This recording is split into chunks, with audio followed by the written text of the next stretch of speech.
All right, I believe we are good.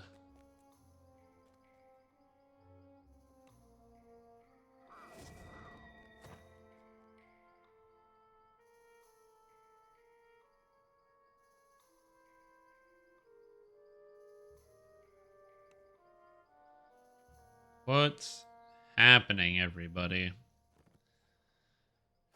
Good morning. Hope everyone's doing nice. Hope everyone's having a good day. It's me, Strim Tom, and today I'm excited because it's just a beautiful Monday. I got more stuff going. I got,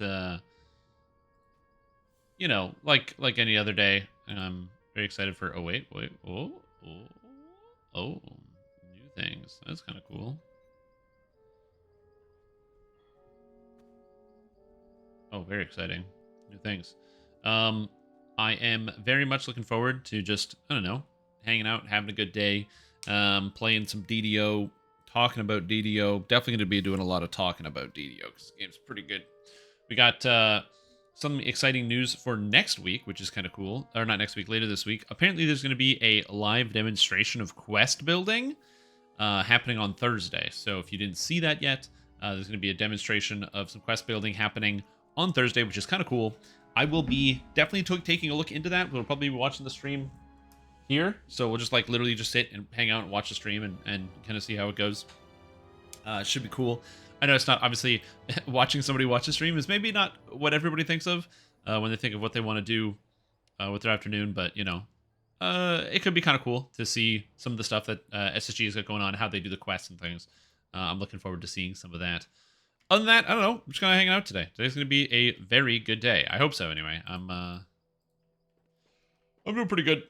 I got my mail this weekend. Also, it was a big Pokemon Go event, so I spent a lot of time this weekend playing Pokemon Go as opposed to doing other tasks and activities. This guy's been in this quest for 50 minutes? Oh my god. I was like, oh yeah, I'll just jump in this guy's quest real quick. But this guy's been in here for an hour? I mean, that's not a crazy amount of time for this quest, but god damn, dude. At least I can catch up pretty easy. Anyways, yeah, I don't know. I hope everyone else out there had a good weekend. I'm doing really good today. Yeah, today's gonna be it's gonna be a good stream. Ran through a few builds in the past month or two. Just want to say thank you. Oh, thanks, Squirrel Tots. I appreciate it. I hope you're doing really well. And I hope the builds have worked well for you.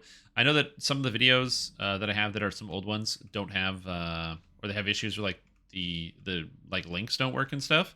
I've been going through and fixing up as many as I can.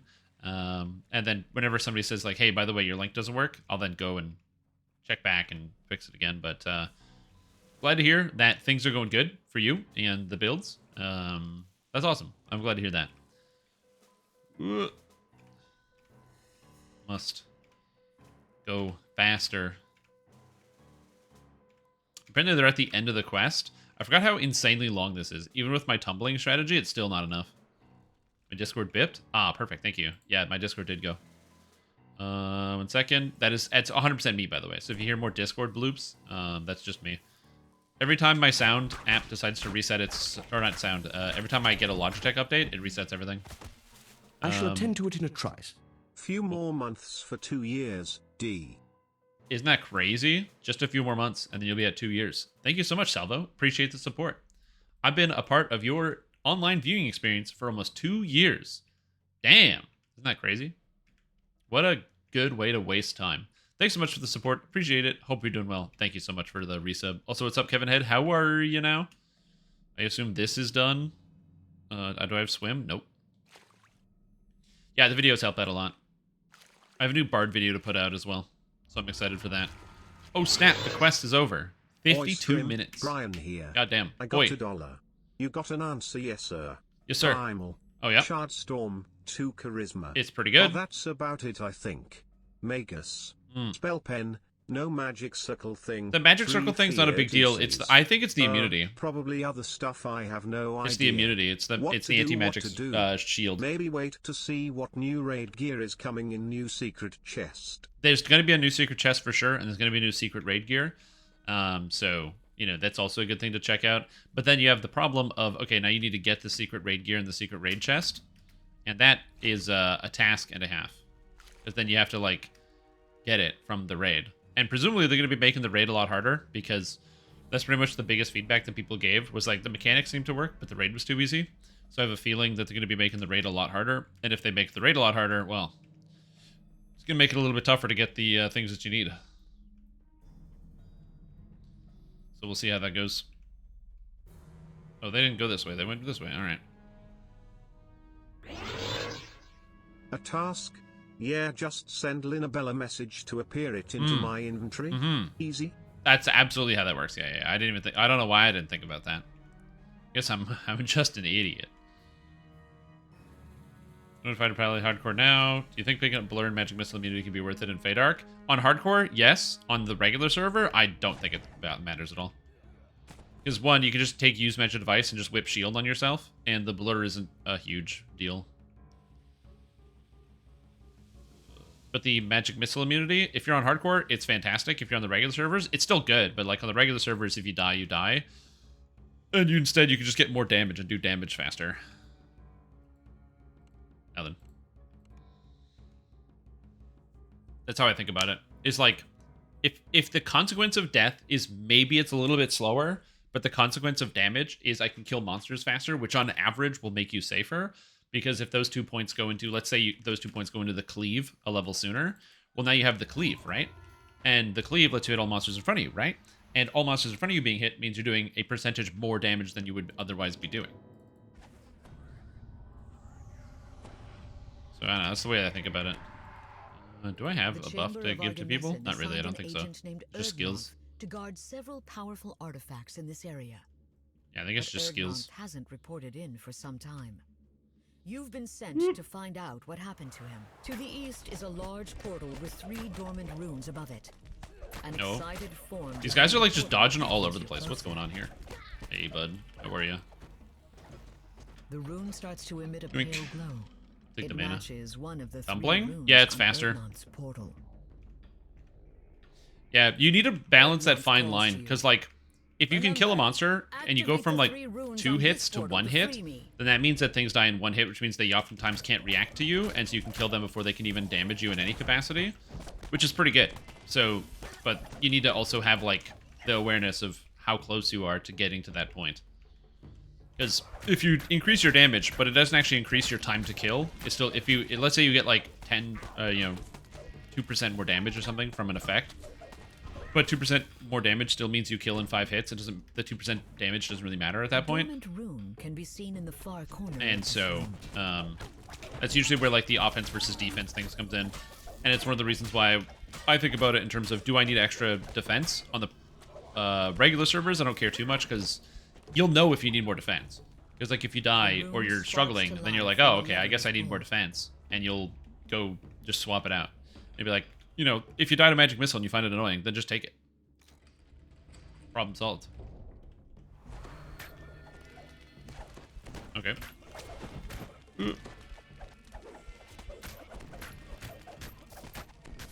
Die, everybody. That's the way I think about it. I don't know if that's the right way to think about it, but I don't know. It also depends on the difficulty you're playing on, too. Like, if you're playing on, like, hard mode and normal mode, then for the most part, you can kind of just use whatever, which is very freeing. Even on the elite difficulty, you're also pretty flexible in what you can use. It's only really when you go into Reaper mode that you really need to pay attention to what you're actually doing.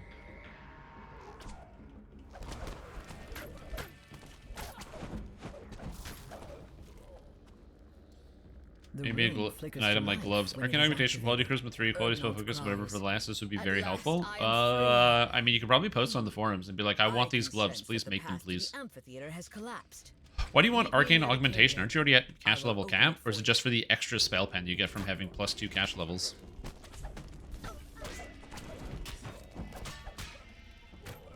Like Link and Zelda? No, if I was Link and Zelda, I'd be doing this. The far end of this if I was speedrunning in Zelda, I'd be doing this.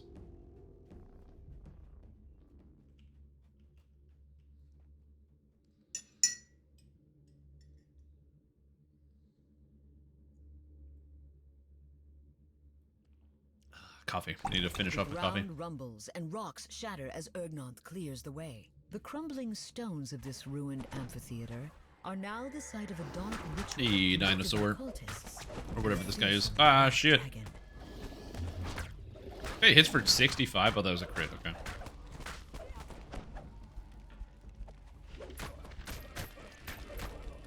I, in theory, can intimidate these guys. I'm not gonna, but I could if I wanted to.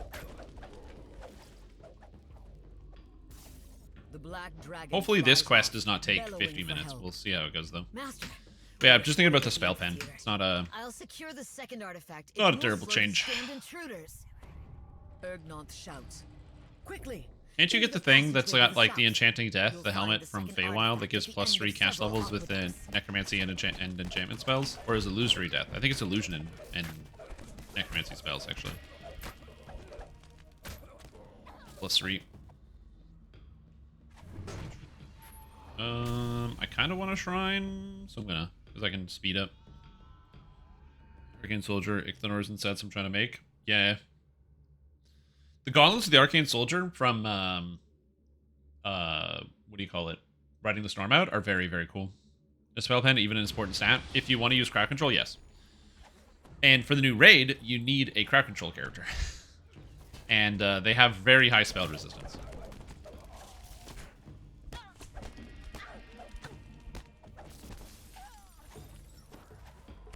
So yeah.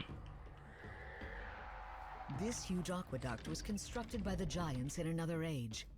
Small rock outcroppings Oh, poke there goes above the Isla Dread flowing set and water. 4 con. I mean, do you need Isla Dread Ancient set? blue dragon And do you suddenly need swoops 4 over the con? aqueduct. You know, A this is bolt of the, lightning from the I feel creature like you're strikes the putting too water, much stock in things. Like, instantly yeah, those are electrifying. stats and they're good. But do you need a whole set bonus versus 3 cash levels for a very niche subset of spells that isn't even the best one, which is enchantment? You know, they're just, you know, thinking out loud here. Oh, this guy's gonna get the trap. Nice. I don't have to. It means I can just go melee people. Melee people.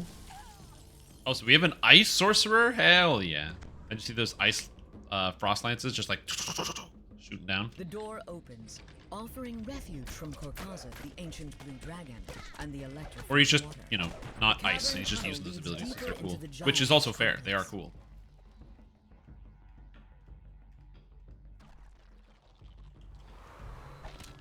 Yeah, I hate having to use the Cloud of Dreams. I'm definitely going to be making a new set using the new sets from the expansion for my Bard. I think I'm going to go all in on DCs and try to get an extra 20 DCs, and then leave everything else for later. Platforms in various states of repair, as well as I want to have a character that, you know, will just land literally causing everything. electricity to course through it. It's a little bit harder because being a Blade Forged, my character doesn't have as good the DCs, but, you know, it's fine.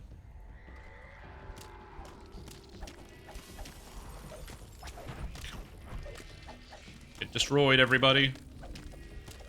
Damn scorpions. The ancient platform Land gives crabs, way, as they were. exposing water I'm beneath very it. excited for when I get Spinning Ice. That'll be very cool.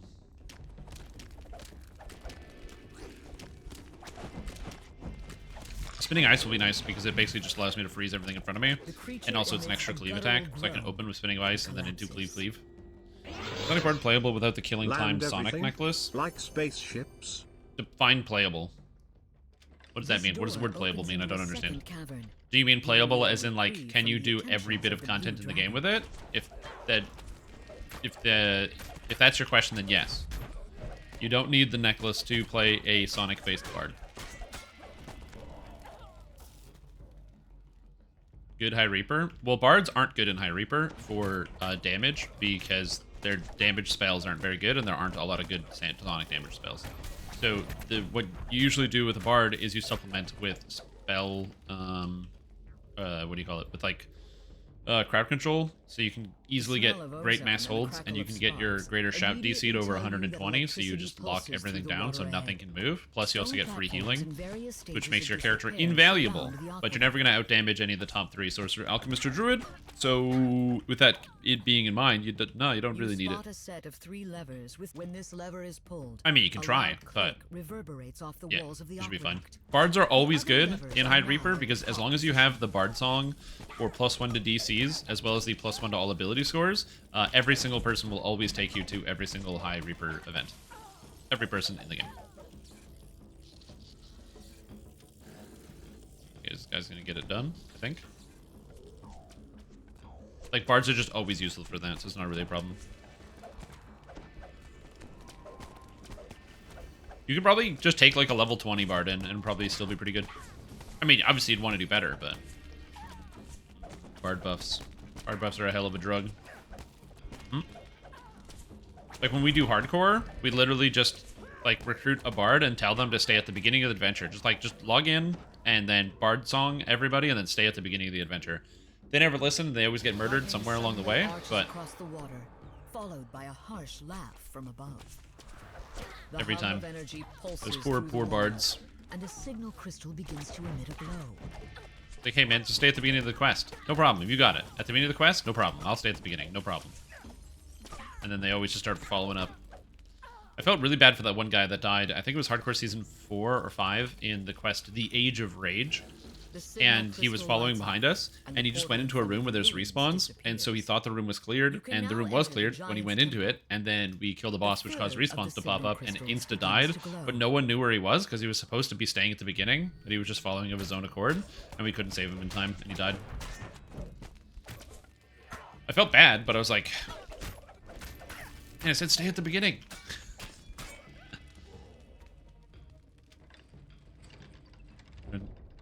Back in the middle of nowhere. No, New Brunswick? No, New Brunswick? Wait, back in the middle of nowhere, New Brunswick. Why would you be in New Brunswick right now?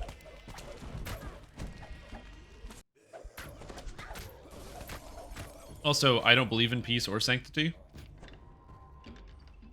Heal this guy.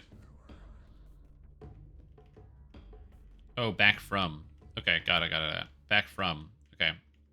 Sorry, reading is really, it's a difficult skill that I have yet to master. I'm still working on that. In fact, master is just the wrong word entirely, but, you know, it's fine.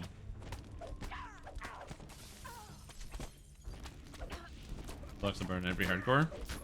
Oh, because you can leave it at AFK. I hope in the future hardcore seasons they don't do a mechanic like that. I like the hound mechanic for the concept of it was hard. I didn't like the hound mechanic for the concept of it killed you if you had to take a break. Personally. Oh, Quintoxic, 3 months. Yo, or not 3 months, 3 years. I can't speak. You know how I said I can't read? Dude, thank you so much for the support. That's very, very kind of you. I really appreciate it. I hope you've enjoyed the stream for the past 3 years. And I'm excited to see where everything else goes. If I can be a staple of your entertainment up into the future, then golly, god damn it, I'm going to do it. Block.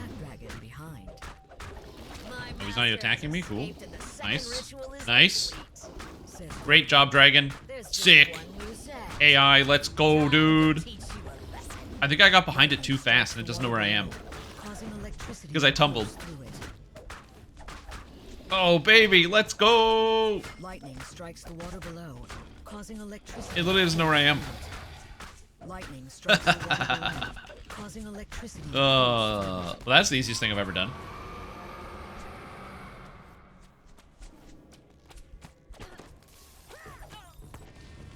It was unexpected for sure. Log out, relog at request. Maybe choose to relog the bird with lagging the entire quest instance. Yep, especially if it's like a boss you have to kill before the end. Can't be manually aimed vertically. Yeah, most SLAs can't be. Not all of them, but there's a lot of SLAs in the game can't be ground targeted, and it's another one of the reasons why I don't use SLAs all the time. Sweet. Scale Stone of Avarice. Nice. Made unique champs summon the season mechanic monster. Yeah. So it's a combat thing. I agree. I agree.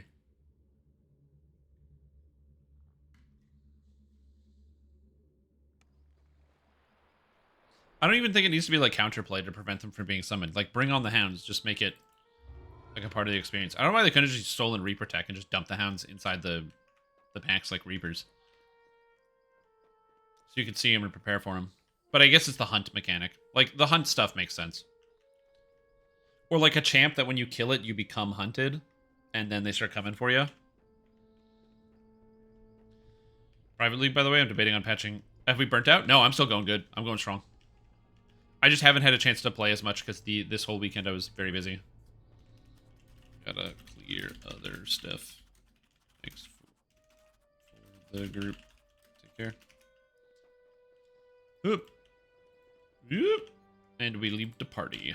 Because I gotta do other stuff. I gotta do Ravenloft. Barovia. So Ivan burnt out. I think everyone else is still playing. I know I saw Dorak playing a bunch of Guild Wars 2. But I'm still going on the Path of Exile League. It hasn't even been a week, dude. I made one character for bossing, and I made a second character for map clearing, and now I'm just farming out Syndicate because I want a Deific Diadem.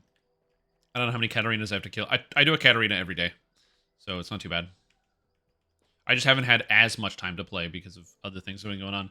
For those who don't know, it was Pokemon Go Fest, which I know doesn't matter to almost every single person watching, but Pokemon Go Fest is just basically their big once-a-year event that they do, and so it was a 2-day or multi-day event. And so I went out with my friends, and we played a bunch of Pokemon Go. I went to the park. I met a whole bunch of different people. There was like hundreds of people all playing Pokemon Go. It was pretty cool. And I had an absolute blast.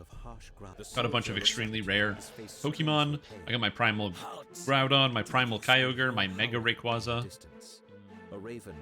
All good stuff.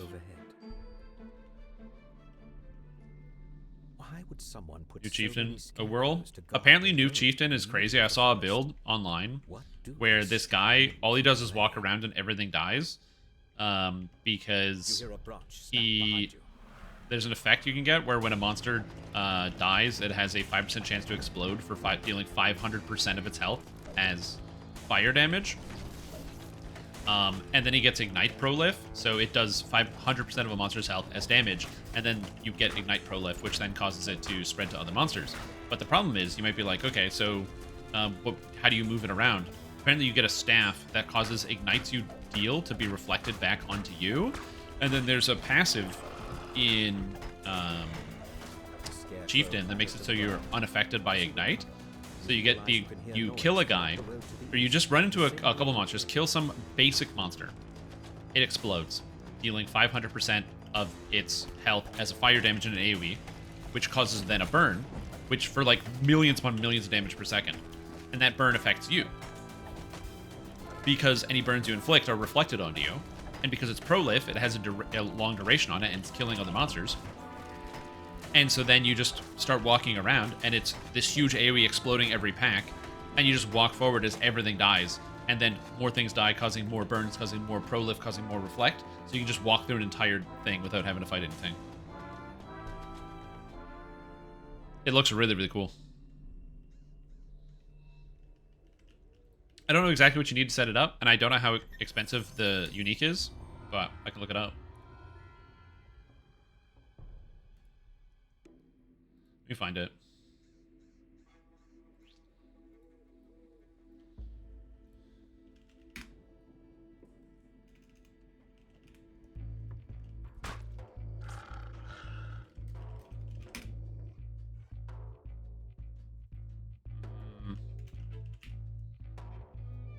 Let me find it. There we go.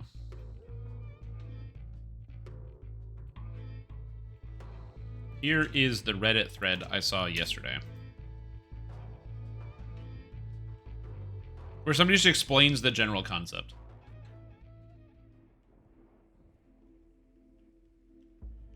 And so it's a video where the guy showcases it. Anyway, I don't know how hard it is, but yeah. And he's got a path of building and a bunch of other stuff in it. Yo, what's up, Luminex? I'm doing pretty good. How are you doing? Death House? Invitation to dinner? No, Death House. That's what I'm in. Firing 1 kills what tended killed my interest in ED characters in PvE. Yeah. Well, because usually there's going to be like one basic monster. It really only sucks if you walk into like an exile or something first, where you're like, oh, good, I can't do anything to this.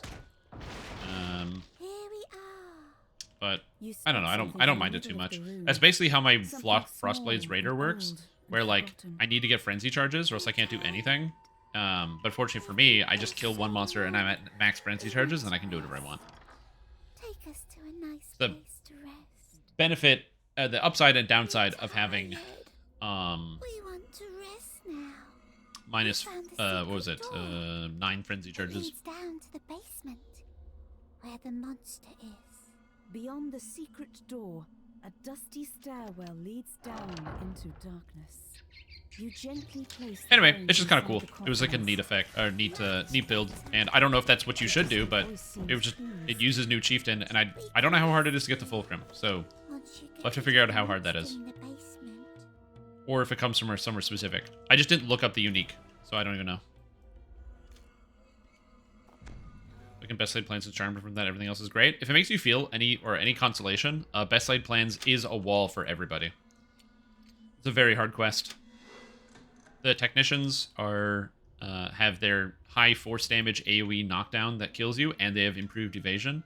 The golems take half damage from all magic and heal from fire. There's tons of constructs everywhere, so you can't critically hit anything. It's a big wall. So if you're like, oh man, I'm struggling at this quest, does everybody? Yes. Everybody struggles in that quest. Was Vecna Unleashed the first expansion with no new wilderness? Yes. I don't mind because I don't like wilderness zones that much. So, like, I don't really care. But I'm sure there's probably people out there that are like, give me my money back. No wilderness areas? I like wilderness areas. Instead, we got like one of the best looking towns in a very long time. I love the way the town looks. It's so fun. It's so fun to jump around into the new zone. On top of the desk. When you're bored and you need town to jump in, oh, it's such a good town to jump in. I am the Freeze King!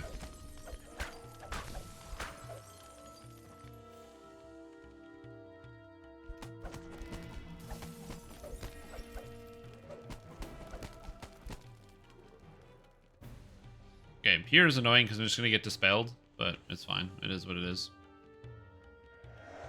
Yeah, dispel me. Oh, no dispel yet. Oh! Guard breaking saved me from dispel. Yep. Yeah, that quest is genuinely very and the shrine as well. Yeah, because there's only one shrine and it's at the bottom. You want to know how to get to Fulcrum? Sure. I just didn't Google it. The monster's around here someplace. TV Wiki Net. Smell him. He stinks. The Fulcrum. What is this? Oh, that looks scary.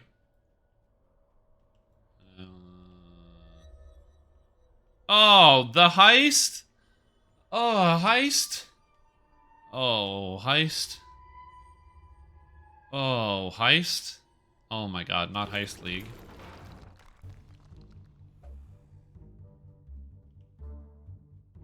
Oh my god, Heist League.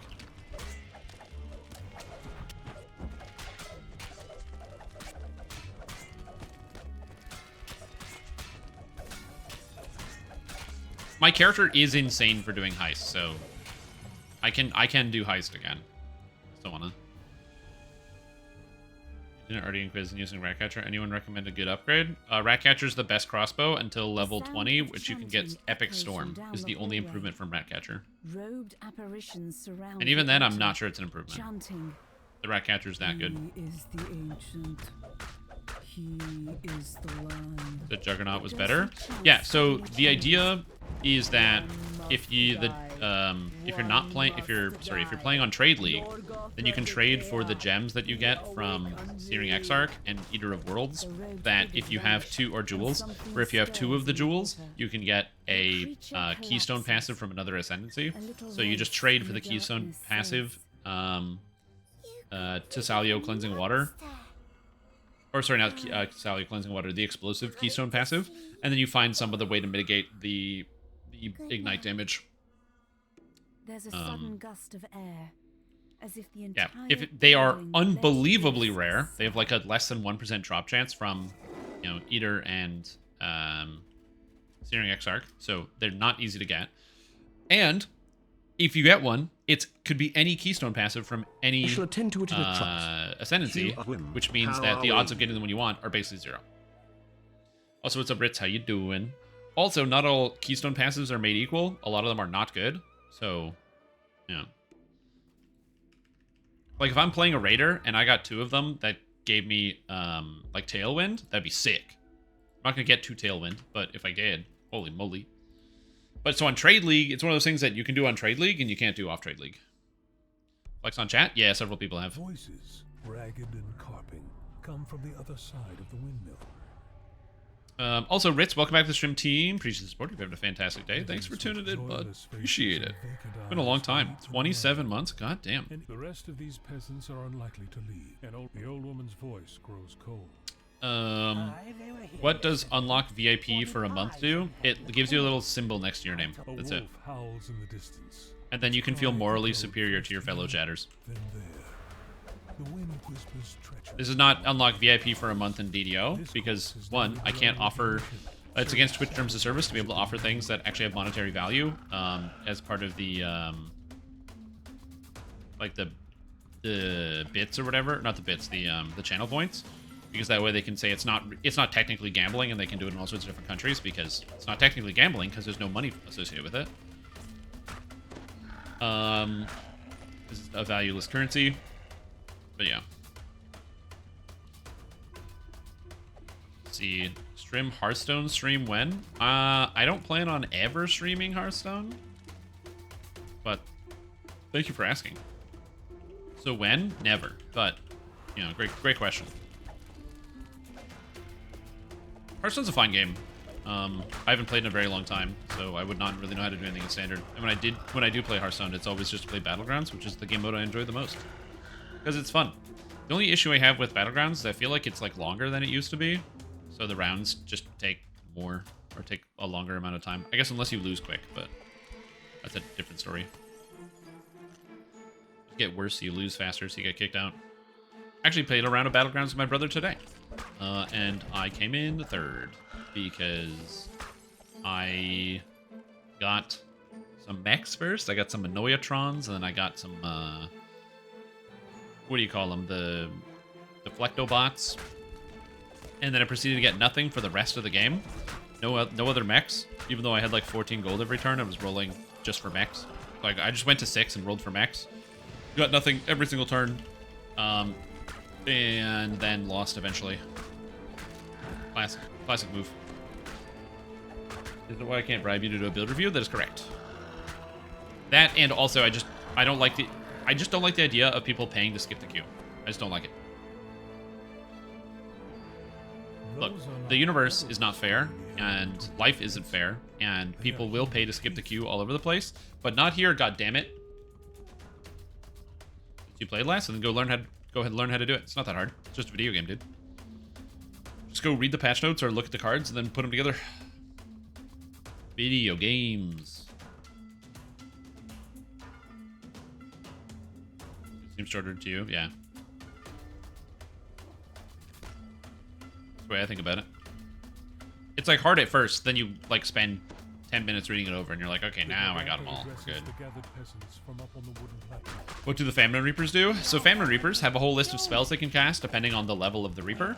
So, you know, in lower level quests they have different spells than higher level quests, and they mostly just cast spells. Also, if they hit you in melee combat, they give you a damage debuff where you take 20% more damage from all attacks. That stacks indefinitely. And they slow you when you're in melee with them, and they also buff themselves. They cast haste, displacement, all sorts of stuff. Outsider pies. This is a new Archmage? That is correct. The new Archmage is getting buffed again next patch, so we'll do an Archmage after the second Archmage buff. Because it would be pretty dumb of me to like make a YouTube video. Like, since we know that the buffs are coming, it'd be pretty dumb to be like, hey guys, check it out, this is new Archmage, it's amazing. And then it gets buffed again, and then I have like nothing for the new Archmage. So I'm like, nah. We're just gonna wait till it's actually fully done.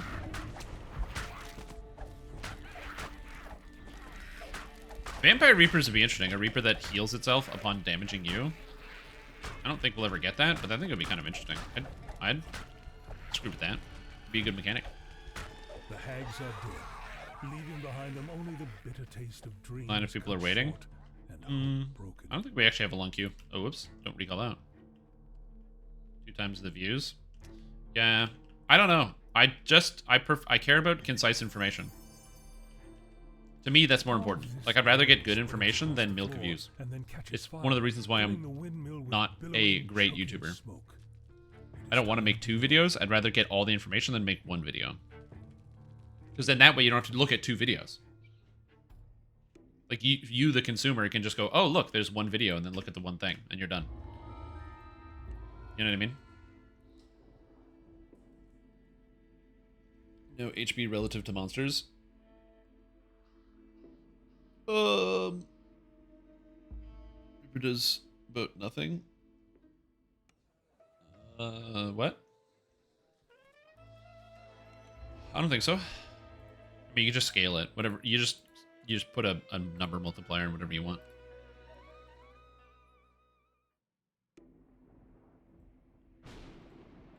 All right.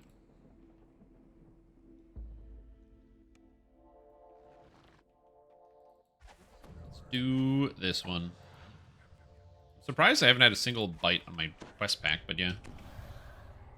Oh, like if there was a reflect? Damage reflect is a bad mechanic in all video games. I don't think damage reflect is a good mechanic.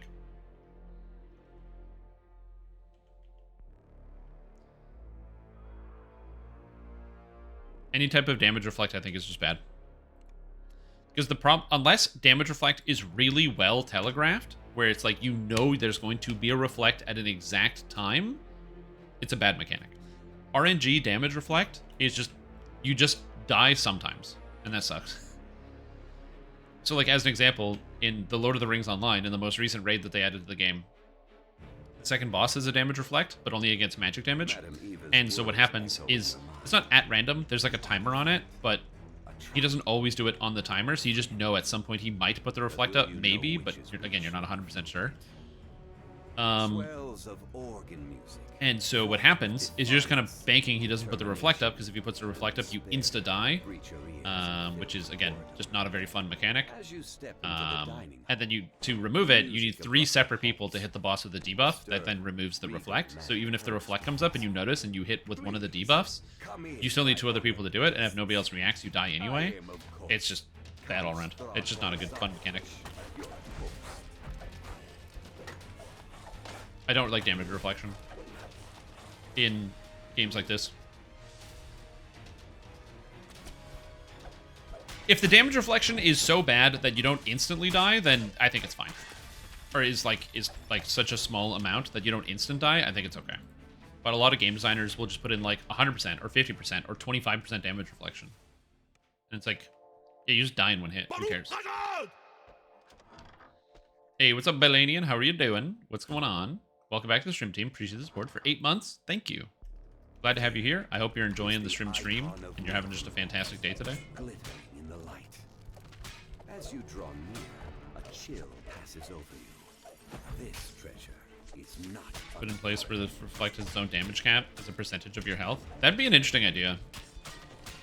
So I've asked to eat the same reflect cap. Yeah, like there's a boss in the Lord of the Rings Online as well. There's these monsters in the same raid. There's these sorcerers that also have a damage reflect that, again, you also have to remove from them with debuffs. But that one is slightly different because the way that reflect works is if you hit them, you take I think it's like 5% of your health in damage. And there's no mitigation. So if you hit them, you just take 5% health damage. Which I don't mind as much because it's a small amount and it's enough where you can go, whoa, whoa, whoa, and stop and start making adjustments and like change up your play or remove the effect or whatever it is. Where you will die if you're not paying attention, but if you're paying attention, you won't die. And it's just like an extra thing you have to do. I don't mind that. But the way that almost every reflect in almost every video game is implemented, it's usually pretty bad.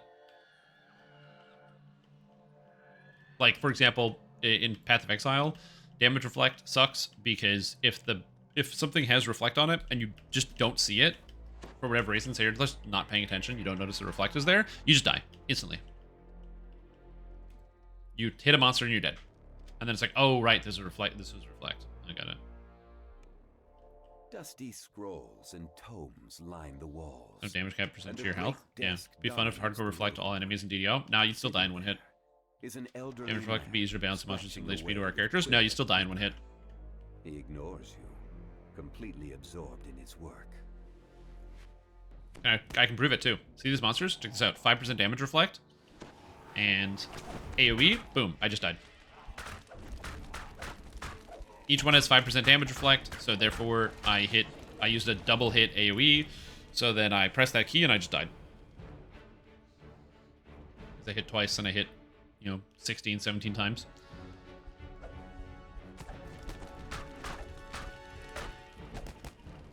Nope.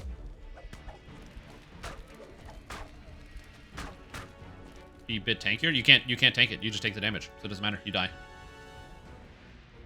There's no taking it. You just said you take 5% damage, so then you die. If Esmeralda had not told you of the ward barriers around the Again, this is why I don't like reflect mechanics, because it's not really a very fun and engaging mechanic. It's more just a punishing mechanic, because there's no counterplay other than like waiting. If the counterplay to your mechanic is waiting, I don't think it's a good mechanic.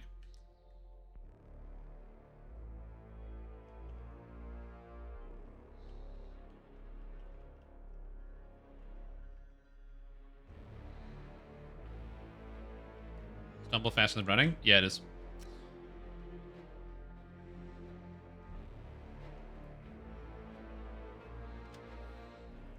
Rage clears out everything pretty good. Yep. Tsunami is incredibly powerful. Storm Rage? I don't think I've ever cast Storm Rage. But yeah, Tsunami takes care of everything. So, even in your example, again, you're just assuming that there's only one monster you're fighting at a time. So if you're fighting 5 monsters at a time, now you're doing 500 DPS, which means you're now taking every single, or 500 DPS, which means even at 5%, that means you're taking, what, 10, not even, yeah, 10 damage a second or more than that? No, that's, or 50 damage a second, so you die in 4 seconds? Like, my math is off, but still. Again, if you're fighting one monster at a time, then sure. But you're not fighting one monster at a time. Look at all the monsters behind me. Look at them. I just hit 6 things. I'd be dead. Is faster as 1 point enough? I don't know. I just know that it is faster. Find the keystone in the study at the... Oh, in the study. I like ignored the keystone here. There is no obvious This is what I was looking for. And main entrance. Let's go, dragon. Yeah. Kids. Merely touching the stone should allow you. Again, it's just so. Where's the fun part? Where's the like? What part of this is fun? You sense movement. Drop isn't done with you. Like that's the part that I struggle with. Like, what's the fun part of this mechanic? So we've got, you know, we've already figured it out. Okay, cool. They reflect. So how's that fun for the gamers, the people that are playing the game? Where's the fun part? Like, yeah, you would be required to carry your healer around if you are dealing damage because you need to be able to have somebody heal you because you wouldn't be able to do that in combat. True. Some people are into being punished. Can't complain about that. Yeah, I always like to think of things as like, where's the entertaining portion? Now, having like some type of or deriving fun or enjoyment from being able to play with other players is not bad. Again, I would prefer better incentives than making it so you can't play by yourself. Like removing the ability to play by yourself and just deleting that as an option from the video game so that people have to play together, I don't think it is a very good way to encourage people to play together. It's just not great. Right? Like, for example, the Hounds were not the perfect mechanic in Hardcore 6 because they had a lot of issues. One of the biggest ones is that if you were usually either by yourself you died, or just if you had to take a break. Like, say you got to go to the bathroom, you went to Taco Bell, and you got yourself a a couple Crunchwrap Supremes because they had like a combo where you get 2, and you put them in the body, and then you're like, oh god, and if they're coming out of the body, so you got to take a break in the middle of a quest. Getting punished for that and letting your character die, not ideal. That sucks. So definitely not my favorite mechanic. Tempest Spine. Let's go Tempest Spine. But the Hounds worked well as a grouping mechanic because they were strong enough that you needed multiple people to take them down, and they scaled with the number of people in your party. So the more people you would have, the higher hit points they would have. So you would want to work together. You'd want to have self-healing abilities and abilities to heal other people to ensure people weren't getting killed by this mechanic. And DDO don't mix. Only when there's a mechanic of that requires you to be at the keyboard 24 hours a day.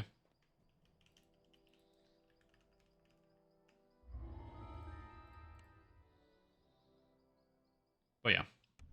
Anyway, as I said, I don't like reflect mechanics, and I think there's better ways to encourage people to play together.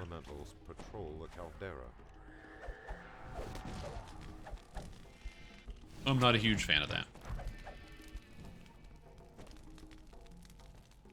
Especially because, like, you know, we can just get new ideas. You know what I mean? Just think of it, we're in the future now. What's the future new idea? Do you think this Puss in Boots will work well in First Life Hardcore, included cleaning traps? Let's see. What do I have for stats? Oh god, none of this is right. I want to look at my enhancements. Well, this is going to get patched, so you won't be able to do this. But yeah, for the most part, I think so. I think it'll work as a First Lifer. I still haven't decided on a second. I'm going to refine this because I'm currently a 1 rogue, 11 bard, and I don't know what other class to take. So we'll see how that goes. I might just take a level of warlock. Knowing quests in general. Oh, I didn't say that the hounds were a bad mechanic. They were just things I thought could be polished up with it.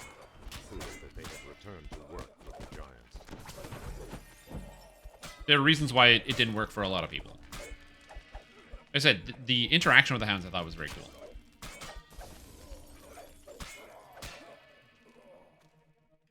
Alright, let's go. Deep imprints betray the presence of patrolling giants. Hello, friends. Has drawn others to his banner. Ha! I like the giant takes half its hit points before it even gets to me. Fantastic. Do I have the intelligence to do this? And the strength? I don't know if 20 strength is enough. I think I need 24 strength. I don't know how to solve that problem. Also, negative levels. That sucks. Oh, right. They just chain dispel my magic, so I can't actually keep my death ward up. Do I have scrolls to fix that? No, I don't. All right. Well, you know, we're going to cross that bridge when we get to it. Oh, we're at the bridge now? To the left of the junction, you spy a massive metal gateway. Maybe. To the right, the tunnel turns sharp. Oh, I can rage myself up to 20. Do I have a strength item in my inventory? For approaching the crystal box has triggered some mechanism within the iron golem. My heroes die in wave 4 like Hirelings are useless, and then you run out of mana? Yep. Like I said, if you are struggling, I do recommend just dumping the difficulty down one. That quest is something that a lot of people struggle against. Yo, what's up, Chris? How are you? This is the raid, Tempest Spine. Lair of fire and ice. A barrier blocks the way to a treasure chest, and an oddly shaped heat spreads along the floors and up the walls. The sound of rushing lava resounds all about. So we go over here. Okay, so we kill the fire, and now we gotta go kill ice. Then I think I'm fast enough. As long as ice has formed.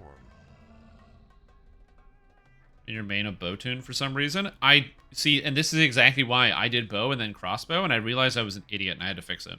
Bitterly cold air I could get a strength augment from the store. Funnels into the passages in this section of the cavern. Here is the Flenser. I just gotta kill this. Even if I die, it doesn't matter. I just gotta kill that. Ice will reform as fire still. Although I would like to kill this as well. Don't destruction me. The Hill Giant Soothsayers are dangerous because if they cast destruction on you, and then they succeed, or if you make your save, you die anyway, because it does untyped damage, it just kills you.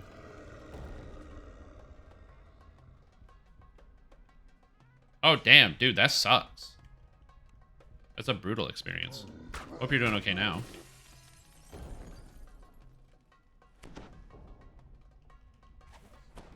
Enjoyed the quest, looking forward to part 2. Have you liked the new content? I really like the Vecna quests. I think they're awesome. I haven't done them in Heroics yet, but I want to try it.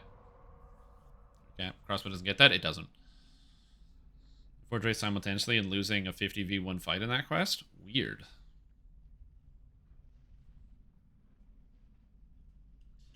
And the Forge Race at the same time? Oh, I guess because you're doing the basement before you're doing all of the waves. So then when they finish the last wave, the Forge Race spawn immediately. That does sound like a problem. Entering the treasure room, okay, I need a strength find item. 2 chests and an ancient rune. What slot is strength? Okay. Hey, friends. Go away, Neil, please. Go away. Strength. Leather gloves of the snake are not a strength item. Snakes are strong, though. Lord Fuel Pack Banner has... No, I wanted the other one. Shoot. Rock Slide Ring. Long sword. 2 Rock Slide Lair Rings. of fire and ice. Dawn Herald Charm. Okay, well, we'll figure it out. Rush that abuse. Do they pike? It's just really painful. Have you ever like pulled or like had an eyelash get stuck in your eye? Where like something's bothering you and it's because an eyelash went into the eye and so you're like trying to fish it out from like under your eyelid, but it's like it's really uncomfortable and it doesn't feel good. You eventually get it out, but it's just not comfortable for a little while.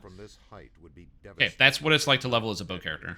It's like pretty uncomfortable for a while, but eventually it feels not that bad after a long time. You go like, oh, thank God, it's so much better than it was before. Where you still don't feel good, but by comparatively, you feel way better.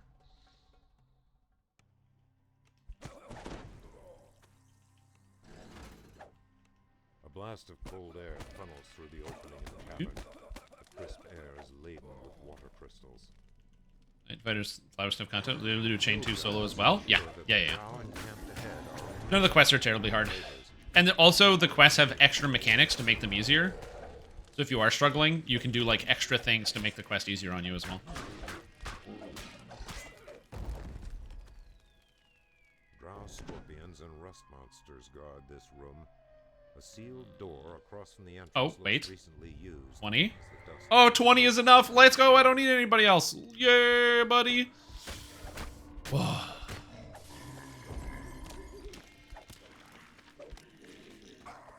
Too good without you? True. Literally true. I need somebody to shitpost. You need high quality shitposters.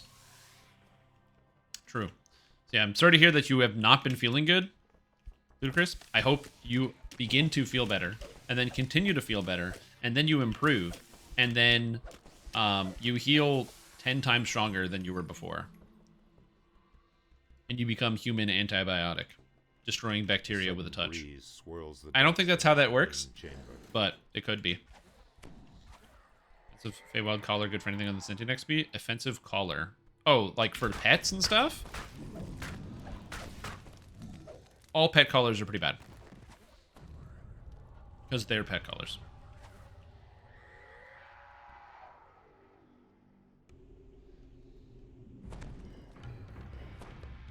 Can you go away? I like that you can freeze ice flensers. Doesn't make any sense, but whatever.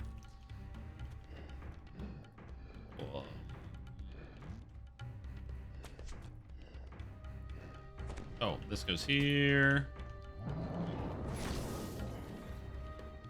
Oh, the blood people are calling me. Is it time to give blood again? The vampires are calling me. I guess there's not a lot of people playing DDO today or something, or I'm just like, yeah, I picked the wrong time. I know what's going on. Is there any reason to keep duplicates of named gear? If they have special bonuses and stuff. Like if you have mythic bonuses and reaper bonuses and all that, then maybe. I need to bring this guy over here. Come here, please. I need to be here so he doesn't knock me off the cliff. Did I not remove his immortality? I thought I removed his immortality. Did I do this wrong? Why did he heal?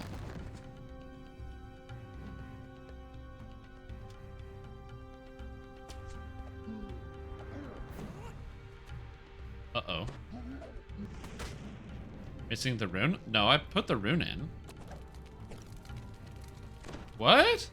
Why is he healing to full? Did I fuck up the quest? Did I break it? I think I broke the quest. You don't think I picked the rune? I remember picking the rune. How do I unbreak this? I need to get back in.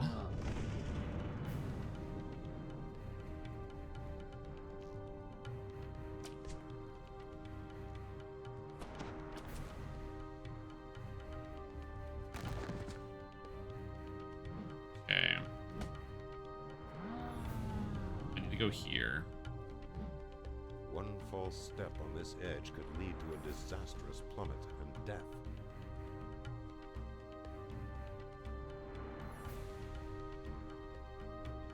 Alright.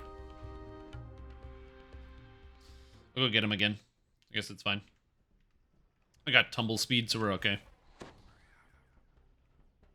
I thought I got it, but oh well. Making it about ranged.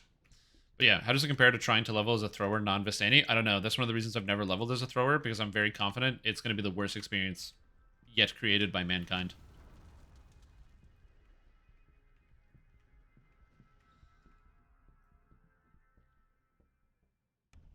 This rune respawns regardless, so it should be okay. So this rune right here, it always respawns. I really thought I picked it up, but I guess I didn't.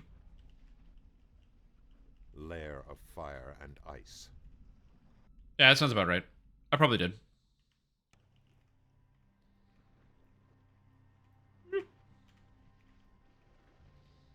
Silly me. To level the raid healer solo? No, that's why I don't play. That's why I don't play healers or tanks in DDO. Because leveling them feels so abysmally bad. Until SSG fixes that, I'm not going to do it. Like, it is what it is. It just feels bad. It doesn't have to feel bad. They choose to make it feel bad. Go, almost done.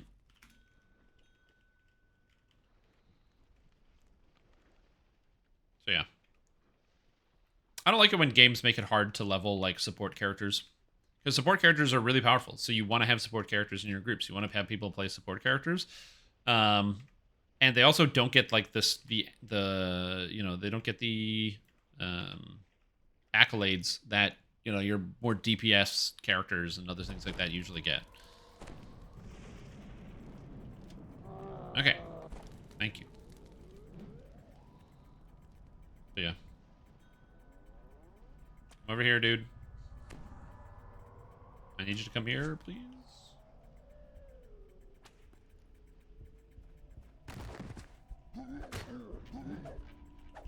How do you make it not feel bad? You just give them enough damage to be able to do things without it feeling bad.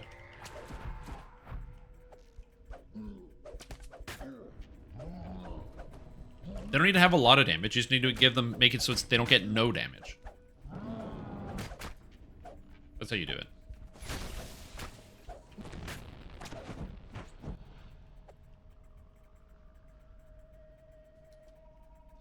Are you kidding? I got blinded, so I couldn't maneuver. This is gonna be bad.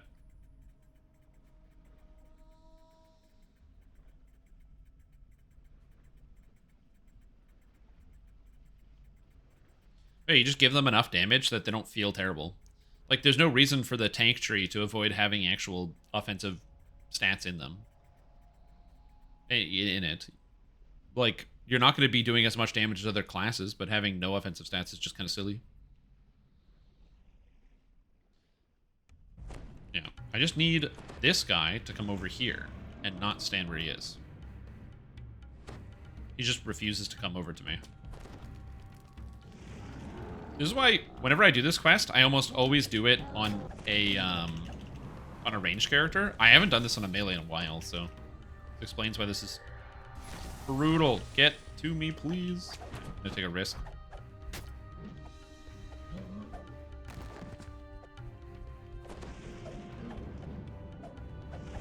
This one does a knockback.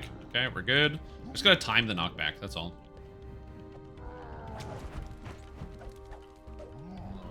This is the overhead swing with lightning. Alright, come on, buddy. This one. There we go. It's good.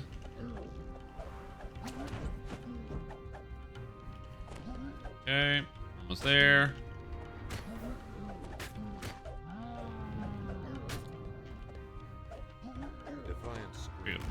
Slash stuck. So I can get back up. Enhancement loadouts would do a lot to fix that. Also true, yeah. Enhancement loadouts would be fantastic. If you could just swap between healer and tank, depending on what you're doing. Or like between healer and DPS and tank and DPS, that'd be fantastic for leveling. But having to respec every time you do something different is really annoying. It's like back playing WoW Classic or some nonsense.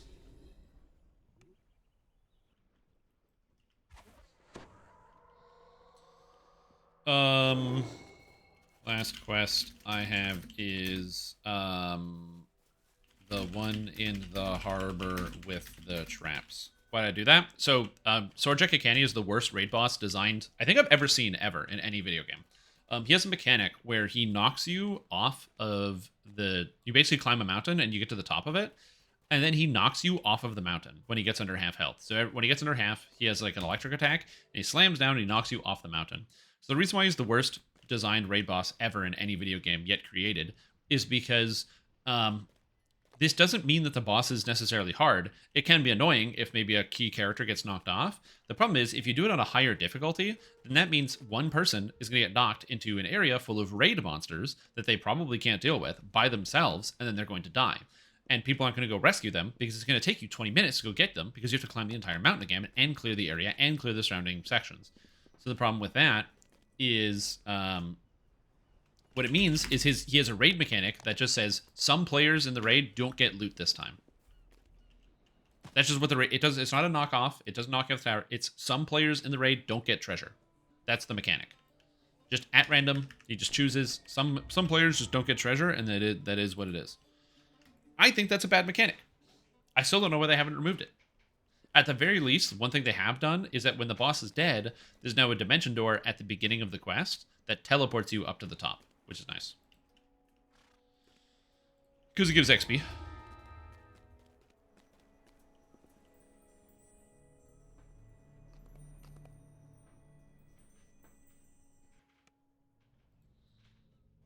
You hear furtive whispering from the far And it's really end of the easy. warehouse. Boot tracks lead to this wall and then stop abruptly. Oh, right. I can disable traps for XP. Damn it. XP? No, if you do this one quick, it's not bad.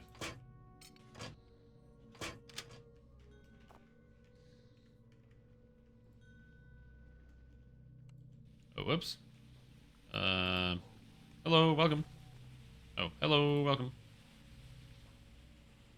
Like anything else, if you know how to do it fast, it's not too bad. Just this quest.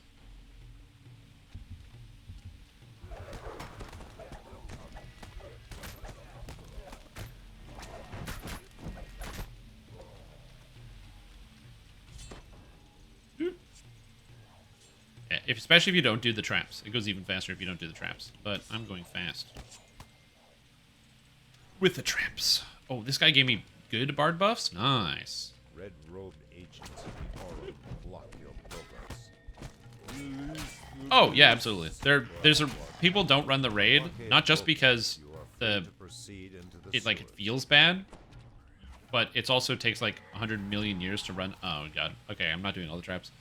It takes like a million years to actually run all the adventures, so this is a lot of reasons why people don't do it.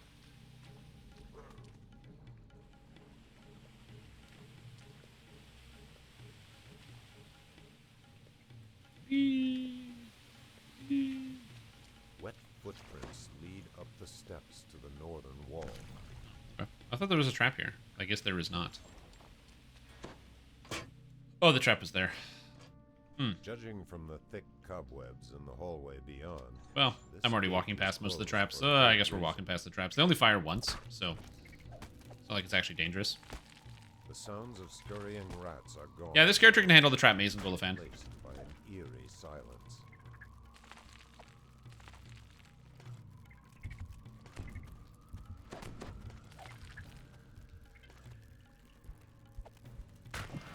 Hello. Red alert. Red alerting monsters. There's so many spiders. Get them all. Get these bastard spiders.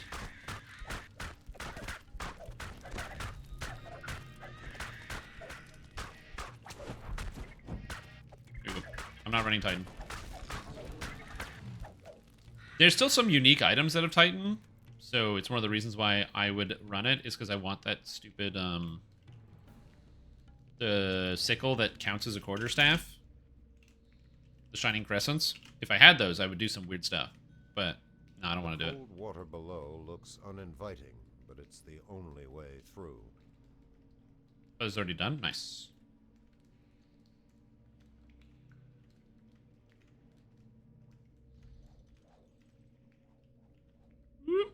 Debris litters Just the swim water. through here, and I should be all set. Trash. Or generate health. My Down saves are good. sewer. My reflex saves are 43. If only I had evasion. Okay, I got smoked. I don't know where he went. R.I.P.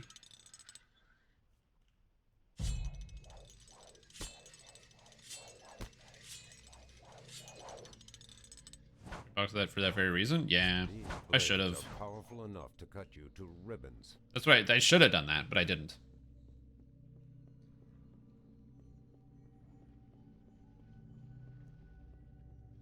I like the idea of just of 7-finger gloves. As you climb out from the Just water. conceptually, what a great idea. It's a good item. I should put that in my game. What'd you get? You got the 7-finger gloves. Oh, why do I need 7 fingers for this? Well, who has 7 fingers? Well, great question. All around. Who does have 7 Air fingers? here smells fresh and clean. An entrance to the outdoors must be close. They changes on Lamania? This must be They how were on he Lamania, yeah. moves his cargo, right under the nose of They didn't work. the The where you get like the bonus, like the damage was good, but the top DC was not that great. So we're gonna wait till the next Lamania to test it out to see if it actually works. Storm Reach's crime lord slumps to the floor, dead. Get chopping if you want to get those bonuses. There you go.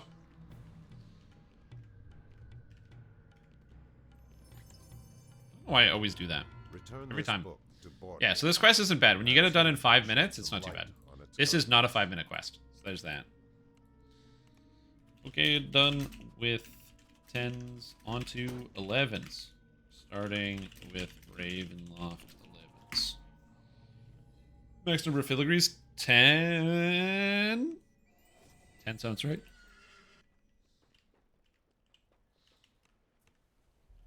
I don't have to hand this in. I don't even care.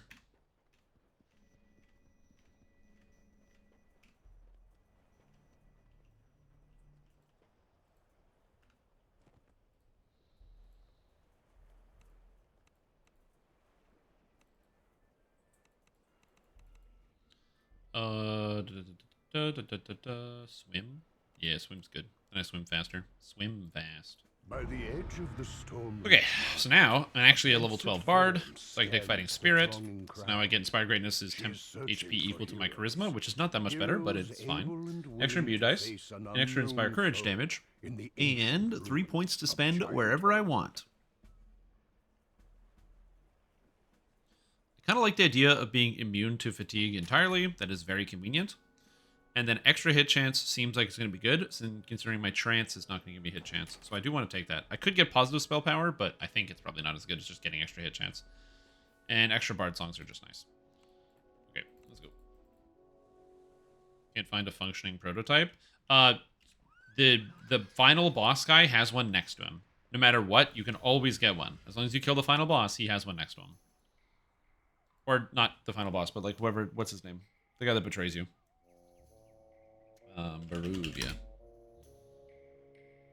With a vengeance. 11s.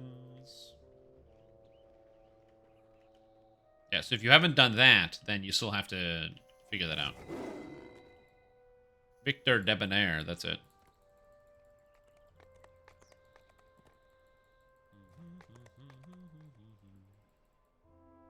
I didn't bank any of the stuff that I probably should have. Mantle of Fury with nothing.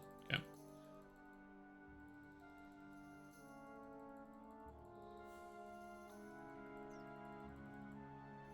I got a lot of items. I think almost every quest in Ravenloft gave me an item. It's kind of cool so far. Unlikely odds.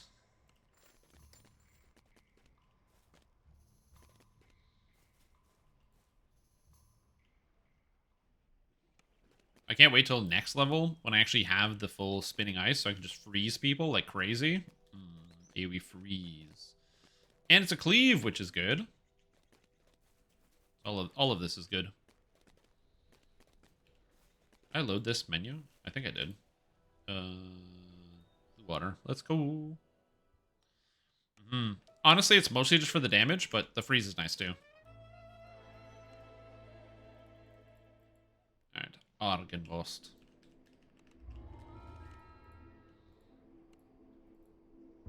But what's the best item in the game? The Sword of Shadows. The mansion looks abandoned. Yet according to what you've been told, it's not a bad question. It's a really easy dragon question. Still guards this place, bound by an oath that not even death can break. The Club of the Silver Flame? Yeah. Club of the Silver Flame's a classic. Can I freeze these guys? No, because they're ghosts. I can't. You freeze anything as long as it's corporeal. Not incorporeal, though. Rants. Yo, what's up? It is the stream. It's me. You see my pic in the Discord? You didn't post a picture in the Discord, so no.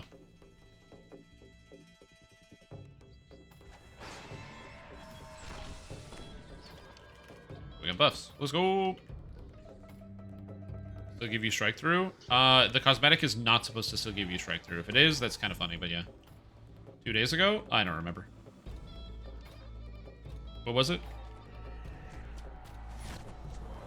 These past few days have been like 13-hour days awake to a sleep full of stuff, so I don't know.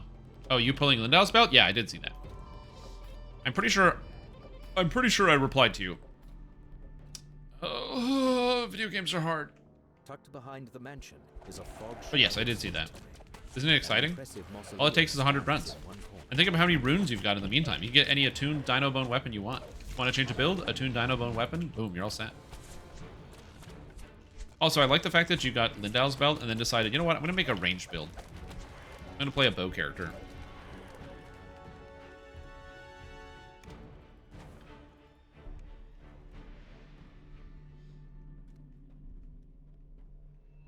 So understand Quiver of Alacrity. Both of those things are worth less than the Sword of Shadows. I think the Sword of Shadows is unequivocally the best item that's ever been added to the game. Slumped in the throne is a gaunt. The Sword of Shadows is so good, you don't even need to have two-handed weapon proficiency or anything to make it valuable in quests. It's just the best weapon. It's one of the best tools for leveling in the game. It's absolutely fantastic. And from level 10 all the way to level 32, it's a good weapon. And it's still a good weapon in like level 32.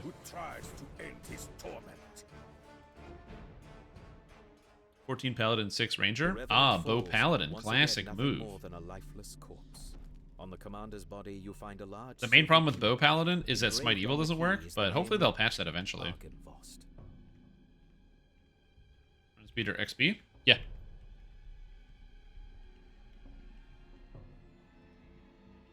One, because you can get extra run speed really easily. Just get Gyar's Boots of Dashing, and you're off by 5%. And those are free and don't require doing any raids. And the extra XP, I mean, it's good. But the sword is going to give you so much more XP. Oh, we didn't do the Mausoleum. Whoops. Whoopsie. Yeah. It's pretty good. I will say, having both of those does sound like a smart move. Especially because you can get a lot of smites too. Whoop.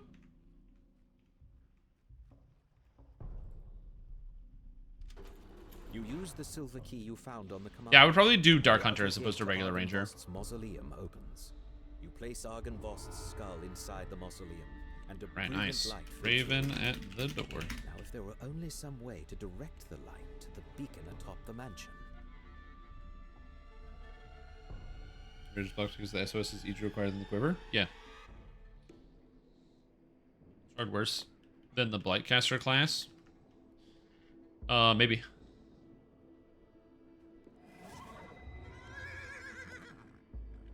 I don't know who this guy is, but they keep going the wrong way, and I don't know how to help them. And they don't say anything in chat, so I don't know what to do. I feel bad, because I want to help, but I don't know what to do. I don't know how to help.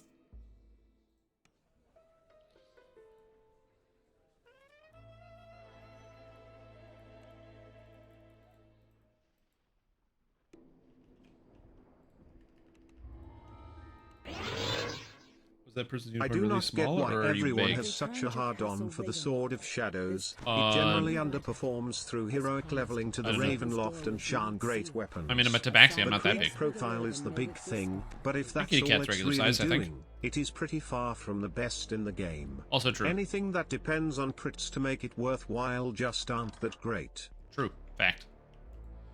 Imbue when leveling. Yeah, the Dark Hunter imbue is off by 3 points, or by 1 imbue dice. But then it scales off range power, so you can actually kind of use it in the end game, which is kind of sick. So I've thought about it. The imbue does seem pretty good. The fact that it scales off range power is kind of cool. Yo, what's up, Kentos? How are you?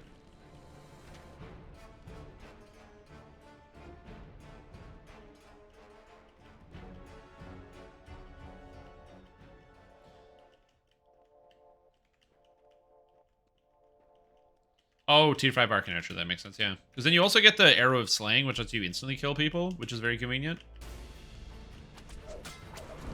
Enchanter, can I use primary as your Charisma, or Charisma as your primary stat? Yep. All you have to do is have access to Fade Arc Illusionist, or be a Purple Dragon Knight. If you have Fade Arc Illusionist, then you can get Charisma to hit and damage out of the tree. If you don't have own Fade Arc Illusionist, then you can use Purple Dragon Knight, because Purple Dragon Knights get Charisma hit and damage with short swords, or great swords, or long swords. And you're all good. But you need Charisma to hit somehow, because you only get Charisma to damage out of the... Let's say you want to use, like, the Swashbuckling tree. There's different tack, which lets you use a different stat for your damage. If you don't have Charisma to hit, and you only have Charisma to damage, then the problem is your character is going to do big damage when they hit, but never hit. And not hitting is really bad, because that means not only do you miss sometimes, so you don't do damage, but also you're like, I'm going to be a War Chanter. Freeze miss. So you have all these DCs, but they're useless because you can't hit the targets. So you need the hit and the damage. Kind of important.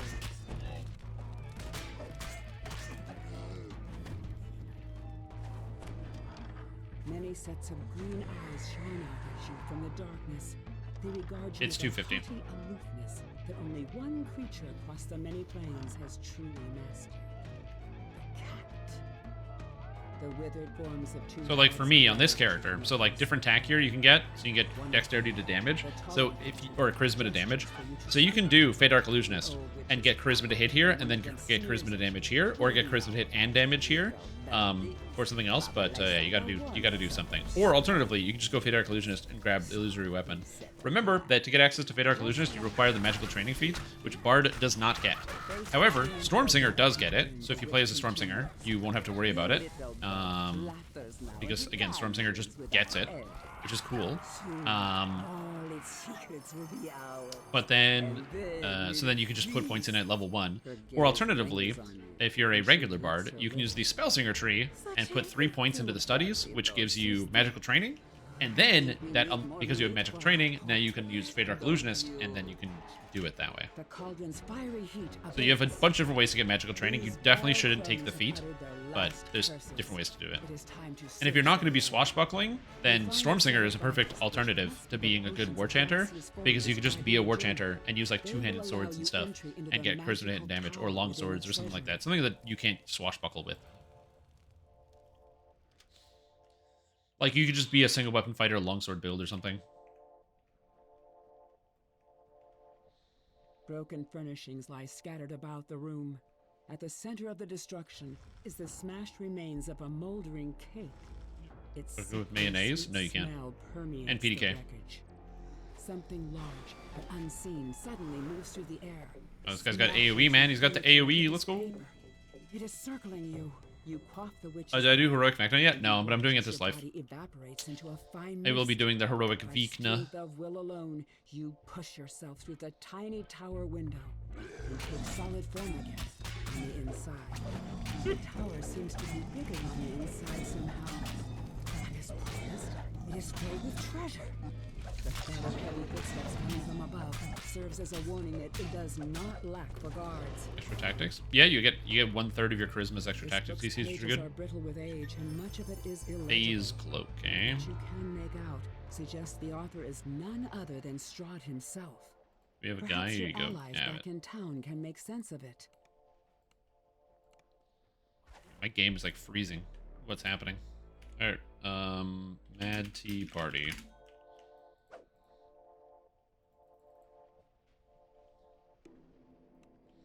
I'm tanky? Absolutely. The two things that help out a lot, so Martial Pass Lives give you so much armor class. So with a lot of armor class, monsters just don't hit you during the heroic leveling process, which is really, really nice. So Martial Pass Lives is very good for that.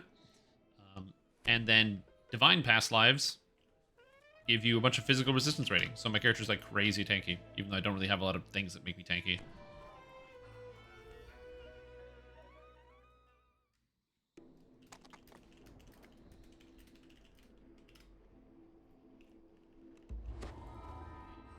I was going to do weeks ago and finally got bored after 100 hours. I mean, yeah, sounds good. But hey, that's 100 hours is pretty good for a video game that you don't really care too much about. Baron Volakovich are plotting each other's demise. We got it. Is it done? We got everything? We're good? Let's run. Let's go. Let's go. And if so, can you tell which one that is? What's more worth when heroic TR to help with leveling, racial comp or class comp? Class, because you get it way sooner. Racial comp takes 42 pass lives, class takes 15.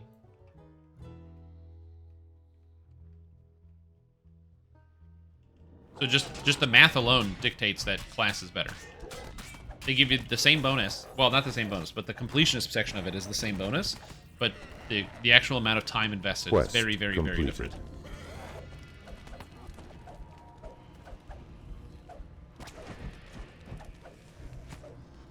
I always recommend everyone go for class completionist first. Because, one, you get to try out all the classes, so you know what all the classes are like. And two, it's not 42 pass lives, which is way too much. You might quit DDO before you get 42 pass lives. You have a higher chance of not quitting the game before you get 15, so you actually get to feel what it's like.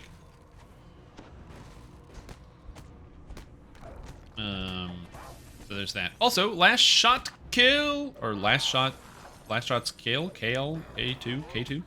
Last shot. Welcome back to Stream Team Last Shot. Appreciate the support. We're doing super well. Glad to have you here. I hope you're just having a fantastic day. And thank you so much for tuning in. Uh-oh. Are we stuck? The perfect collection for someone who consorts with literal we're stuck. That's funny. To be fair, class lives are worse than the race lives individually. That's also very wrong. Paladin pass life is 10 healing amp, which is one of the best pass lives in the game. Wizard pass life is plus to all DCs, which is better than getting... You have to get +2 to a stat, which means you need to get 4 pass lives of races to be equivalent to the 1 pass life of wizard. And then sorcerers, 1 DC each pass life. So I think that there are maybe circumstances where one might be better than the other, but generally I think that statement does not apply at all. Facial action weights can be very good. Depends on your build.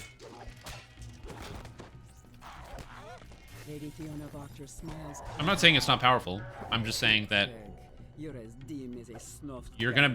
missing the forest for the tree. You're missing the forest for the trees. I bid you adieu. Actually, you're missing the trees for the forest. Yes, having everything is obviously going to be better, but would I rather, like, you know, if let's say your favorite class is the evocation classes, why would you not do 3 sorcerer pass lives, which is the equivalent of +6 to a stat, which is better than the entirety of completionist altogether for your class, like racial completionist? Why would you not do that first before you actually go for the racial completionist? Don't you think that would be better? Paladin pass lives make things significantly easier. So that's why I'm saying, like, there are tons of examples where the class pass lives can be more valuable. So I disagree with the statement of class lives are worse than the race lives individually. individually, class lives are dramatically better than race lives. If anything, race lives are way worse. Because you get like +1 to a skill, which is marginally useful at best. AD Voctor does a double take. Oh, you made it this far? Yeah. Did we?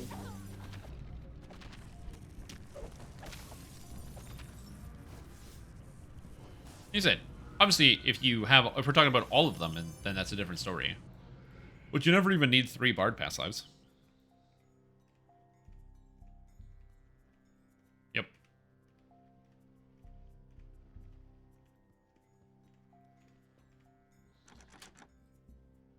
Free me. I always kill these guys because they're bad guys. Always kill the bad guys. I don't have my freezy. I don't have AoE freeze, but it is what it is. And rightly so.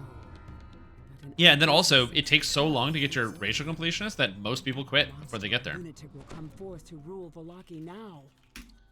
You know how long it takes? Dude, I've been playing this character since Saltmarsh. This character was Saltmarsh release. So that was 2021. And I have Heroic Completionist, and I do not have Racial Completionist in 2 years. And I play this game all day, every day. So, I would not super recommend people to go for Racial Completionist first. In fact, I actually recommend people don't do that.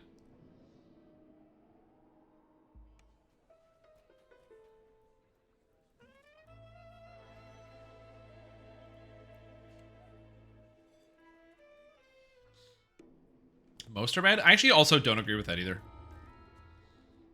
Favorite soul is good. In fact, let me do it. I got them all. Heroic. Okay, Alchemist, good. Artificer, good. Barbarian, good. Bard, bad. Cleric, good. Druid, bad. Favorite soul, good. Fighter, good. Monk, good. Paladin, good. Ranger, can be. If you like range characters, it's good. Rogue, it's kind of good. Sneak attack is more situational, but it's all right. Sorcerer, good. Warlock, it's MRR, so it's not bad. And then Wizard, good. So, like, almost all of them are good. It's actually just, like, Bard, Druid, and then maybe Rogue that are not as good. But everything else is really good. Really, really good.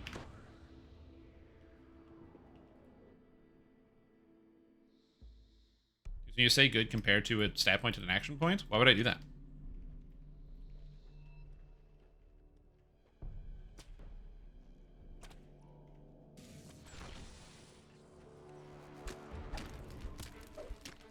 That's what racials give? Is it? Are you sure? Alright, let's check it out. Let's see. So, 1 racial point gives me +1 jump, tumble, acrobatics. +1 to attack. What else would it give me? It could or it could give me don't take falling damage, or it could give me sneak attack die. Those are pretty good. Not amazing, but those are nice. It's very situational.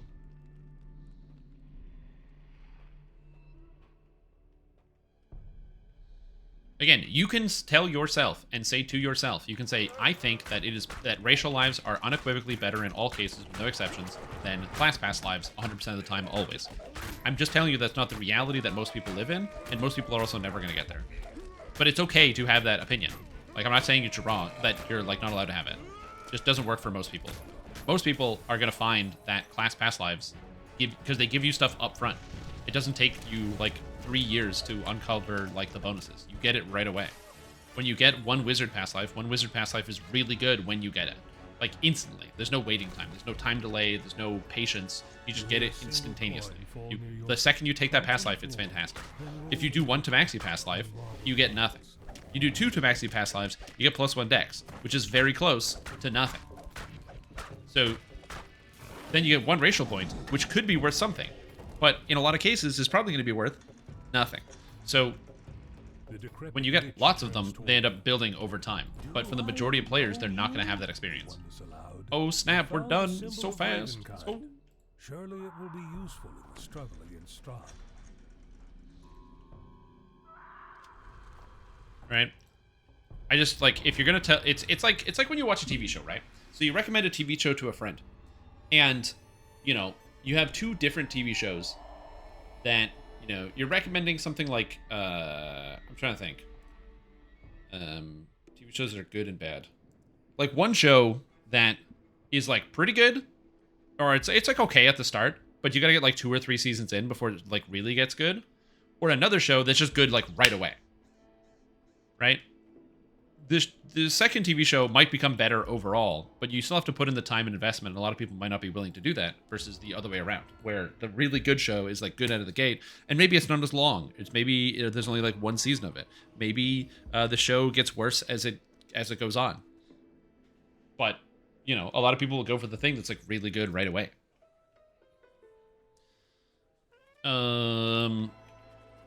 Well, I accept his request. I need to join.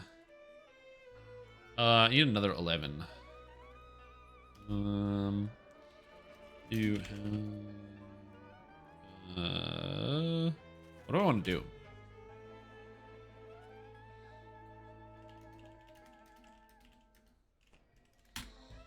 Let's see.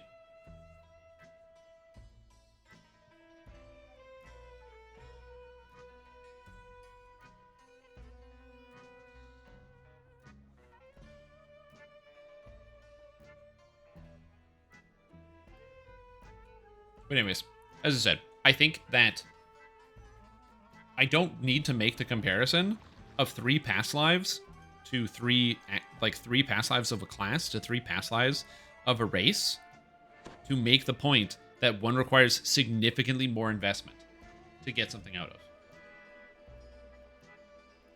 I don't think I have to make that point. I don't think that's important.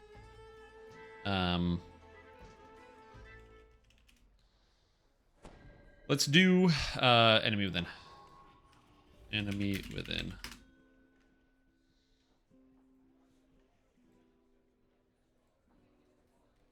Like it's just a bad comparison.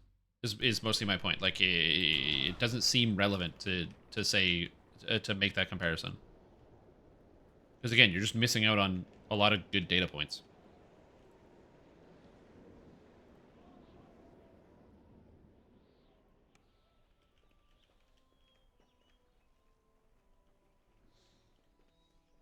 Best case ribbon that doesn't use the tree is what, +3 or +4 to a stat? Maybe?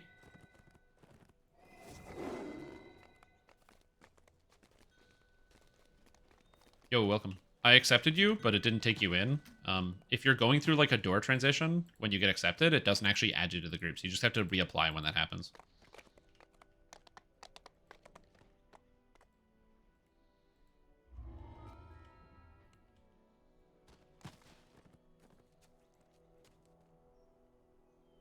Yeah. All those bard lives in. I don't think anyone should ever get triple class. Ever. I think you should do your class and epics at the same time, and then also work on racial and epic at the same time. The stalwart iron golems rumble to life and proceed around the barrier. I have class comp? Yep, it's +2 to all stats and skills. So it's technically +3 to all skills because you get the +2 to all stat, which then gives you the bonuses to skills as well on top of that.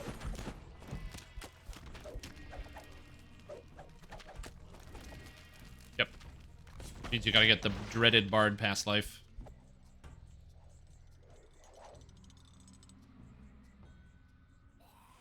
You share? Oh, somebody did share? Nice. You a Storm Singer? I love Storm Singers and Undead Field quests.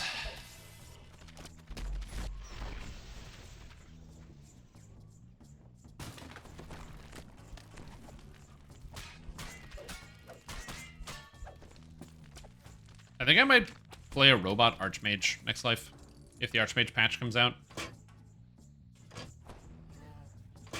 Oh, I can't disable this. Fuck. Well, not gonna do it then.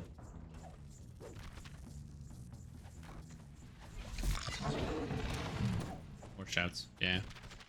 If the stats were useful, it'd be nice. ETA on the raid? We don't know. We don't know. They're probably going to do another Lemania. They might do another Lemania this week, honestly. I know they said they want to get the raid 2 2 to 3 weeks after the release of the expansion. I believe this is currently 3 weeks after the release of the expansion. So I don't think that the raid is going to be coming out this week. So it's probably going to be 4 weeks. To the ceiling at the end of this hallway. So yeah. A wide ditch at the end of a steel lever. There used to be. I can't remember what it was called. There's Dungeon Helper, and then there's probably something else. I don't use any third-party tools because they require access to your login information, and I can't. I'm not going to give that away. I don't trust it. I trust the people making the tools. I just don't trust the tools themselves.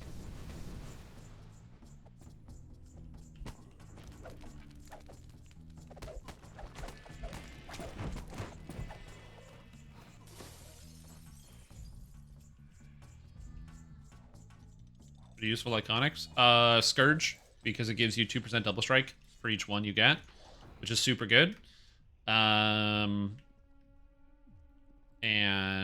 Tiefling is pretty good as well, because Tiefling Scoundrel gives you the free movement speed, which can be nice if you're like lazy. You don't have to think about equipping gear to like get your move speed. You just get it right away.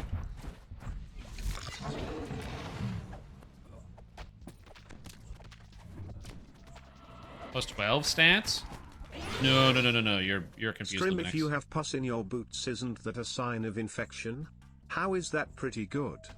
Well, because if I have sign of infection, that means I have a healthy biome of bacteria living in and around my body. And more than other people. So if I'm going to be getting like a higher quantity of cells living inside of my body, the best way to do that is to have rampant infection in the foot. Well, I'm not chasing that down. It's plus 2. I'm not sure where you're getting plus 12 to stats, but if you have one of each class pass life, you get 2 stats.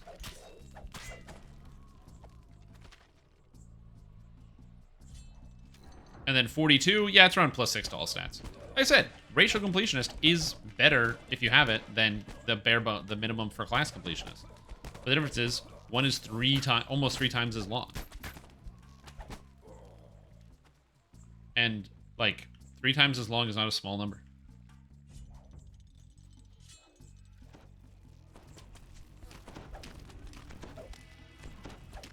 Two times 6 is 12. I don't understand. Anyway, you get 2 stats, not 12. So I don't know why you're saying 2 times 6, but yeah, I don't know how to help you here. I am confused. Yeah, I don't know where you're getting this number from. I'll show you. You get this ability, which is plus 2 to all stats. That's it, and nothing else. You get 2 times 0, or times 1, because this is the 1 feat you get.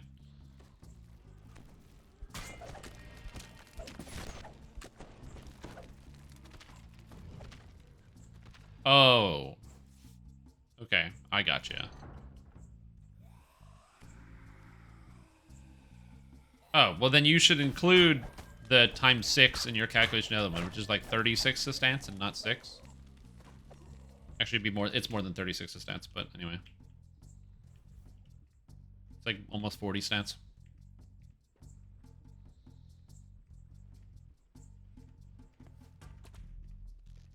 But yeah. Racials also let you do different stuff.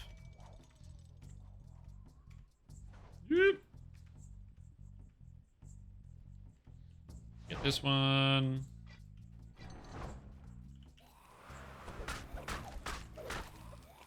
Gotcha. Yeah.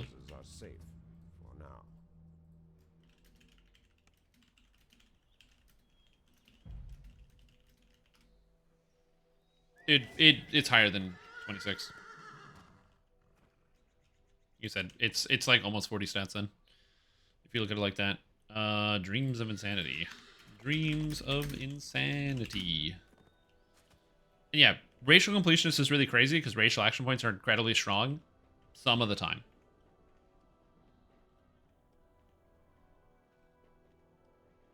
Like, for example, if you play as like a drow and you're not using imbues, you really don't get anything out of your racial points. If you're using imbues, it's crazy. You get plus 2 imbues for free. That's absolute madness. If you're not doing that, you get basically nothing. And so, again, it's going to be very situational.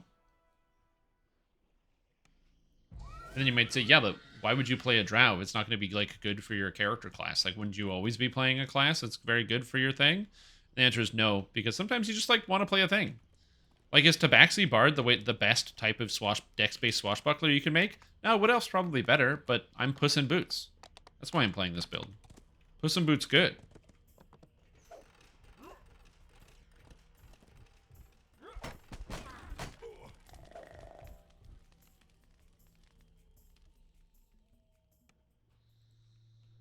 So, like, you know, it really depends on what it is you're doing.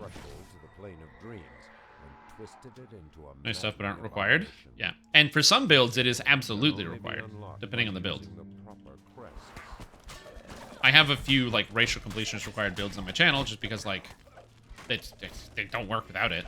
And, need very specific stat point spreads. And people go, yo, how do I play this with a racial completionist? And I have to give them the very cold, hard truth. But I'm sorry, to play a max DPS Warlock, you need racial completionist. Because you need all the Warlock stuff, and you need the fire immunity bypass. I'm so sorry. You can play an okay DPS Warlock, but you gotta give up a lot of stuff, and especially fire immunity bypass, or 8% crit chance with spells, and it's like, oh, Jesus.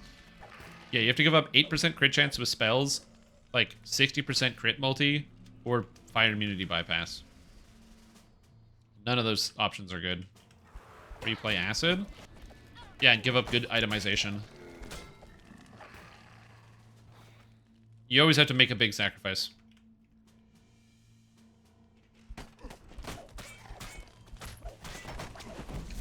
Racial are better to aim for first players, the other way around. Class, then racial. Class is the high yield stuff. You get stuff right away. Racial, you don't get anything right away. That's why class is so good.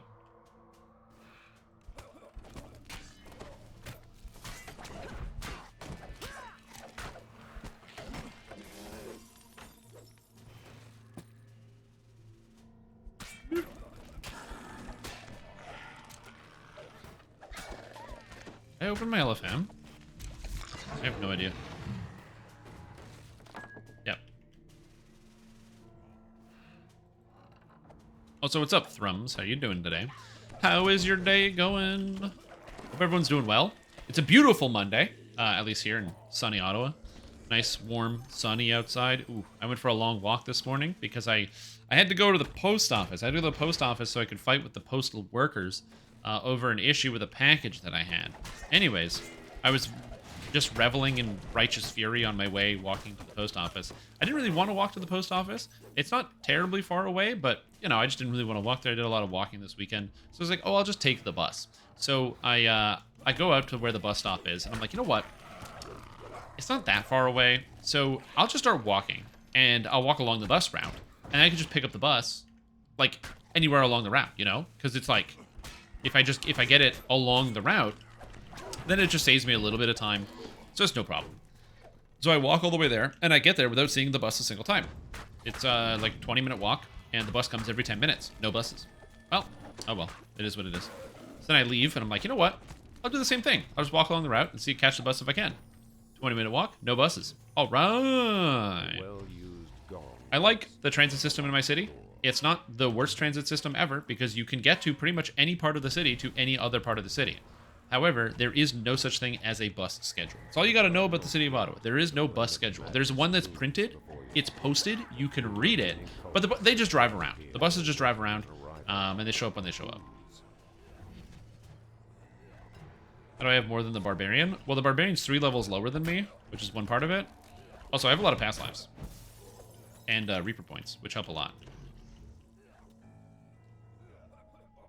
I started yesterday in Poland. Oh, damn, dude. Iconics till Heroic Comp. Yeah, Iconics to Heroic Completionist is a way more efficient way to do it. I just don't really like playing Iconics all the time.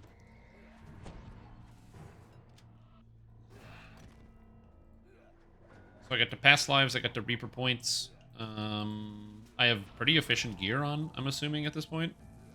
And yeah, the Barbarian needs level 10.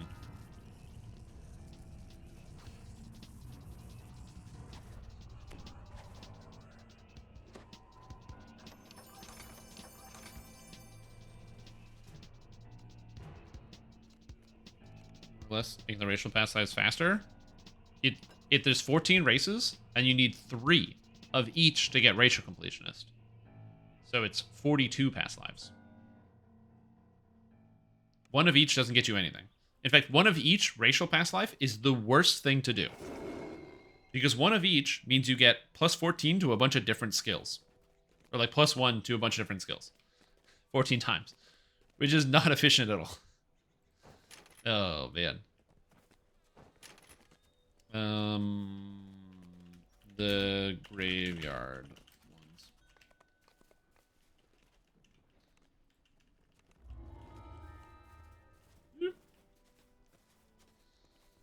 Gives you depression. Mm-hmm. My best take the 11 is always like 10 to 20 minutes late. Yeah, like I said, some schedules are really, really good. Like, because the train is down, because we're on track 2018, baby. We're going to get that train going. Anyway, because the train is currently down, they got the 2 running north-south. And the 2 is surprisingly on time. Every time I got to get the 2, it's pretty much there on time every time, which is very nice. I don't know how they do it. That one's not bad. The 85, just whenever. When it is there, it's there. If it's not there, it's not there. That's how it works. Again, there's no time. There's no schedule. It just, if it's there, it's there. If it's not there, it's not there. There's no way to change that part of reality.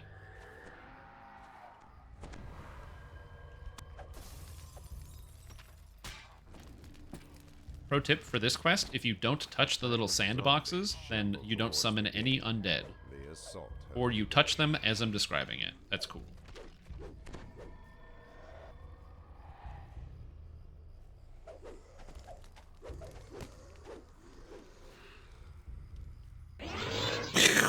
Wow, every time. Great insight.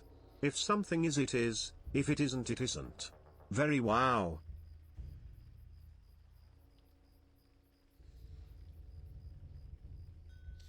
Google Translate. I'm gonna pick a language. I don't know. Let's pick another language. If you don't touch the sandboxes in this quest, monsters aren't summoned. There we go. I'm gonna dump that in chat. I'm assuming that it's like there's a language barrier, so we're just gonna dump it in a bunch of different languages, and then maybe that'll help. Other languages. What's on here? Oh, Portuguese? Sure, why not? I don't know, maybe somebody in my party speaks Portuguese. I'll help them out with that. Other languages.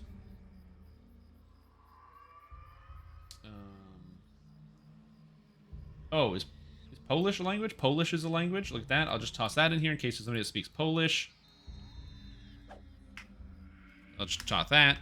Seems to work. Okay, there we go. I covered like a few languages.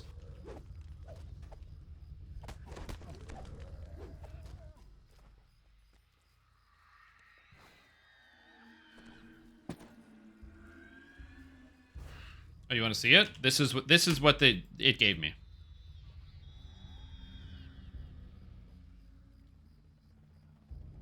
I have no idea what that says, but that's what Google Translate gave me. So I trust that it's good.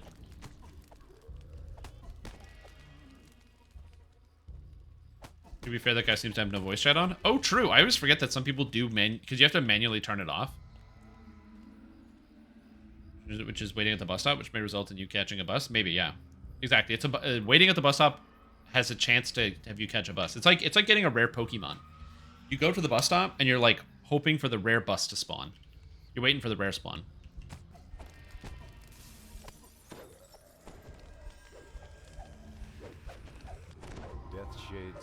Only used for a children's one for playing. Never in a different use. Oh yeah, sandbox is literally the only thing for children to play in. I just don't know what else you call this. There's like sand and it's a box. That's why I call it the sandbox. I have no idea what other word you would use for this spot. That's a cool live stream you got there. Be a shame if someone ate a piece of it, crunch. Wait, ate a piece of it? Did my camera freeze again? No, my camera's fine. Okay, we're good. We're good, dude. Let's go.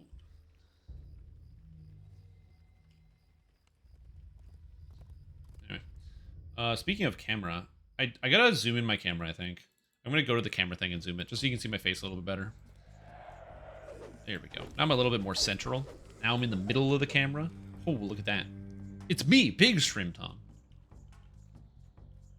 Bus and train being on time. When the train was working, so Ottawa is the capital city of Canada. And it's a wonderful city. It's a beautiful city if you get the chance to visit. We have there's not a terribly high amount of things to do, but it's really, really pretty. There's the National Capital Commission does a very I don't like when I had to deal with them on the regular, I hated dealing with every single person that worked for that section of the government. But to be fair, the NCC they do a good job of making everything very pretty. There's lots of greenery inside the city. There's a farm near in the like right in the center of the city. There's all these like green walkways and pathways and everything else. It's a very beautiful place, especially compared to a lot of other major cities that are just like gridlock, like buildings and streets and what have you. Now there's just greenery everywhere. It's beautiful. NCC, National Crimes Corporation. Yeah, it's very close. It could be the National Crimes Corporation, but we got unfortunately, even though it's really nice to have in like a major city, the one thing that's missing out of the major city is we don't have like a subway system, unlike a lot of other major cities here. And so they decided they're going to put one in, starting, I think, in like 2014, 2015. And they started putting in like a train line. Well, they've been continuing to build and expand the train line to multiple issues, delays, problems, all sorts of things, contract exchanges, money issues, and everything else. Because the problem is nobody ever wants to invest the proper amount of money. As an administration, you want to invest the absolute bare minimum you can invest. That way you can make a better promise. And then when obviously you're going to go over budget regardless, you're just going to get a budget approval and go over budget anyway. The classic move. Anyway, presumably in the next 3 years, we will have a train line that will go from the airport to the downtown core, as well as from there to pretty much anywhere west. East, you're still boned. That train is not going out east yet. That's line 3. But if you want to go west and south, you're all set.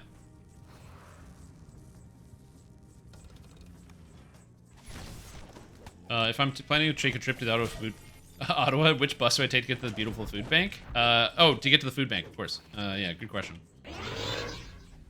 Nazi Wamsi Brian Imoe Popolsku. Oh god. Oh, what is this? Polish. Help. No, Brian probably doesn't speak Polish that good. To be fair, I imagine most people don't speak Polish that well. You dare enter my domain. Your Yeah. bones will join the others. Hold on, my music was a little loud. I want to hear that again. Make it just nice and clear. Nazi Wamsi Brian Imoe Popolsku. Yeah, he can't do the accent. It's or like the accent, but the actual manner of speaking stuff. I can change the language because obviously these things come in different languages. Hey Strim, wie groß muss mein Nosinloch sein, meine Bonlinie zu schnauben? Apparently it does German pretty good. That was impressive.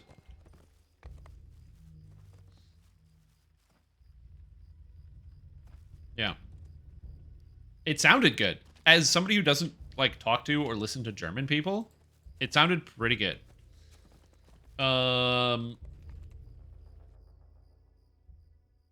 What's another good 11? Another good 11. What I was trying to say was, how big does my nostril have to be to snort a train line? At least this big.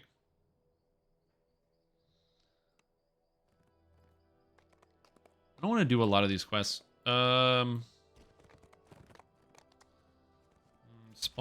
of Whisperdoom. I never do Spawn of Whisperdoom. Guild Wars 2 sucks in French for Dorak. Can I do that? No, I can't. Can you do it in Canadian? Most people can't speak Canadian, including Canadians. Just miss Titan? I don't think I missed Titan. I think I chose not to do it. I think I made the correct decision to not do it.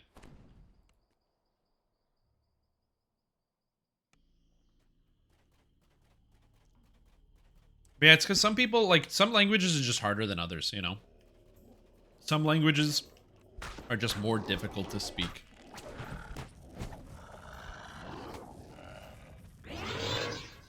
Guild Wars 2's Newell. Good. I'll make sure to let him know. What's the Wards seal this tunnel. Even the mighty Carthul must fear what I guess it's hard to get a comparison because everyone's gonna have bias towards like their primary language. Like I don't speak any other languages.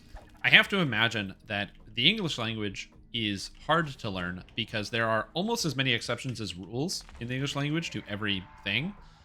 But then also, so like, you know, there's no real consistency, right? It's like there's one of the classic English rules you learn, especially when it comes to spelling, I before E, except after C. Except in, like, most words you know that have E and I next to each other. So, very fun. Like, so that, which is just great. There's so many words that don't fit into that description. So, and also, any word that is O-U-G-H is just a nightmare. Through, cough. Like, what? Same letters, different pronunciation. But then on the other side of things, English is everywhere. And so, and people speak so much English that you probably just get buried in it, and eventually it, you know, it becomes hard to avoid, so you just hear it. So I assume that due to just the ability to become immersed in the language so easily at a distance, it's probably easier to learn. If that makes sense. That's the way I imagine it. Is that just due to like volume of Inglando you hear around places. DDO, let's go. Yo, what's up, Grey Wolf? How you doing? How are you? Rules are consistent for both grammar and pronunciation? Absolutely. Yep. Try Gaelic? No, I'm good. The hatchery. I don't really want to have to learn anything new. The hatchery. Tones and has very clear punctuation. Thai has 5 tones, which changes the meaning of word completely and has no... And also has no punctuation. Oh, punctuation, man. Punctuation. What a great invention. Gotta love that one. It's a character that denotes when you should start, or stop speaking. Separate one thought or 2 thoughts. The hatchery crunch. The hatchery. On the lawn. Spreading compost. Splitting logs. Good old splitting logs, man. Hell yeah. That reminds me, I have my Freezy attack, don't I? Pretty nice. The small caves here have been set up to function as a hatchery, with Whisperdoom's daughters creating an I've heard army of their Eastern language is usually extremely hard. Oh, yeah. Well, it's also not really fair, because, like, especially for a lot of us, like, if you're somebody who lives in North America, we're, like, traditionally pretty stupid. So, like, learning things is kind of rough. It's a rough one. For all of us. Like, some people break the mold, obviously. I'm sure many of you guys in chat, like, you know, are absolute, like, 200 IQ geniuses that can do and learn anything. But for, like, the more average cave person, such as myself, learning things and doing new things, very hard. Very hard.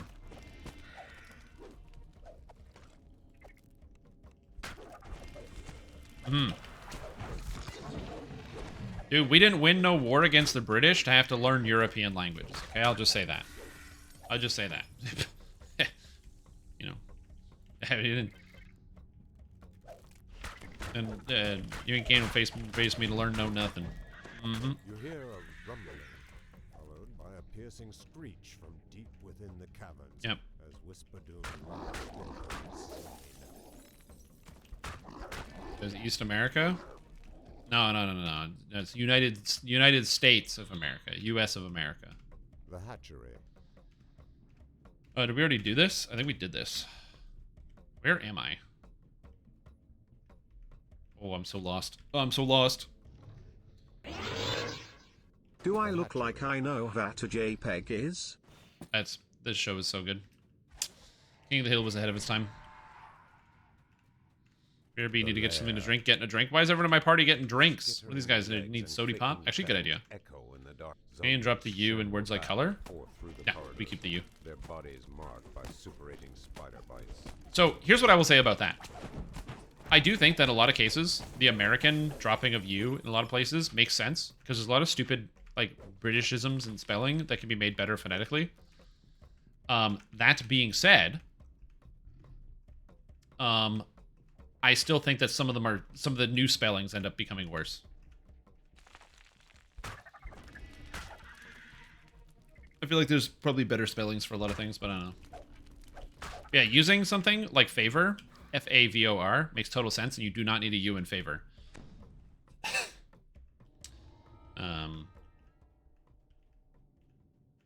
That's just silly. I still write it with the U every time, and then my computer reminds me, and it's like, hey, by the way, did you mean to type that in the British spelling? I'm like, it's in my brain, man. I'm sorry. I just see the king's face.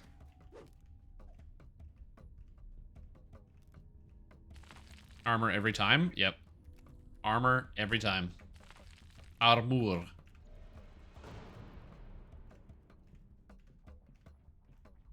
It's got that ooh. Defense and armor over the British counterparts? Yeah. Honestly, I don't know how to spell defense. I get it wrong. I literally just type it in the computer, and I don't know if there's an S. I don't know if there's a C. I don't know where it would be if there was either of those letters. I don't know. I type it in, and I let my phone autocorrect it, or like whatever I'm using fix it for me. I don't know.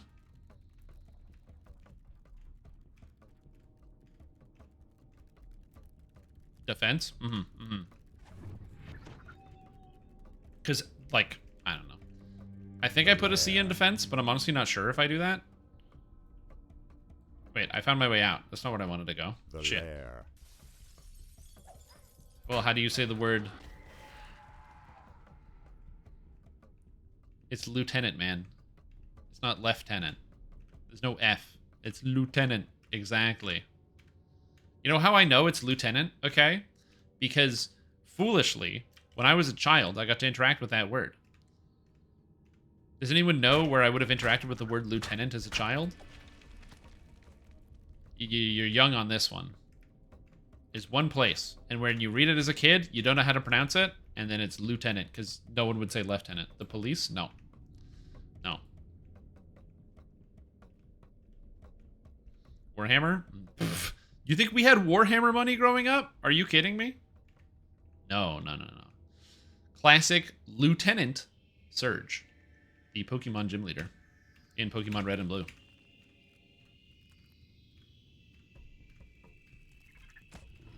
Yeah, I got her. Get her. Lieutenant Dan? Nah, I was too young for Forrest Gump.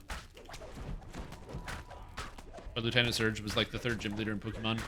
And that was like 96? Which for me was very youngster in that experience. Why is he a lieutenant? Was there a war?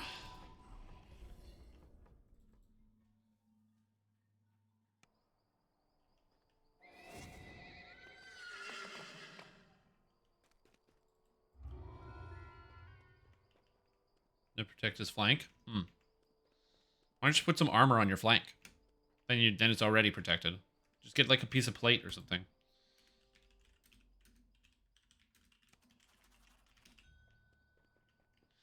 All right. I'm gonna go get some water. This man, you played Pokemon? Yeah, it's Lieutenant, man.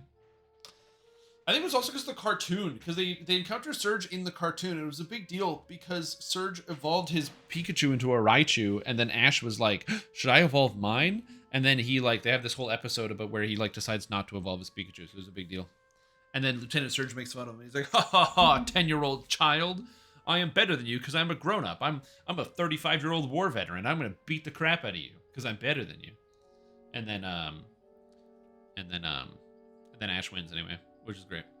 Got the email, passed your annual interview. Now scheduled an interview CTO and CEO sometime. Yeah, dude, let's go. It's the final form. Do you save any cooldowns for the final form or for the final phase? I hope you have some potions left or something. Because, like, yeah, it's final form. Phase 4. Damn, dude. Alright, I'll be right back. Get up. Thank you.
I'm back. I got these, like, lemon wafers from Farm Boy. They're so good.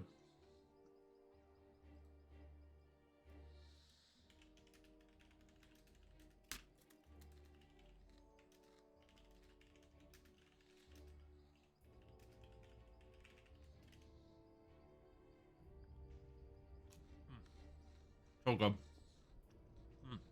I need to carry 2, so I just put one up here, like it was a pencil.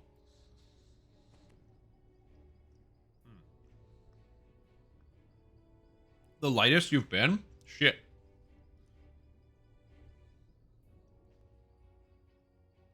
Like, how light?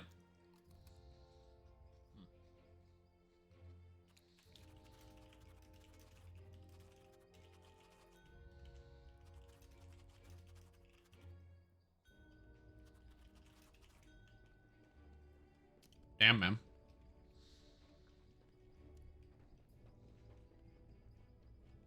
Nice. Congratulations. That's awesome. Look at that.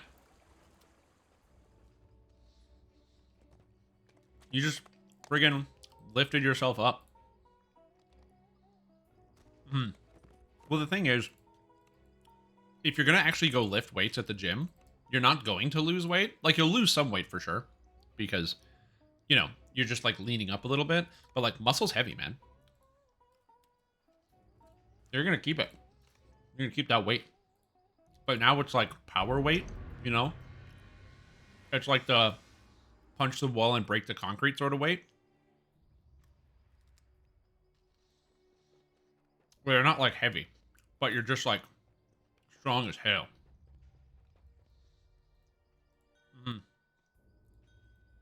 This is why when I go to the gym, I do mostly cardio and lightweight exercises. Because I don't really want to get any muscle definition. Because I don't like the way that I look. I just want to improve my heart health. And, you know, be lean.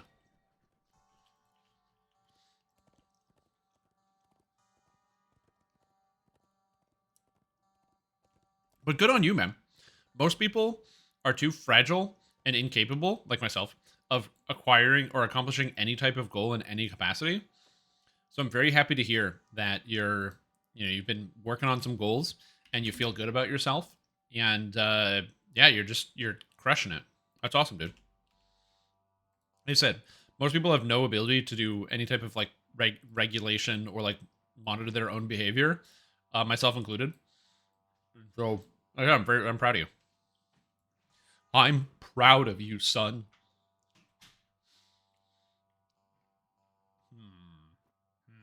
Train of manacles, eh? Fortification, sheltering, vitality, all of this is good. Swashbuckler 12, bitches. Let's go, dude.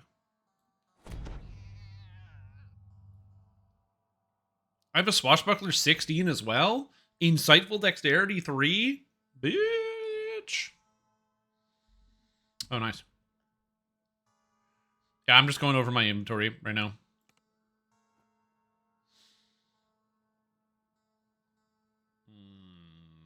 Giant's Platter, Hide of the Fallen. So Druidic Survival Mastery has been changed, so now it works in all forms. So this works in wild shape. So you can actually use this in like damage forms now, which is kind of cool. Or like other druid forms. Dust Cart. No, I don't need any of this. Thanks, Dad Mom. I don't want to be called Dad Mom. That's not... I mean... Do what makes you happy.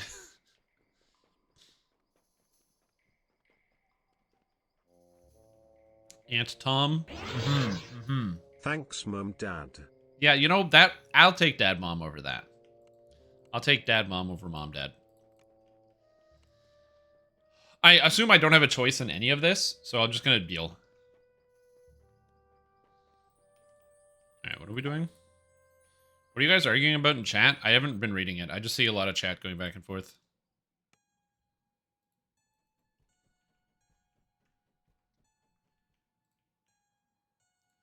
I have no idea what you guys are talking about. I was not looking at all. I need a what's the thing with the hole? That's it.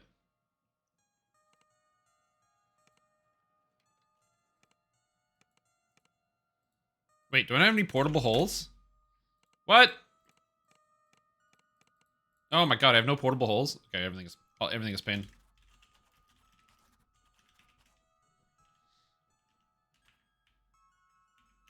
There we go. Is there like a sale going on right now? Yo.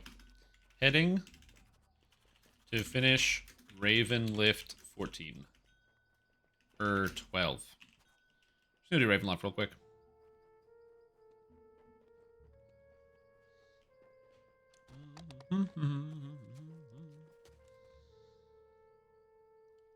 What's this quest? So, wine quest. Next. Find which is better to do first, class or racial past lives? Oh, it's literally just class. There's no like, That's just what it is. What it is. Search to 1.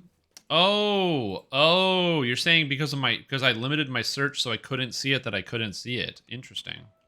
Is that what you're saying? Interesting. How do you reduce the UI for action bars? Do you mean like make the action bars be smaller? You have to increase, if it's based on your resolution size, that's literally it. Bigger resolution equals smaller action bars. Smaller resolution equals bigger action bars.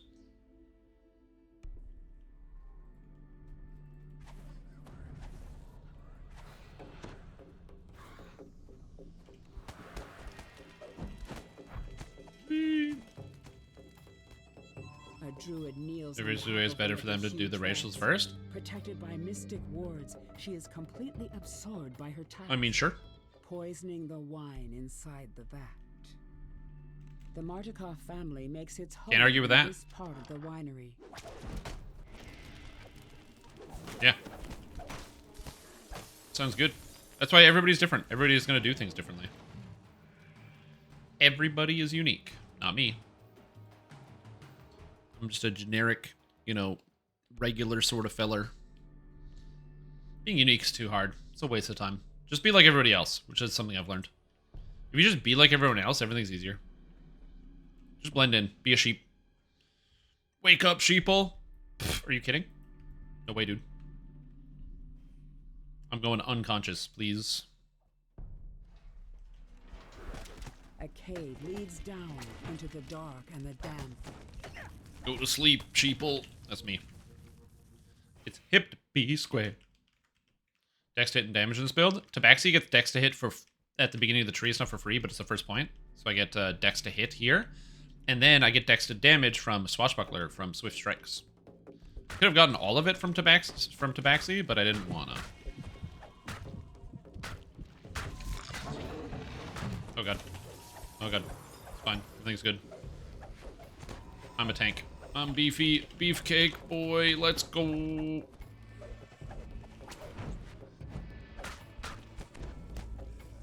Alright, we're good. Everybody's alive. Perfect. Oh, we have to purify the wine. Let's get out of here. Decent as far as stances. Yeah, Colors of the Queen is what I always recommend to go first. Because Colors of the Queen is good. It just randomly kills stuff. It's fantastic.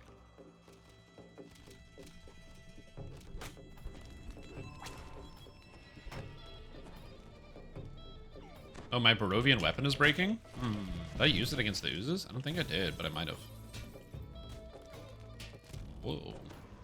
Whoop.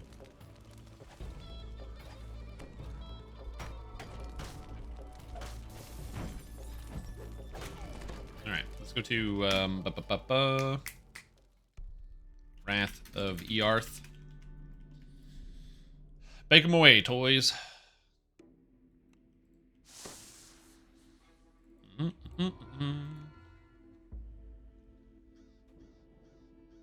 The RNG? Yeah, it's fun and it's good. It's the best combination of everything. It's fun and powerful. That's the best feeling in the world. Fun and powerful? Oh, yeah, dude. Whoops. Here we go. Mr. Hill, let's go.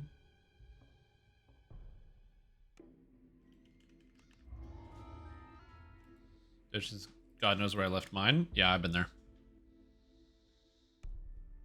Missing chains. Where's my AoE? I have cleave, man. I got my spinning ice cleaves and stuff. I got lots of stuff. Yeah, you think I don't have it, but I do.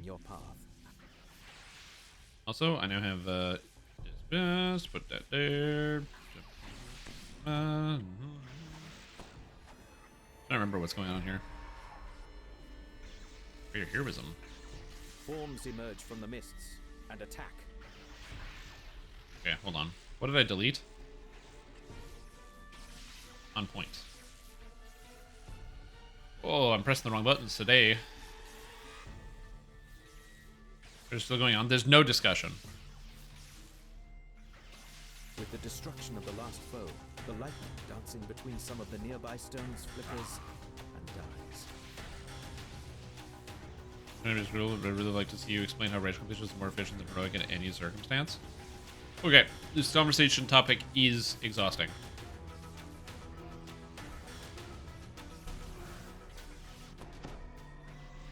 You guys are exhausting each other. Because you guys aren't listening to what he's saying, where he's saying that there's a guy that he knows that does things differently, and he finds it faster, which doesn't apply to everybody, which he also said it doesn't apply to everybody. So, like, I don't know why you're still having this discussion. You're just, like, not reading the things. I just read the text in front of your face. Even I'm reading it, and I'm attempting not to pay attention because I don't really care. Source of strike through? The two-handed fighting feat line. Two-handed fighting gives lots of strike through. That's why it's so good. Because two-handed fighting goes from 20 to 80, so you get 60% for the first one, and then you get an extra 30% for every feat after that. So if you have all the feats, you get 140% strike through. Which is pretty good. You examine the statue and find a hollow. Average player is 4 to 5 hours a day. If you're playing 4 to 5 hours of DDO a day, you're getting Rage Completionist. That's not the average, yeah. Average player is not 45 hours a day. The average player is 2 hours twice a week.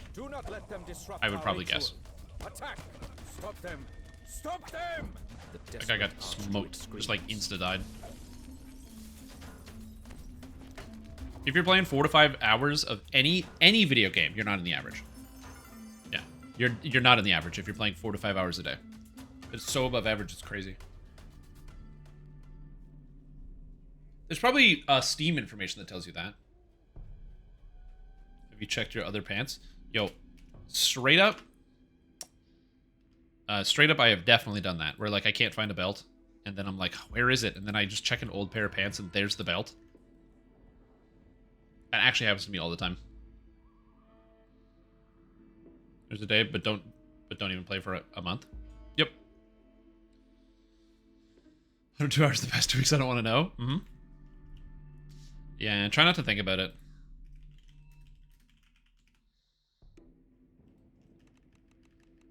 Yeah. Just remember, if you think you're in the average, you're probably not. Giant bramble walls and because you're thinking about play patterns of people in the video game, which means you're thinking about the video game more than the average. That's a good way to, which is a good way to think about it.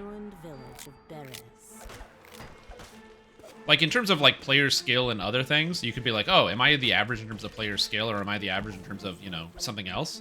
Then sure, there's a different discussion. But, like, if it's like, oh, am I the average, like, in terms of playtime? If you think that sentence, you're probably not, because you're spending more time thinking about the game than the average player. I don't know if that makes sense. And the magic of the nearby ward is disrupted. Telling you next week your red eye is finally good. Can't you tell? Isn't it your eye? You just, like, look at your eye, like, look at stuff, just, like, stare into space and be like, Then no.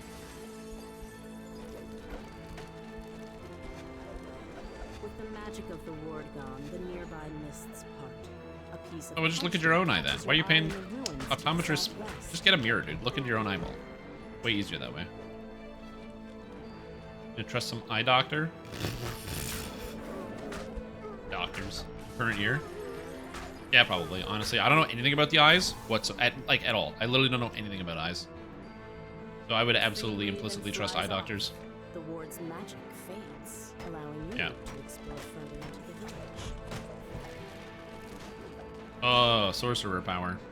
I want to play a sorcerer. I should play a sorcerer at some point soon. Like, just whipping out magic, just watching a sorcerer go and explode everything is very cool. Heard from the ruined building to the northwest. The raven caws and thanks as it flies away. With the ward disabled, the mists part, revealing the ruins of a mansion. There's not enough time to grind a game. It's like 12 hours, 4 to 5 times a week, 4-hour average.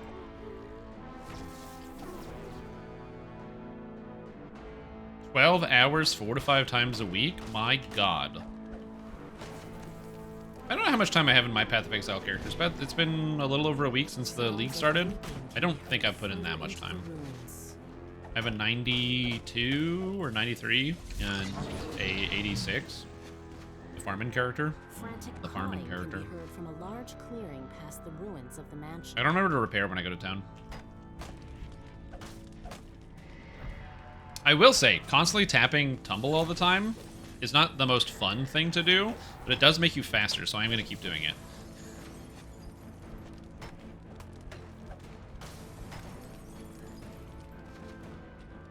I'm just going to keep doing it again and again, because it just feels...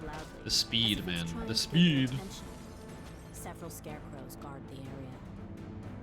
It's very silly, but it works really well. The creature drops a small We got a crow? key. The grateful raven flies off. Far off in the distance, one of the wards protecting Babylon. As I've said this before, but video gamers, and especially MMO gamers, are really good at optimizing the fun out of everything. Where, like, instead of playing something to have fun, you just, like, it has to be the most optimal thing, or else it's, like, not fun. But even when it's optimal, it's not fun either. You're not even having fun playing the game anymore. You're just, like, doing it because it's an activity that's physically possible to do. And so, you know, it'll happen all the time where somebody will question a decision that I made in a build. Not like a bad decision, you know, where it's like, oh, I'm just using an inoptimal gear set or something that could be made better, like a glaring mistake, right? And I appreciate when people point those out, but somebody's like, oh, this item set would be better, or going to this would be better. Because that's stuff that's like, I am trying to optimize that element of the character, and I'm just doing not as good of a job, and having that being pointed out is good. But I'm talking about stuff where, like, you know, I make a character like Puss in Boots. If somebody was like, oh, but, you know, it'd be better if you played as this other race. And I'm like, yeah, but it's the Puss in Boots build. Huh? Like, yeah, maybe it'd be better if I didn't play a Tabaxi, but I can't be Puss in Boots if I'm not a Tabaxi. Then a hunched figure suddenly. What's my class split? 18 Bard, 1 Rogue, 1 question mark. I don't know what the question mark's gonna be. I'll have my revenge on you and those accursed birds. Just you No trance? wait. I'm using the Dex trance from the Dex trance tree. The bow tree with the Dex trance. Yeah, so this is Dex Bard. Sorry at 9. More at 11. It's a good button, man. You get to fly around the world. Zoom. Yeah, because the whole point of this was Dex-based Bard, because they changed War Chanter, so it scales off of Dex for all the freezes. So now the freezes are super sick, and you can play Dex. Why not 2 in Rogue? I don't know either. I think I could do 2 in Rogue. I think 2 in Rogue would actually be pretty good.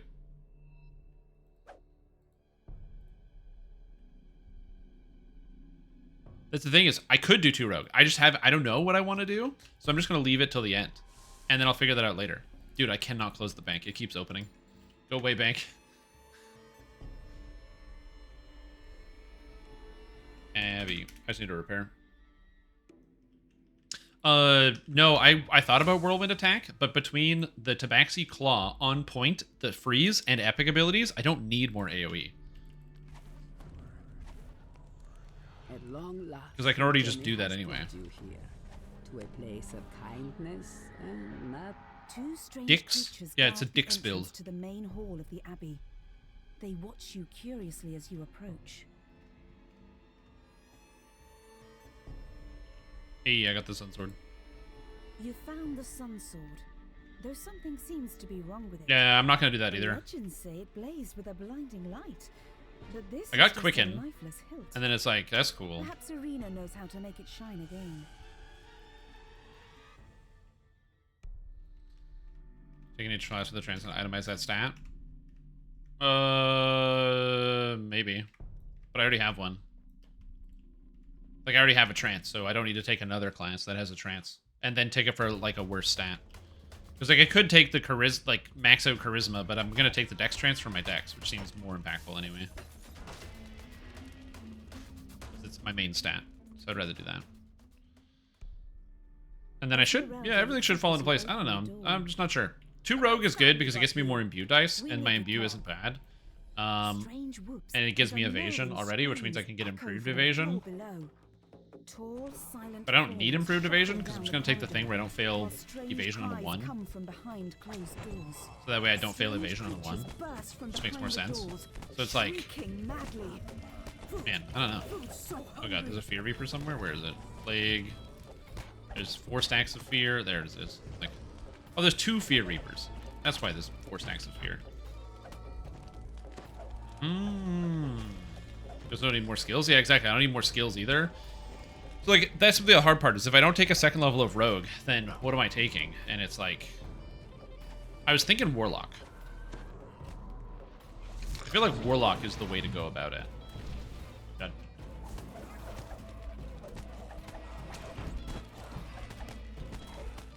Guy just freeze him. Yeah, freeze him up.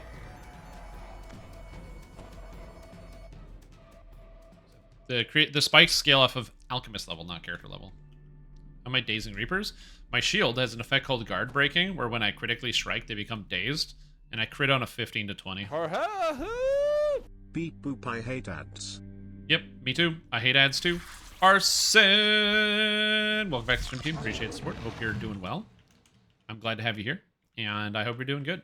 10 months? God damn. Ad free? God damn. What a good deal. Yeah, if you want a good guard-breaking buckler, go get the buckler from Witch Hunt in Feywild. Can't remember the name of it. But it's got guard-breaking on it, it's a level 5 item. And it's good.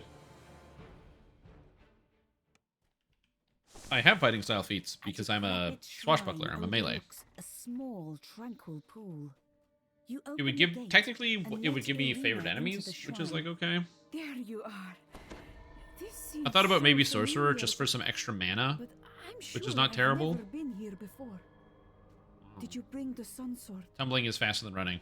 Coggers. That is a very good use of Coggers. I shall attend to it in a trice. Hey Strim, Brian here and I have not learned to speak Polish in 2.5 years. Cringe. Can't speak Polish? Damn, dude. Yeah, me neither. Yo, Kentos, welcome back to the stream team for 30 months. Appreciate the support. Glad to have you here. I hope you've enjoyed wasting 30 months of your life here in this channel. God damn, dude. That's crazy. You don't like to think about it, but then you think about it, and you're like, huh. And there you go. Suddenly, an image appears in the sparkling waters of the pool. Polish. A handsome youth with that works a little bit better, actually. Yeah, that one's not bad. Do you bother scaling your cold things? No, because this doesn't deal cold damage. And this doesn't deal cold damage. And the cold imbue I don't take because I take the sonic imbue because less things resist sonic damage. I actually don't have anything that does cold damage. Because the freezes are just freezes. Why learn polish when you can learn wax? Great question. Yeah, just wax it. Don't need to polish. Probably pronounce it correctly? I don't think so. She is pulled down beneath the rippling water and into her lover's embrace. Yeah, I can't be a monk because you can't multi-class bard and monk. As they begin to fade from view. Because of alignment conflict. Then a peal of thunder shakes the land. I think I'm just gonna take Warlock. I think it's gonna be the play. Voice from beyond the mountains for Arcane Warrior. Out. She is mine. A dark figure appears. Intimidate failure. Shrine. Damn it. She's escaped. Hey Strayed, I'm over here. Cries Strahd. I'm rolling so low. Make you suffer for that. Nice. Because you just need to make your intimidate check, and then you can get Strahd off of Esmeralda Devanir. Esmeralda prevents you from being able to do anything. All I see. Alright, Peril of the Planar Eyes next. Of the Plane A Eyes. Holy power must still linger. This is a waste of my time. Extra decks and stances. Again, I can't be a monk because I can't multi-class. Also, I can't use a rapier as a monk either, which defeats the Puss in Boots build. You gotta use rapier. There's like 20 reasons why I can't be a monk. For a moment, you no, probably like 6. In this dreary, defeated land. Then, without warning, remember from my classes 20 years ago? I don't remember anything from 20 years ago. You pick up the sun sword. It's like a bunch of quests in the 12. No, the Lord's March Plaza. You realize that this is the weapon that could slay Strahd. Greatsword or Great Axe is generally, yes. Greatsword's generally better because you critically hit twice as often, and critically hits not only do good damage, but also have extra rider effects on them usually. Like, when you crit, you do X, and so usually you want to choose Greatsword. And then also, similarly, falchions end up being even better because you critically hit more often, getting more added additional damage. The base damage of the weapon's not as good. But yeah, if you have all the tools, there's no like specific thing you gotta choose. Falchion is the way to go for two-handed weapons usually. Unless you have something that's restricting what you should be doing.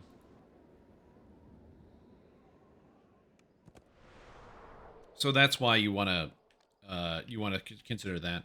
Great axes can be good on classes where you can guarantee a critical strike. So for example, if you have like a half-orc or a fighter, they get abilities that when you press the button, you automatically crit.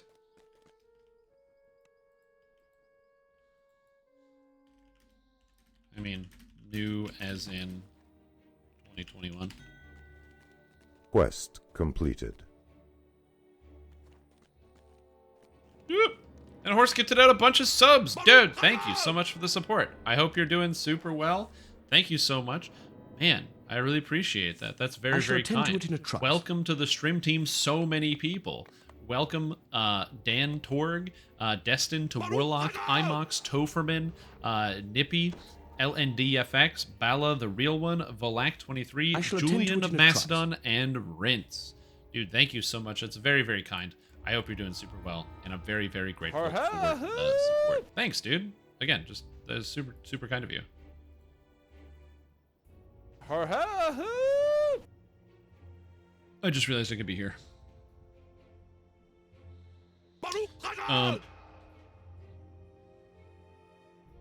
So there's that. Do you know where the quests are? Yeah, all right.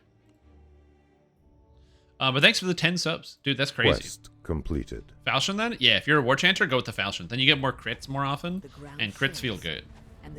I would go Falchion on your build. I don't have the ability to disable... I do have the ability to disable that trap. I just don't have time to disable that trap. Must disable traps for experience. A resonant hum fills the ruins as the first rune activates. Get... Oh, roll a 1. Succeed. Let's do it. Smoke and ash but yeah. the air but thanks, dude. Really appreciate it. I hope you're doing well. I hope you're enjoying the stream and having a good day. And I'm very grateful for the continued support. Again, I don't know what to say. It's a lot of gifted subs. So again, very, very kind. Air through the shrine, and then a sudden silence. But yeah. That's usually the only places where people use Great Axe is on characters that can guarantee critical hits. Now, two-handed weapons also have the ability to do that because Fury of the Wild is an epic destiny that also gives really good critical hit power. Because if you have Fury of the Wild, you get an ability called Adrenaline, which makes your next attack critically hits no matter what.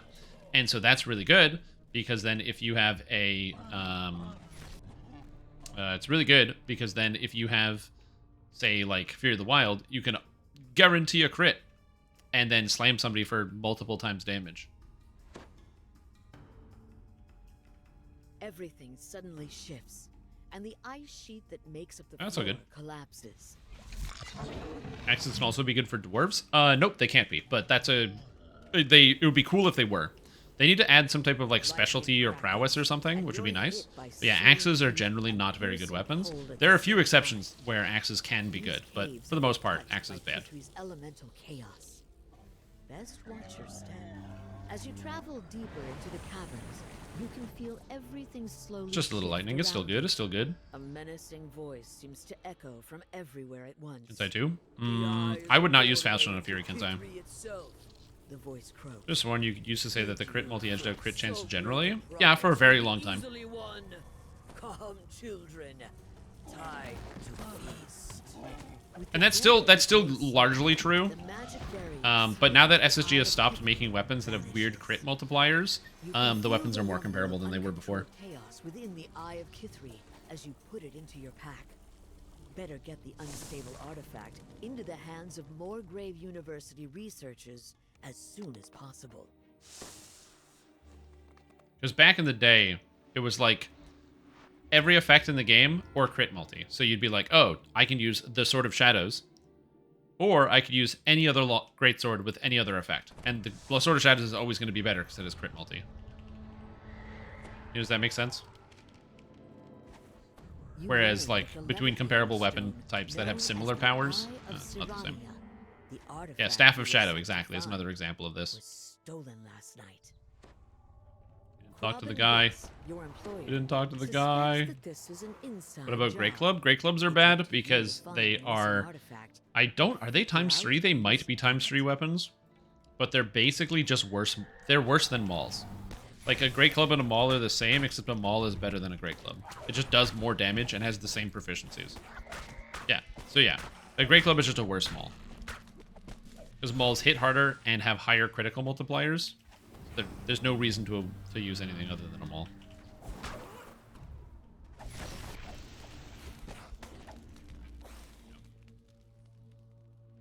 Staff of Shadow.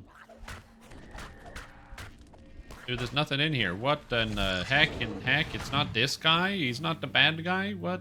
Aether Finkelberry Not manages Aether to Finkelberry? pacify the remaining kobolds. What He in the reprimands heck? you Oh, that can for talk to this guy. provoking his Hey, what's up? research subjects. According to a Good. loud kobold, these creatures are not supposed Guess to if it's talk dependent to if it's named or not. strangers. There are no good What named Great else Clubs. has Aether been telling his research subjects? That's also a big problem because Great Clubs are a bad weapon, so they don't make There are good Great kobold Clubs. footprints all Because over making this good Great place. Clubs would involve making They're Great up to Clubs, something. which are And bad. that So suggests then you have to make weapons that are Aether bad that people aren't going to use. Finkelberry is involved. So instead, they just stick to the standard Great Sword, Great Axe, other stuff.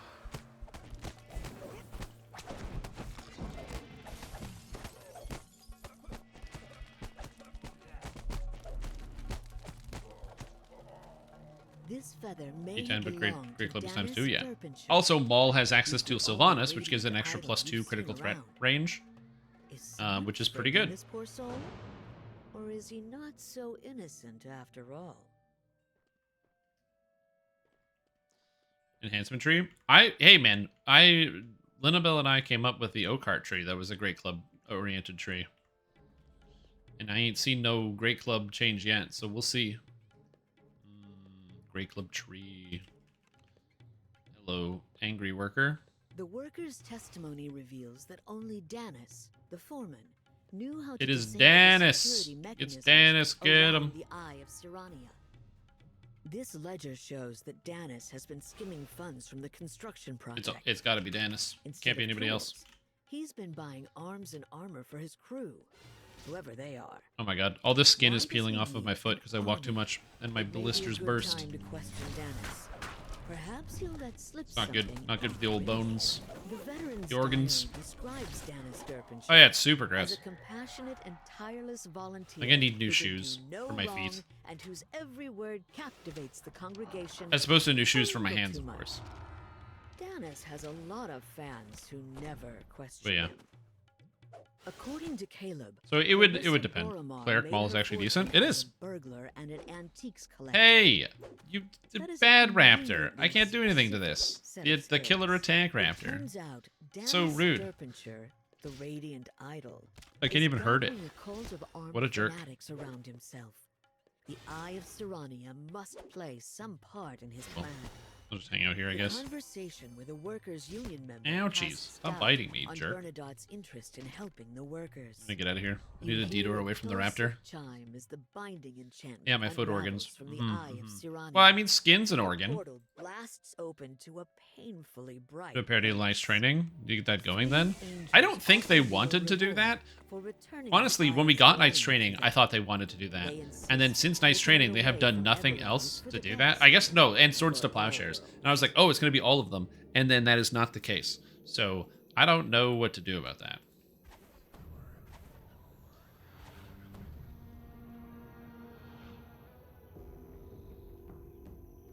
You found the first So yeah, quest. Great No Club, eh? doubt More searching will turn up the others. Ooh. Burn a hole in your pants. Caveman training? No, it shouldn't be caveman training. It should be called Join the Club. The sunlight here feels much stronger. I'm than you'd adamant expect. about this. Call it Join the Club, and then you can you get club bonuses.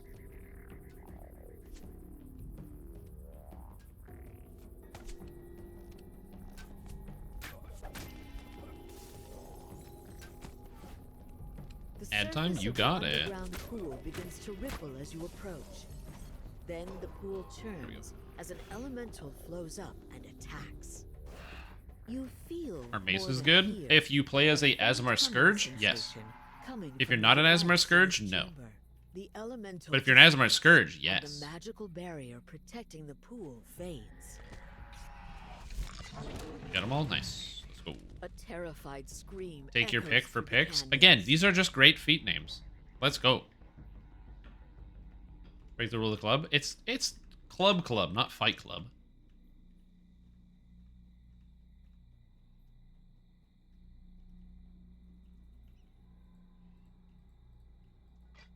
Alright. Get him. It's not that bad, actually. There's maces in a lot of the festival events, which are not too bad. Also, you don't care about leveling options, because if you play as an Asmar Scourge, you start at level 15. And so if you're level 15, you have access to so many amazing maces, because there's the level 14s that come, the paired 14 maces that come out of, what's that quest called? The Age of Rage. Floats into place, and there's a sudden pulse of magic power. And the maces they start with aren't even that bad. As you step inside the temple, you notice that the floor is totally free of the sand and dust of the desert. Everything is strangely clean. Someone, or something, is caring for this place. You hear the sound of heavy footfalls echoing down the tiled halls. I am the freezing god. Call me Mr. Freeze. Just freeze everything. It's so sick.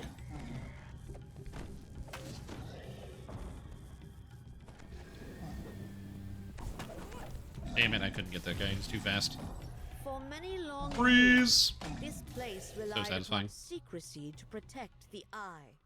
That They're 18? time has Nope. clearly passed. Yeah, there's a lot of really good endgame maces. In fact, I think maces and Morning Stars, because it's two different weapon categories, they're the same weapon though. If you combine them, I think they have the most raid weapons right now. So weird, but there's so many of them. To be fair, some of those are caster, like the lightning coil. But for the most part, it's not bad. The Deva pulls back with a nod. You are indeed worthy. Yeah, you can use a great club. It's just no good reason to use a great club. Do not let it fall into darkness. So if you know somebody who is currently using a great club, that's fine. They can use wonder it. about the Deva's parting words as you place the Eye of Irian in your pack.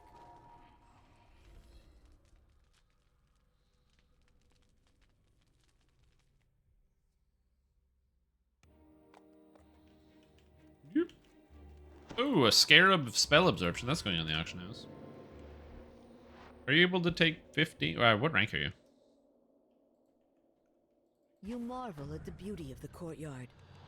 2 stories tall, with Nice, so we should be good then. chandeliers We should be in pretty good dangling lockstep. overhead. In its center stands when you touch the water in this fountain, you feel almost weightless, as though you were floating just above the ground. Mm-hmm.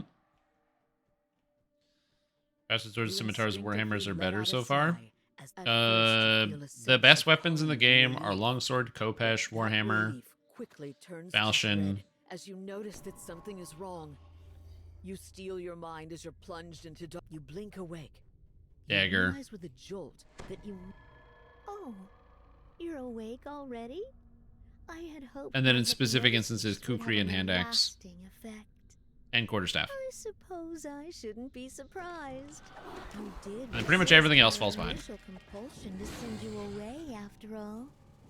What I causes the freeze? suppose you Bard won't does. just leave my War Chanter's elbow subjects in the freezes. Look at us thralls going of your fast. sweet dreams. Tumbling, so dumb. There's no Yeah, you can go down there. I'm not reason doing to that. lie The anymore.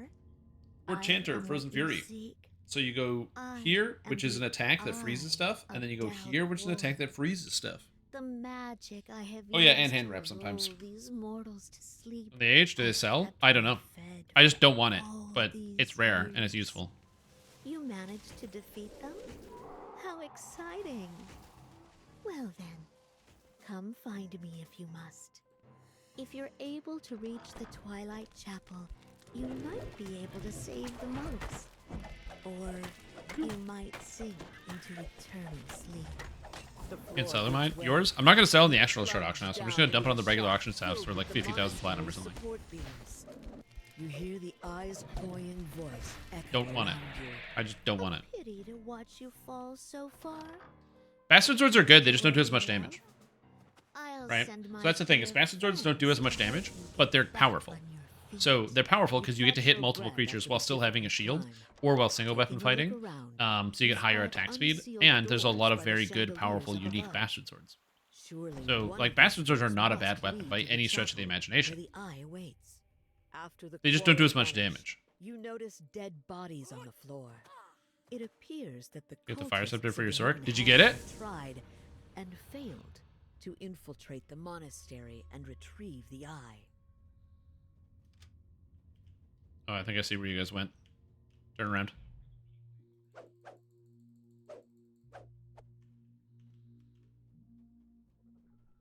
Nice. Good job. From this vantage point, You see, can clearly see the I would courtyard never... below, That as wasn't well you. as two I of would the never doors on farm this level. out Heroic Till Ransack. I'd just go insane. Spear Reaper.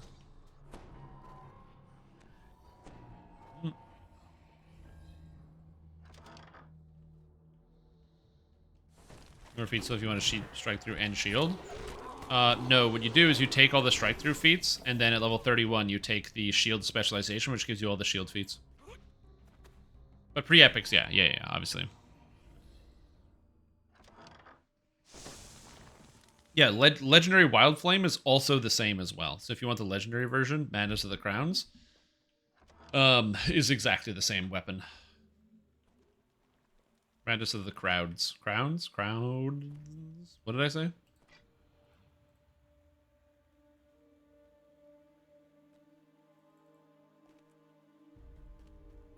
Wait, did we not pick up the crest?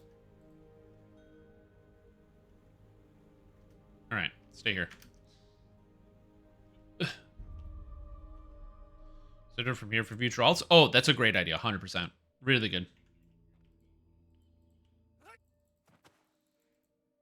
Totally agree. That's a good idea. I have a bunch of them in the bank.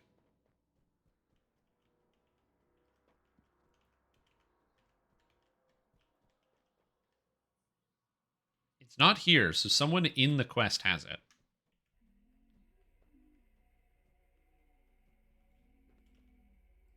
But I don't know who has it.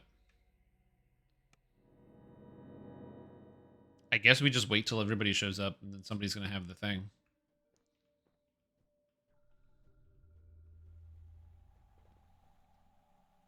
Well, whoever has the crest will show up eventually. I thought I picked it up, but I guess I didn't.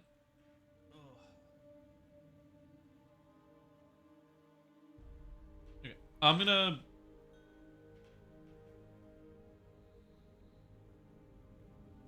Who got the crest? I have no idea. There's one guy who's running around. I don't think it's this guy. I think it's this guy, but they're...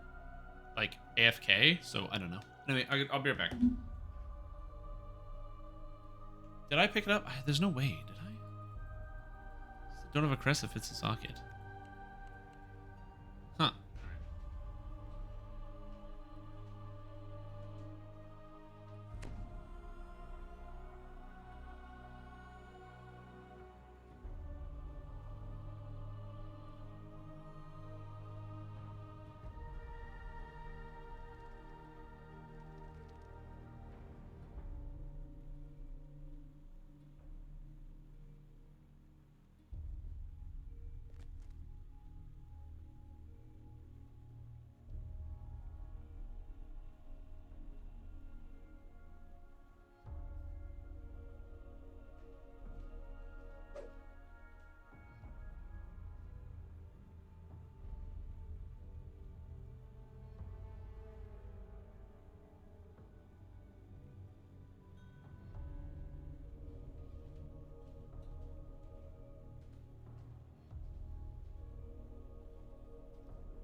Okay, I'm back. Oh, they found the crest? Oh.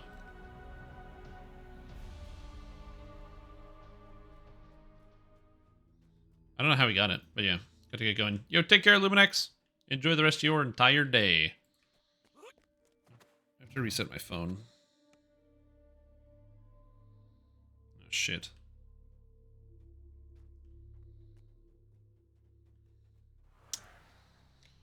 I don't remember how to turn off my phone. There's a point holding the power button doesn't work. I gotta figure this out. How do I turn off my phone? I have a cutscene coming up. I'll just figure it out then.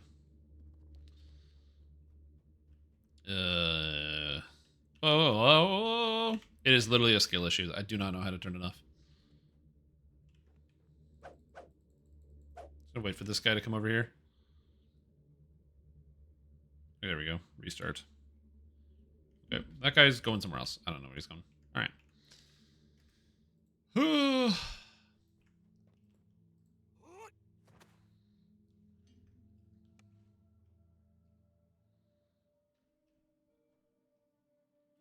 Okay, I'm good. I don't know how that guy got the crest. He must have come up there early and then gotten the crest and then snuck off somewhere. I don't know. Very weird. Oh, well. It's all good.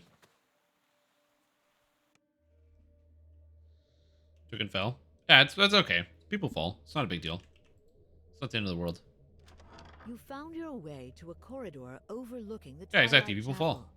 Yet you cannot I've see fallen the before. road I fall down. off of stuff The all the road is time. blocked by a magic Like barrier. going up on the... or trying to go up quickly on the stairs in Ravenloft. I fall off of stuff all the So time. near and yet so far. If you ever hope to reach me, you will need to choose between the two trials I have prepared for you. Let me through. eye's voice fades, Through. Okay, and trying to go up the lines tower in blocking your Ravenloft, path and then it's just forward like, disappear. whoops. I got slippery feet. I'm going off the edge, man. This is what you chose? I can't hold on. Very interesting. Let's see how you fare. What did I do wrong? This. Still doing it wrong. Fuck. The last tile turns into Can you position. cleanse and unbound? I don't know. Power flows into the I don't know the signal answer to your crystal on the question. wall, No clue. Dispelling the barrier atop the Twilight Chapel. I apologize. I have no idea. Heroic green steel? I have no clue. Somebody in chat might know. Somebody in chat might know the answer to your heroic green steel question, but I do not. Such a shame to rip them away Yeah, from exactly. their Like happiness, to pull them back into this world with Hold on. Let me phone my grandpa real quick and ask him about green steel. If that is truly what would bring you peace, I will oblige you. But if you believed these Hey, do you remember the trifling Stone Ages? illusions Like of when my you were a true kid? strength, Yeah? prepare to be Okay. What do you know about heroic disappointed. green steel? You are pushed back into your dream by a force too powerful to resist. I'm having When a you difficulty rise, connecting a you hear device the Eye to of my phone. Dalquor's chilling voice. One last challenge, love. One final dream.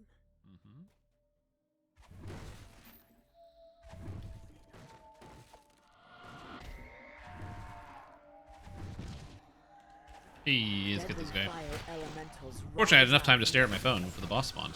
It's very convenient because I wanted to stare at my phone before the boss spawned. Multitasking, baby.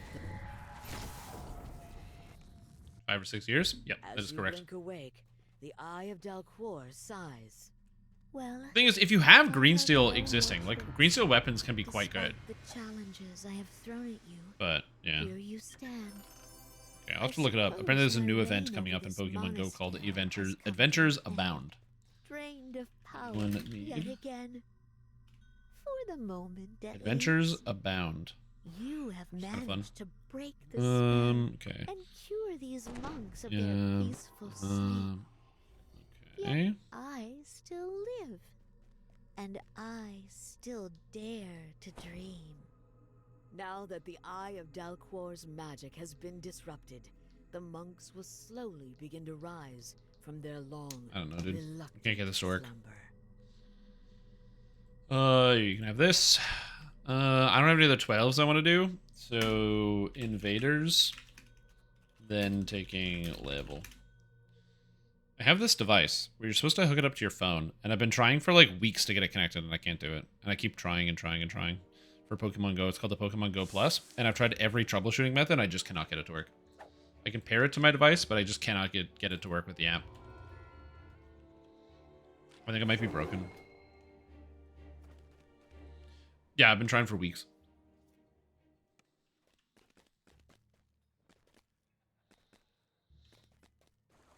You try doing it correctly? Oh, do it right. Oh, do it right. Sorry, I was doing it wrong?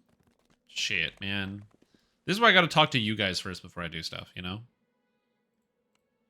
I should talk to you guys before I do anything. Alright, so now I give everybody around me 15% or 10% increased movement speed.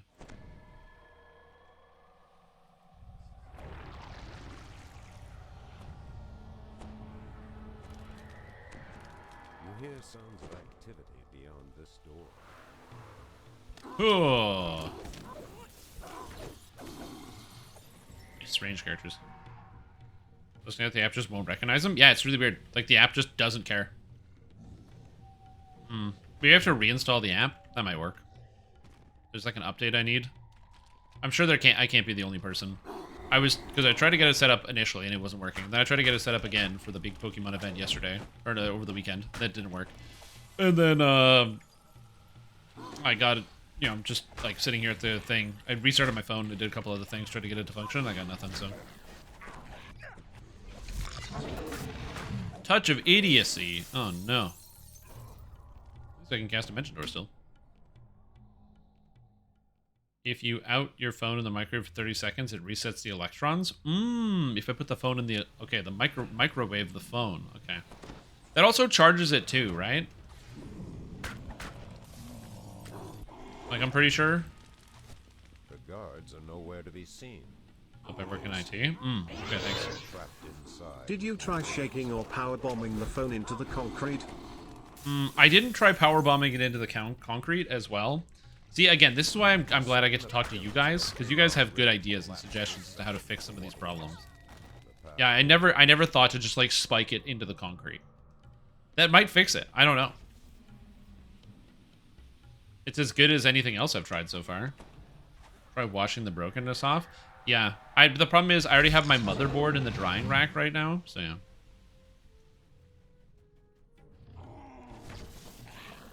Just, yeah, covering the Wi-Fi speed spray, of course.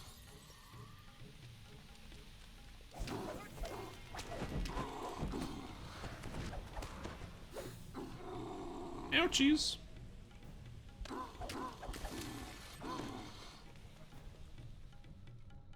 So they changed the thing where you can heal yourself outside of combat now in Reaper mode. And overall, I don't know how you guys have received the change. For me personally, I notice almost zero difference in my gameplay because I run from pack to pack so fast, I'm always in combat. So I almost never get to heal outside of combat on Reaper mode. I don't know about you guys, but yeah, I'm pretty much just always in combat, so it's like a non-problem for me.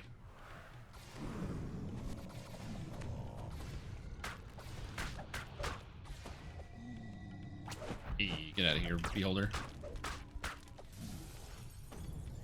Been a very good improvement. Yeah. Like, I think it's a good improvement. I'm not upset about the change. I think the change is good. But I remember some people were like, it's going to make Reaper mode too easy. And it's like, even on R10, we're not out of combat for long enough. You're still in combat all the time. You can't heal yourself. So, like, I haven't noticed a difference in my gameplay. Personally. SMW has to walk backwards the entire life. Okay. I will say that one time when I was doing the ESO stream and I had my controls inverted constantly was really hard on my brain. It was way harder than I would have thought, and I don't recommend it to anyone. Don't invert your controls. It's impossible. It makes it... Never. Alright. Alright. Okay, time to take level, and then we're just gonna go do the entirety of Giant Hold in one go.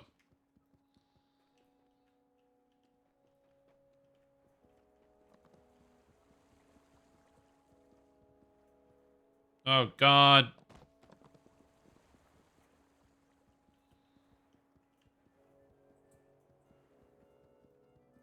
I cannot not do Reaper because XP. Yep, same here. Yeah, do the whole of Giant Hold. I am running a 10% potion.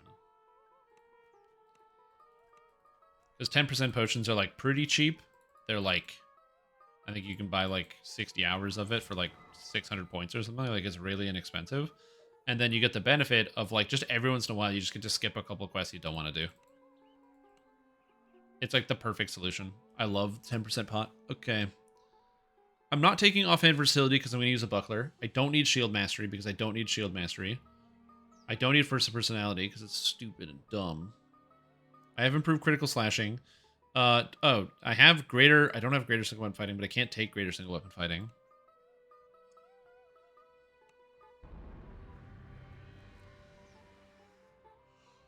What do I take as a feat? Young people. Also, I'm yawning. I'm going to go get something for energy. I'll probably get some rogue energy here in a little bit. No, I'm just going to take the feat for all the shield stuff.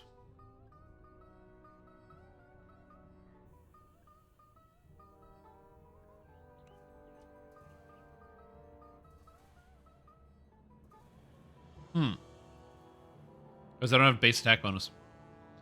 Takes 11. I'm at 10, I guess.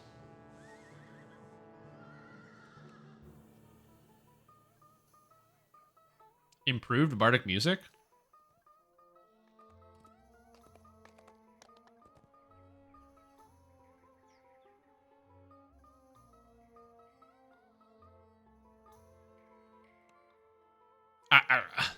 I'm like really struggling here. I don't know.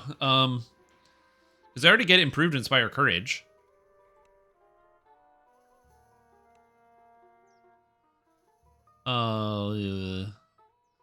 I can't take spring attack. I don't have dodge or mobility. I could take nimble fingers to get extra sneak attack and epics, which I guess is fine. I guess I'll take nimble fingers. The city of Stormreach is abuzz with the news that a ship has arrived to Seems ferry good. passengers to Sharn, the city of towers. Oh, I get one more point to captain spend. sees Boom! Heroes looking Bang. for a grand adventure in the clouds. Speak Reconstruct? to Captain Alban Dranmore in the Stormreach harbor to set sail for Sharn. There we go. All right. So now we go to Giant Hold. Okay, all of Giant Hold, one sitting. Sitting. Here we go. It's gonna do a big circle, man. One big circle, man. I can disable all the traps for the experience points to get increased XP for my entire team. And it's gonna be a good time.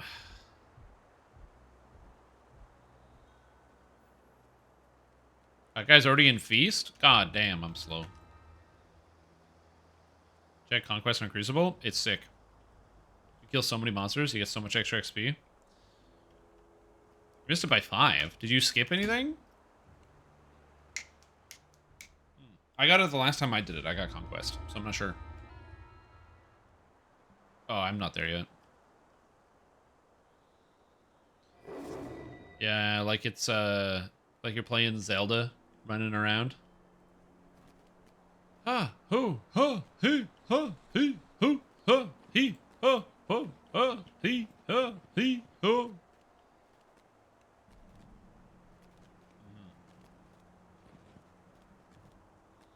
Not a bad idea.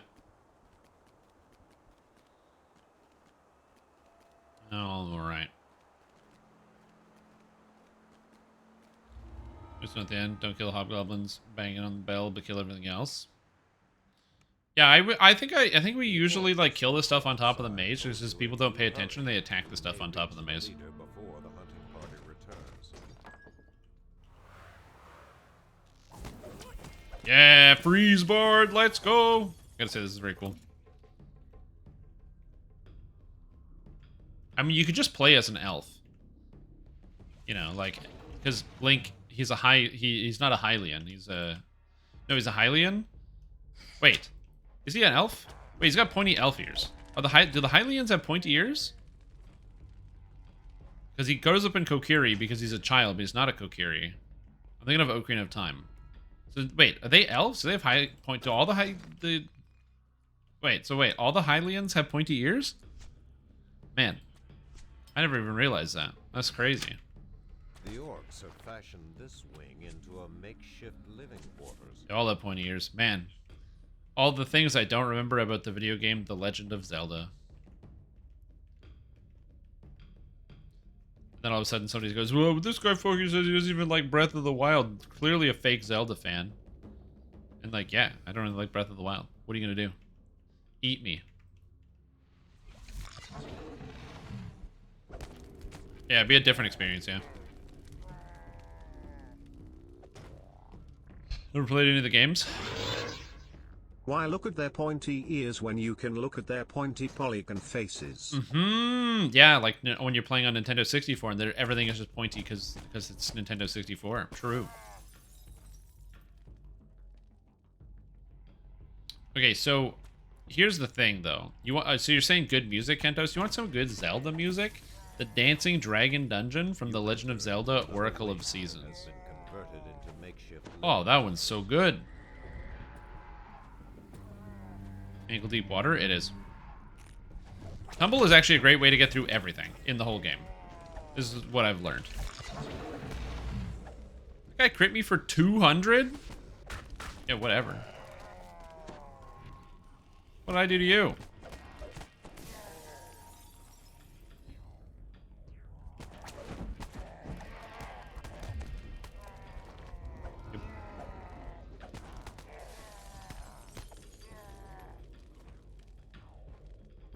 Best Zelda is when we wear masks and turn things into things so ears don't matter. It's pretty good.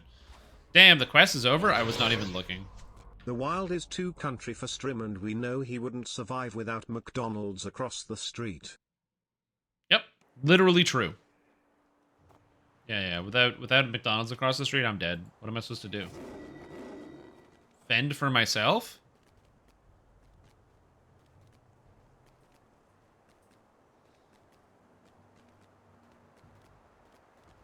No, unfortunately, Roland by Limp Bizkit is not in the public domain yet. Dude, this is great. I don't even have to do anything. I literally just show up to quests and my quest is over. It's fantastic. Some people don't like getting carried. Some days, it's just nice. It's just nice. I don't gotta do anything. Look at this. Look at this guy. He's like just running the whole quest. These ruins have long I gotta do anything. been inhabited by this fractured remnant of the Dakani Empire. I just walk around. This is fantastic. I can just go break breakables, disable traps. Yeah. Some people get like really upset about when there's people zerging, and I get that. If you're somebody who only gets to play like a couple hours a week, and so you actually want to like play the game when you log in, I totally get that. But man, when there's like some spellcaster who's got haste boost, using the tumbles, and barred movement speed, and is just going at the speed of sound, ripping through a quest, clearing everything, I'm okay with that. I have no idea why they haven't added the Ravenloft teleport to the store. They would just make a bunch of money if they added it to the store, so I'm not sure why they haven't done it yet.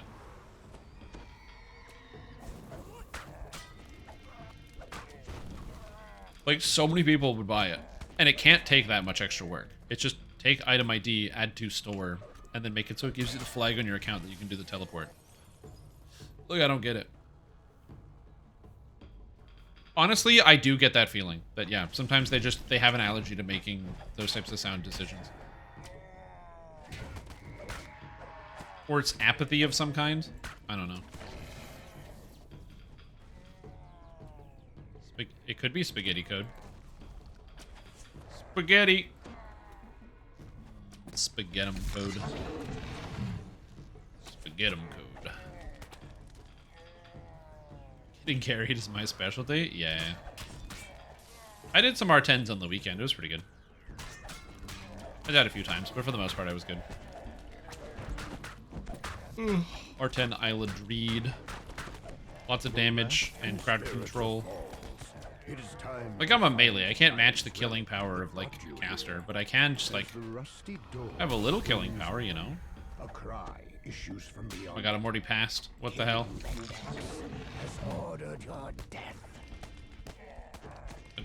I gotta focus for a round of Age of Empires before I get back on DDO. Age of Empires, eh? That sounds like it could be fun. The bug with time stop? Is it that time stop actually is stopping monsters? Like it's actually stopping red names and stuff? Because I did notice it was doing that. Oh, nice. Yeah, I did notice that. When we were doing R10s on Saturday, I looked at the screen and I was like, huh. Every time stop, the monsters actually stop. I am, because it's currently bugged and you can use it with any weapon in the whole game.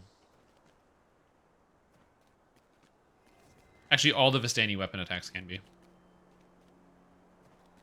And it's like, well, why not? When in Rome, do you know what I mean? Crucible. Even ranged? I don't know. I don't play ranged characters. I don't need to check an obscure thing like ranged weapons. Yeah, right, dude. Yeah, I think it has something to do... the Vistani thing is definitely because, like, they added, Kukri, but I think it just, like, something with the proficiency, like, bugged out, and it just applied to all the proficiencies. So I think that there's some, like, that makes sense. They were literally toiling with it. As far as the, time stop thing, I don't know what's up with the time stop. They must have changed something. I just don't know what. Greeted by growls, insults, and mocking laughter from the veterans of the Storm's Fist Horde. Ouch. Metas were broken. Yep, meta magics were free, which was weird.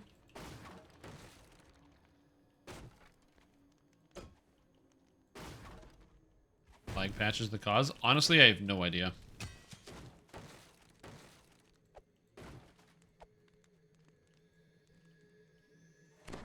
There we go. Oh, and I got buffs. Nice. I'm just literally walking around breaking everything. I need more XP, man. I need to get my breakable bonus to my experience points.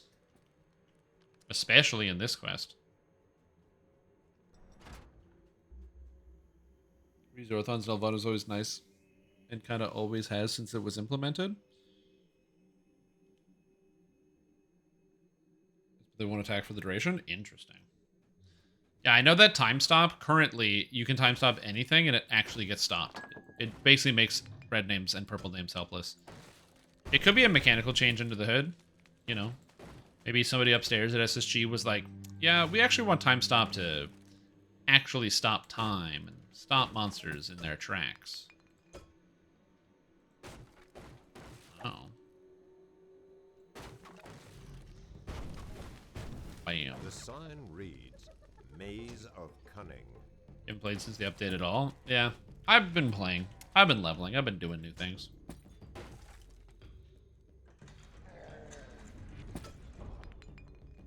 I'm gonna go over here and keep smashing crates. Because those guys are doing a great job over there. They're doing a great job, you know what I'm saying? Great job. Why is this person just here?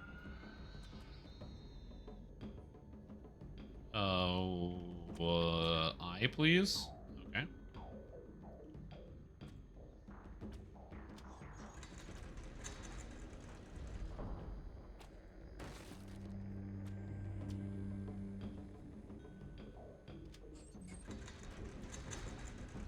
Is that working intentionally like that would be enough, still would be enough to make the tree better than Draconic? No.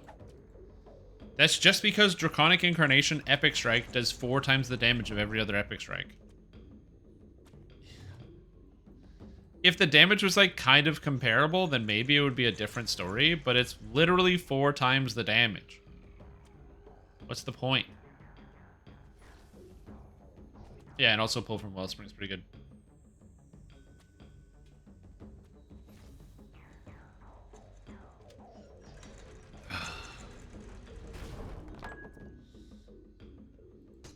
Beyond the barred gate, a crystalline horn rests on a pedestal. You just hang out here and wait for it to be done.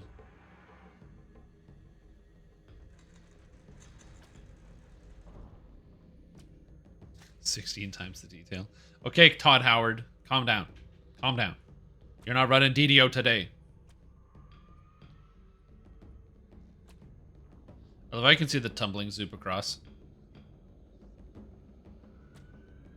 Is he still got to come down here? Oh my god. Okay.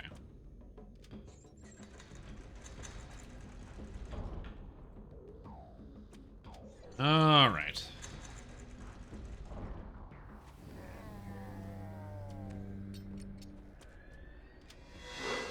There we go. Go north.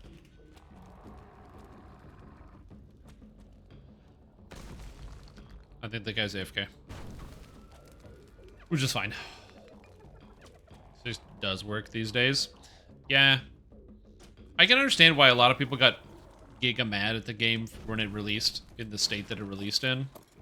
But, like, it's also kind of a shame that, like, I kind of have the expectation that every game is going to release to be, like, a buggy and very unfinished mess.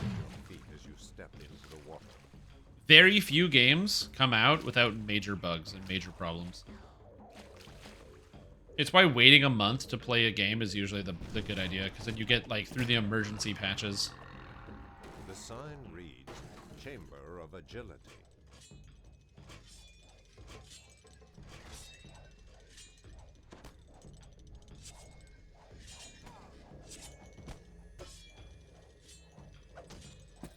No one wants to go back? Well, yeah. Also, I'm not sure. I think it's also, like, probably a target demographic issue. I feel like a lot of the people that liked Fallout in the first place wanted, like, you know, Fallout. Like, Fallout 1 and 2. And then they got Fallout 3 and New Vegas and 4, because obviously a game with guns lends itself to being a first-person shooter. And then you make it a first-person shooter MMORPG, and then it's like... You're like splitting the hairs even more, and I think probably a lot of the people that were enjoying Fallout probably just didn't care about it at that point. It's just too hard to stagger the player base like that. On top of the fact that people hated it.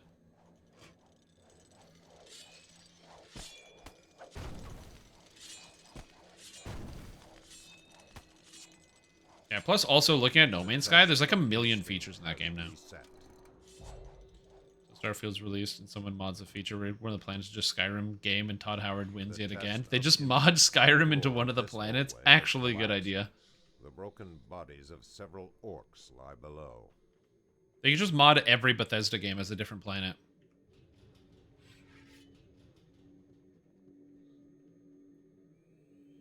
You approach a prominent book on a lectern surrounded by 6 numbered doorways.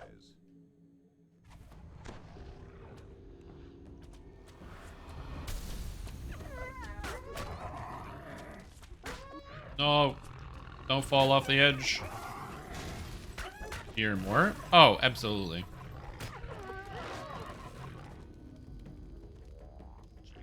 One, 2, 3, 4. Okay, I'm done. Yo, what's up, Listens Chart? How are you doing?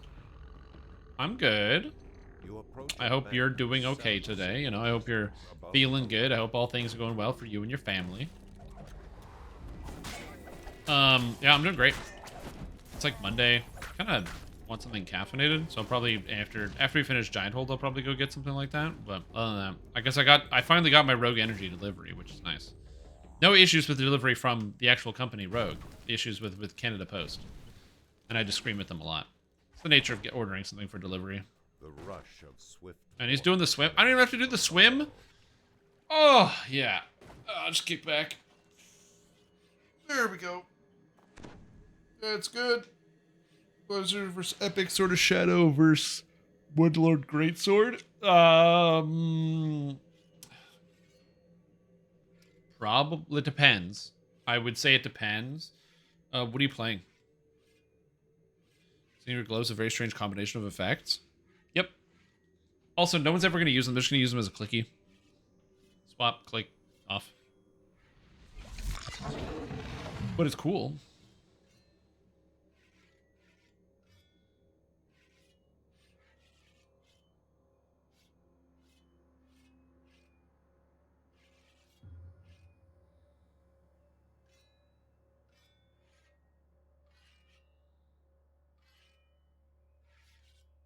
Barbarian Frenzy Berserker. Frenzy Berserker? Oh, that means you get extra multi. So, Sword of Shadow for sure. Yeah. Hello, Tomstrom. Yo, what's up, Mr. Durak?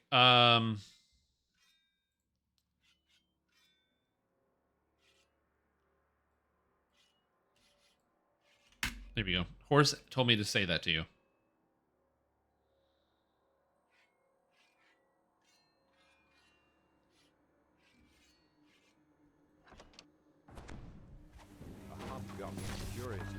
Yeah.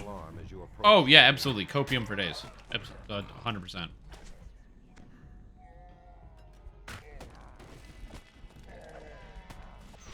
Blackguard Universal Tree confirmed. Confirmed? Could you imagine? Said, what I want from a Universal Tree, like something unique. Give me like if they added Revenant, I'd be pretty happy about that. Did you have to translate that? I didn't do anything. Horse just posted in chat like an hour ago and you weren't here. So I just copied and pasted it. He said, tell Dorak this. So I said, yeah, there you go. Okay. Quick Ravager, so +2 crit range as the SOS fall out of favor. Nope, it's still good. It doesn't matter. Epic Sword of Shadows is the best with Barbarian. Honestly, Epic Sword of Shadows is the best. Yeah, we didn't get Conquest. We came close, though. Horse is cringe anyway. I mean, you know. When you know, you know. He's not just crazy. He's a blood-guzzling champion of the Hey, tell Horse this. Thanks for the messages. Feeling better today? No problem. When I see Horse, I'll let him know. Leader of the Cloven-jaw hobgoblins, Vral the treacherous. So some of the spawns appear in the 8 side of the maze, and at least 3 ceiling archers while you're running the maze. It's a good idea. Lord Jorgen Not cringe, I'm based. Oh, Horse. Here, I got this message for you. Yep. Survive the arena of power. Resetting succeeding melee attacks, no boating has never played a ranged paladin. Dude, I did the same thing. I did exactly the same thing. Where I kept taking stupid ranged attacks as a or melee attacks as a range because I don't know how to do it. I absolutely did that too. What service? Yeah, yo man. I used to. Did you know I used to work? Glad in to the hear service you industry? are feeling better today, Strim. Yeah, you're welcome.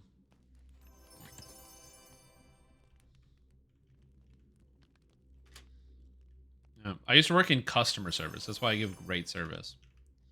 I worked in customer service for 10 years, and I don't ever want to do it ever again. I'd rather bite a hole in my tongue than work in customer service again. Madstone. Yep.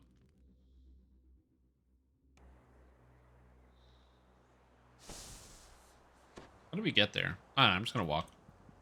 Isn't Twitch just customer service, though? No, because I can tell you guys to fuck off. That's different. That's a totally different thing. Like, you can't do that when you're beholden to the customer in the same way. How do I get out of this hellhole? Oh, I'm stuck. Oh, jeez. Get me out of right this here. hellhole. Time to unsubscribe? Pff, do it. You won't. That's right, because you're on a streak. You can't now. You unsubscribe, you lose your streak. That's too much. Sunk cost. That's right. You got sunk costed.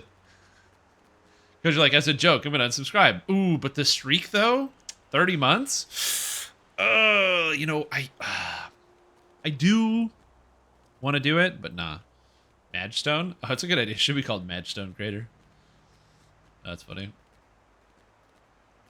The tree is just something that can make War Chant or War Priest and Melee Warlock all feel good to build that being Stabby Boy. Whoa! Did you see the change to Tier 5 War Priest War Soul with the cleave? That's now just a regular attack. I honestly wonder how it would feel to play now that the cleave is just a regular attack.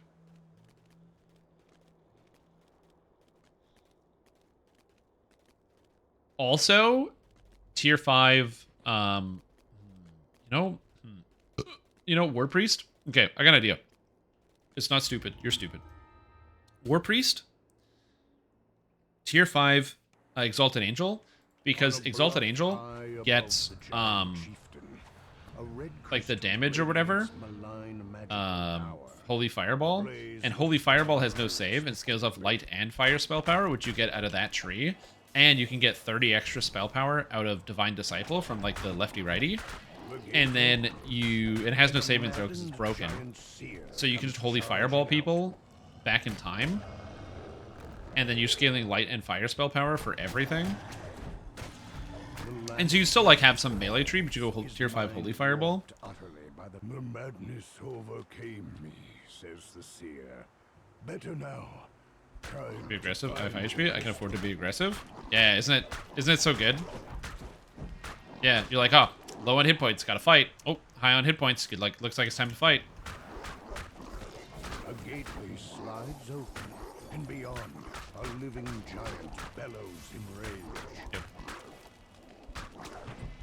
These guardians are some new. Been away from you in the surface world for a few days. They protect I got my Remy flask, as well as baited breath, as well as Jinx Juju, as well as properly linked items, as well as good gloves.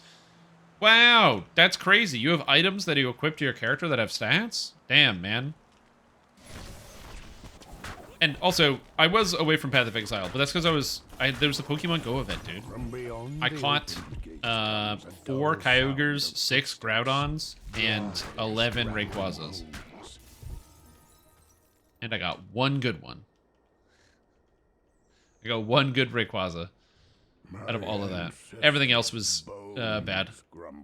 Out of the 21 legendary Pokemon that I caught, the seer stands before the southern crystal. Come, says the seer. The seer out of all of the ones that I caught, ritual now. Protect me. Yeah, out of the 21, what was it? 16 were 2 stars. 30 divines. Are you doing the league mechanic? Apparently, the league mechanic drops a lot of divines. I don't have a lot of divines. I haven't really been doing the mechanic. Oh, weird. You catch 12 Rayquaza? I ran out of raid passes, okay? I only had so many premium raid passes, and I ran out. So sue me. I didn't want to spend more money. By the way, heroic green steel radiance weapons are awesome for anything with sneak attack of a high enough critical profile and low defenses. Fight me. I can believe you. Yeah, I don't really like ritual. That's my problem. I'm not a big ritual guy. The ritual begins. When is the raid scheduled to release? Whenever it's done. I have no information for you. They previewed it last week, and they said they wanted it 2 to 3 weeks after the release of the expansion. This is 3 weeks after the expansion, and they said there's going to be another preview. So either it's going to be previewed this week again and released next week, or it's going to preview next week and release the week after. But all of that is subject to change because I don't work for SSG, so I don't know what the hell I'm talking about. So I'm just some guy, you know. I made a save. Get the hell out of here. Shut the front door. You keep me safe. Are we defending all giant seers at the same time? Amazing. Good work, team. Baldur's Gate. Oh, I will say, I was mauling pretty hard at Baldur's Gate 3. Keep them at bay. But I'm mauling less. Almost done, the seer screams. Wait, you added the... Wait, I just realized, yeah, I didn't add that emote. When did you add that emote?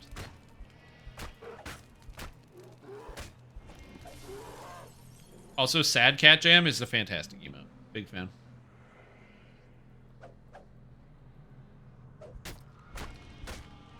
Range has done trying to stream in the last few months. I mean, you can. I got an open spot. Giant Hold's pretty good. There's like quests, there's monsters, there's experience points, there's purple. Purpel, as some people call it. At least their number has been called.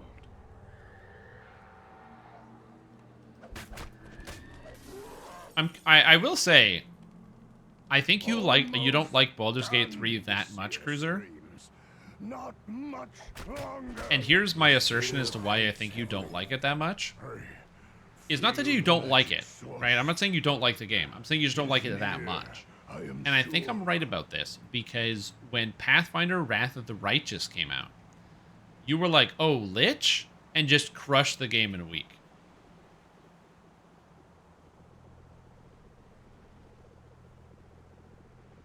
But Baldur's Gate 3, you keep making new characters, hemming and hawing, and you're like still trying to get through the beginning.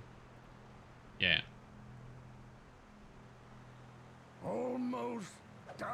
the seer screams. Not much longer. I feel you on that one. I guess I could just go do the enchanters. I got nothing else to do. Anyone know a good gear set for Ranger Tempest 29 plus? I have a hardcore set. If that is of interest to you. You can just check one of my hardcore Rangers. As far as like really good, it depends on whether your dex or strength.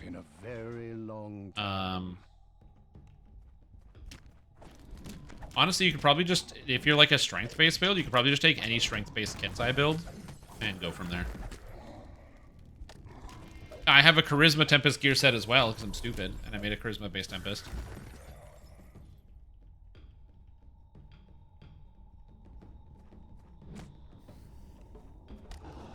Yeah, well, you need levels. You gotta get to level 7, because you're multi-class and you don't get any higher spell levels. The seer looks dizzy and faint.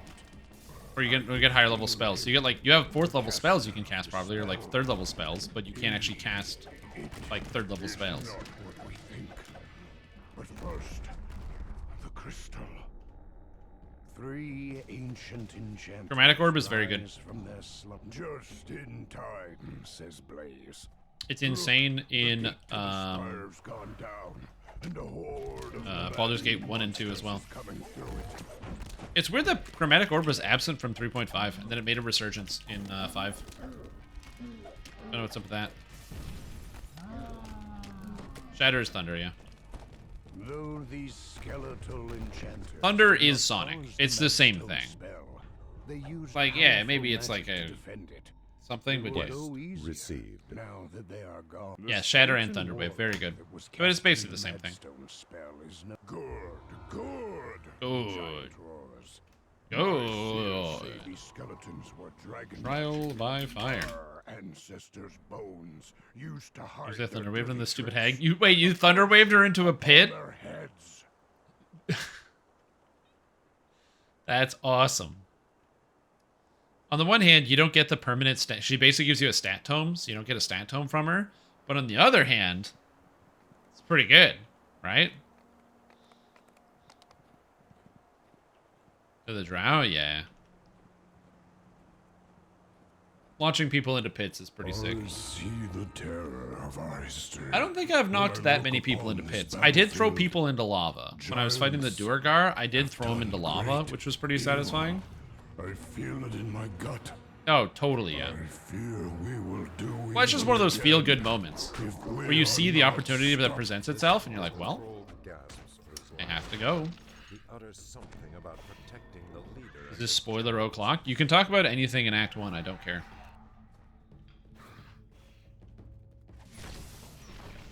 The game's been out. The entirety of Act 1's been out for a long time. You can talk about Act 1 if you want. Yeah, Minthara.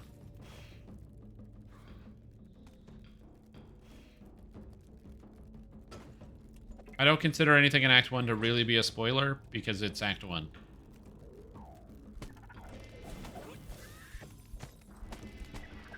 As soon as I beat a certain threshold, it's safe to talk about? Yeah, or the entirety of Act 1.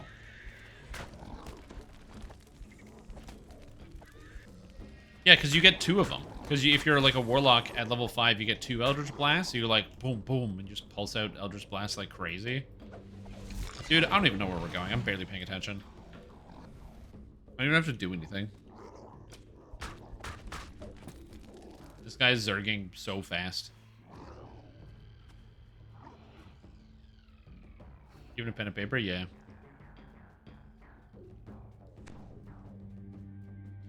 Wait, really? It's character 5? Interesting.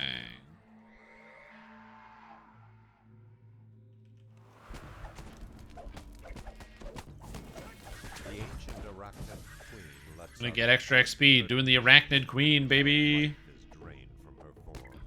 35 feet pushed per turn. Amazing.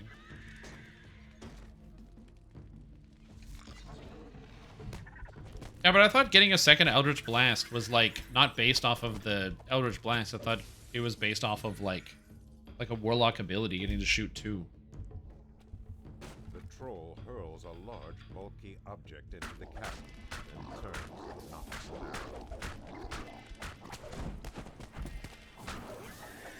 Interesting. Interesting. 2 minutes and 27 seconds. My god, a maze of madness. I was just breaking shit and walking around. I didn't do anything. So this type of zerging is too fast for me. This type of zerging is beyond what I normally do.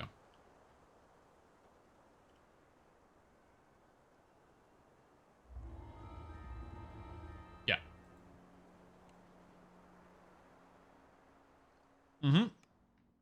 I had that earlier. My LFM was just up. Even though I didn't make it, I didn't do anything.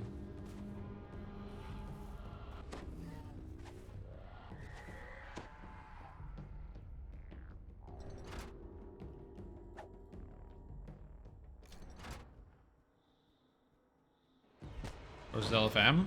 Me? Yeah, of course. Why wouldn't I? What's he gonna do about it? Fight me? Can't. He's on Cannon.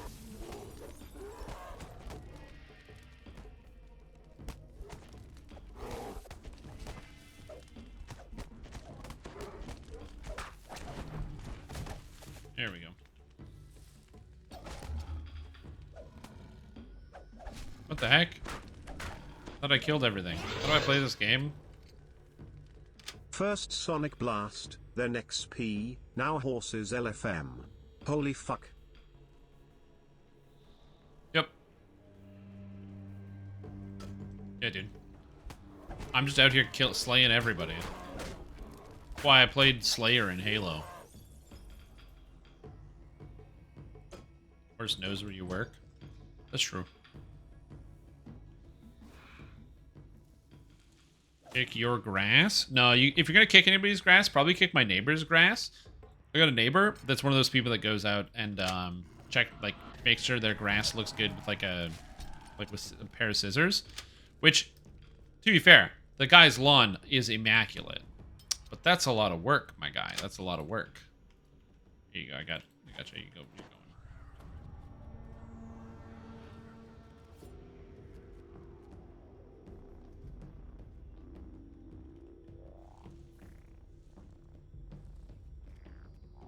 A great feeling of dread overwhelms you as you approach Malkian the Mad. It would be stronger by level 5. I've been there with the copium. That's why I don't even care about how strong the build is. Honestly, the game is not that hard if you just rest semi-regularly. So I don't really care too much. You hear a mechanical clicking sound that reverberates through the walls of the labyrinth. Range smite doesn't work, I know. Oh yeah, this is aggressive. I really should long rest more? Yeah. At the speed of sound. Into the, oh god, we're going to transform in a minute plot and making me anxious over resting. They got rid of that. I don't know if you've been paying attention. The characters don't even talk about that anymore. No one even says that you shouldn't rest. They changed all the text. Yeah. Yeah, you'll notice your party members will actually say, ooh, I'm bushed. We should rest. Yep. Yeah, that's why your characters will complain about it all the time. They'll be like, I'm tired. We should rest. Hey, it's been a long day. We should rest. And you're like, I just rested. We just loaded back to the regular area. And they're like, no, I'm tired. Let's go long rest. I'm tired. Is there no exhaustion mechanic for not resting aside from complaining? They actually just complain. I don't know why there is no exhaustion mechanic. That would be very Baldur's Gate. I think it's because there's also no day and night mechanic either. Areas are either it's daytime or it's nighttime. That's it. Yeah, there's no time. However, there are loads of time-sensitive quests in Baldur's Gate 3. There's a lot. And there's not a really good way to know if something is time-sensitive or not. Because a lot of time-sensitive quests will not be time-sensitive the entire time. So as an example, there'll be like a quest where it's not time-sensitive, so you don't think you have to deal with it. But then the second you go to the area where the NPC is you have to talk to, or where the quest takes place, then the time-sensitive nature of it activates, and now you're on the clock. But you don't know that because the game doesn't tell you that.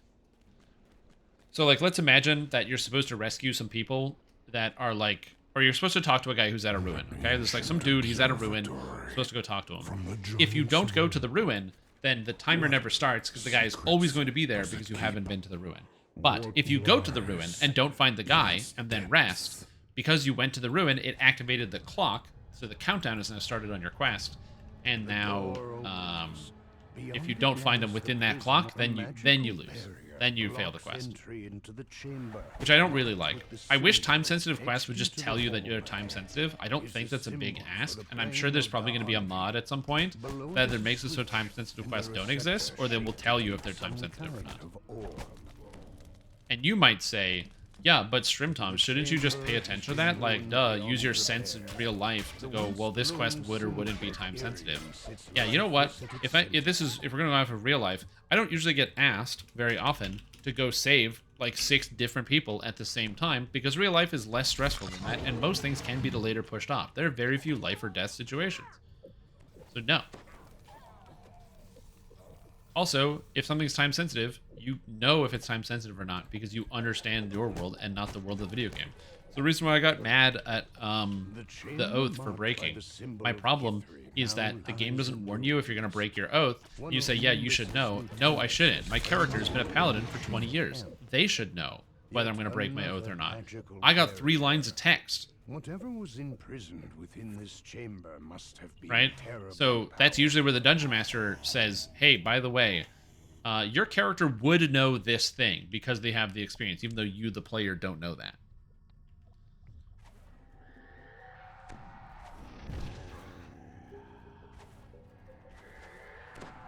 A door with an intricate locking. So, like, I'm sure there's going to be a mod that tells you that either adds timers under the quest or they can add it as a feature. Reverse metagaming? Probably, yeah. A bone-chilling cackle Yeah, exactly. goes through the room. It's like, warning, taking this action will break your oath. The warden falls back to life. It doesn't mean people won't break their oath. It means that people will actually understand that they can do it. As the valve locks into place, the barrier to the central chamber vanishes. Hey, tomorrow I don't have a stat block. Oh, just take the hag stat block and double every number on the page. Central chamber.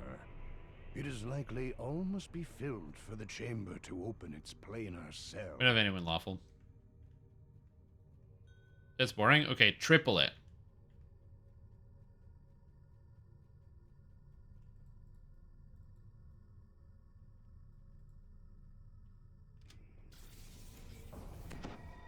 Just triple the stat block. And put a giant pit around the hag. Let's go to the next one. More accurate content, behavior, conversations, and actions? Oh, yeah, I know, 100%. Again, the reason why I give so much shit to the developers of Baldur's Gate 3 is because the game was in early access for 3 years. As the plane of Fernia becomes coterminous with In terms of, like, the number of game-breaking bugs for a modern video game, they're pretty low, overall. Most games that come out in modern times have worse bugs than Baldur's Gate 3. But it's also not immaculate. It makes me wonder if the video games industry would be better if the larger publishers actually put things out for early access. But then they'd never finish it anyway. They just get sales and just still release unfinished garbage. Yeah. But yeah, anyway. I am honestly of the opinion that they should... the game should still be in early access. They should still call it early access. Sure. The plane of Maybar opens, and darkness surrounds you. Light quickly returns. Just it gets work as you progress later things. The endless night is well, like I said, there's still just like a bunch of bugs. in the room are free for the taking. Yeah, they released a month early, yeah. Like, some of the major bugs, like a lot, obviously just a lot of like targeting issues, selection issues, stuff like that. But one of the big bugs that got me was that my romance broke, which was very annoying, and it was an unfixable problem. And I think that my Shadowheart romance might have broke, and I already turned down Gale. So I think John DeVere, Pypega, might not romance anyone. Alright, the Marlis immune to lightning. Good luck. You find yourself in the center of a battleground as the plain of Shabarak surges. Get him! Get him! Sorcerer, get him! Yeah, I'm running out of romanceable characters for John.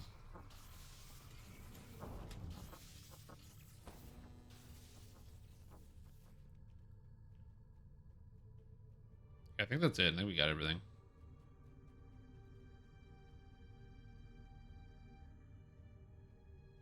We don't need the law one. You only need, there's like 9 and you need 6.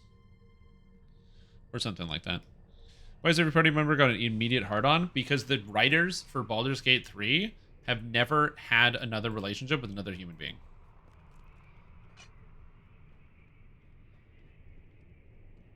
The final orb lights in it. The switch That's locks why. into place. A magical voice comes from above. The chamber will. That's definitely a complaint I have with the writing, is that the interpersonal character relationship writing is really lazy from the perspective of it could be really good if it wasn't for the fact that every character is saying everything they're saying from the perspective of wanting to boink the main character. Which is my general issue with the inter-character writing. I actually find the way that the characters interact with each other to be actually quite good. When you bring different party members out on an adventure, they do a good job of interacting with each other. They just don't interact with the main character in that way. Nimbus collect the ancient artifact for himself. Yeah. Aphrodisiac, don't you know? Honestly, not as probably, yeah.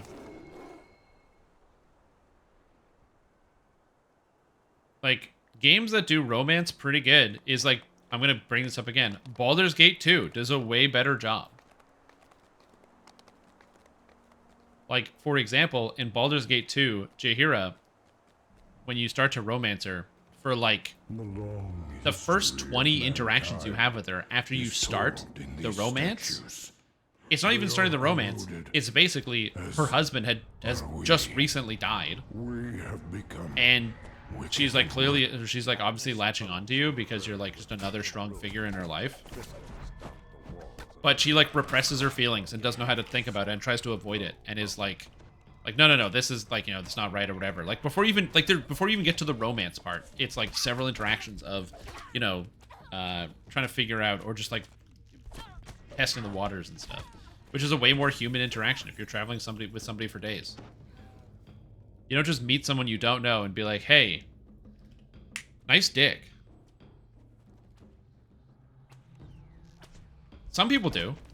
A lot of people don't. Peter Pypega was strong. He sang and ran away. He sang and ran away? I mean, yeah, he did.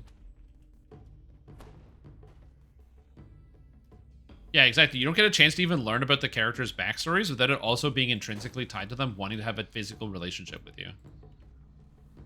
Which is annoying. Like, I wanted to hear about Gale's backstory and who he was as a person. And in doing so, I got put along the path of the romance with Gale. And now that I said no, I'm pretty sure he's not going to tell me about his history anymore. Because he doesn't want to talk to me. Because I turned him down. Which sucks, because are you not allowed to have human relationships with people without having to try to get in their pants all the time? It's very annoying. So yeah. I have a feeling they'll probably add a patch into the game at some point that will like revamp the character dialogue to make it more realistic to like how actually people are, or there'll be a mod which adds a bunch of character interactions that are just text with no voices. Textual is also weird. I actually don't care about that because realistically, it doesn't need to be every character. again, the only reason why every character is bisexual in the game is because of the fact that they make every character horny for you the first second you interact with them all the time. But in the event that you actually have to build romances with the characters, so you actually have to get to know them, then most players will only really build one romance with one person, and at which point they can just infer that, oh, that person is into them, and they don't need to figure out, like the concept of them being bisexual is a video game mechanic and not a personality trait, if that makes sense. Because if you just romance somebody of the opposite sex, then you don't even notice, or the same sex you don't notice.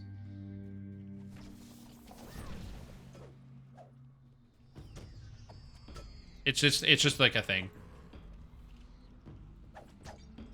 Like, the bigger issue is that because the characters don't romance each other, it doesn't make a lot of sense. Or maybe they do, I don't know. Or the main character? I'm not sure. I know in Baldur's Gate 2, the characters will romance each other, but I don't know if they will in Baldur's Gate 3. I am not that far yet. A large sonic blast resonates toward the ground. A group with 2 new players, or bad players, whatever, they get lost in purple alert and reach for the sky end fight. Nice, dude. Oh, do you need one of these, Chris? Get me out of this hellhole. The storm's eye.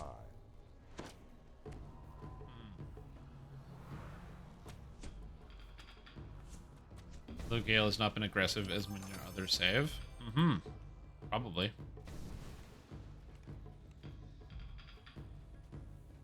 Just kick him for being new. Yeah, exactly. Get rid of him. I really like how in Final Fantasy XIV, if you're new to the game, you get like a sprout next to your name. So if you're new, people can identify that and they can help you out or give you stuff. And it would be nice if that was something like that was in DDO, where somebody could be identified as a new player.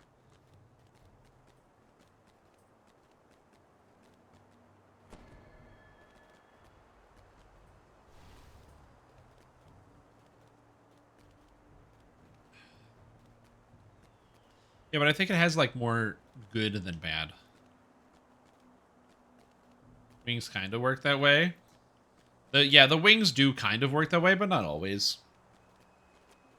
You also can't see the wings unless they're, like, in the group with you. Health bars are usually a good way to identify it.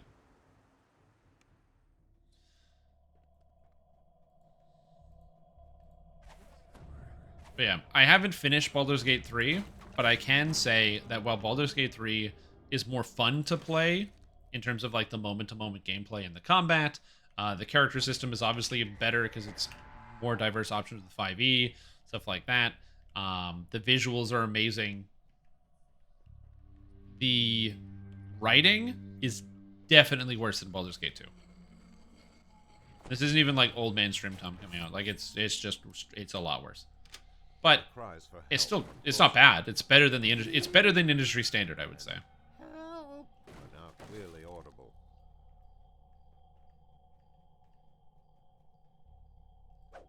It's bugs? Yeah, I can believe that.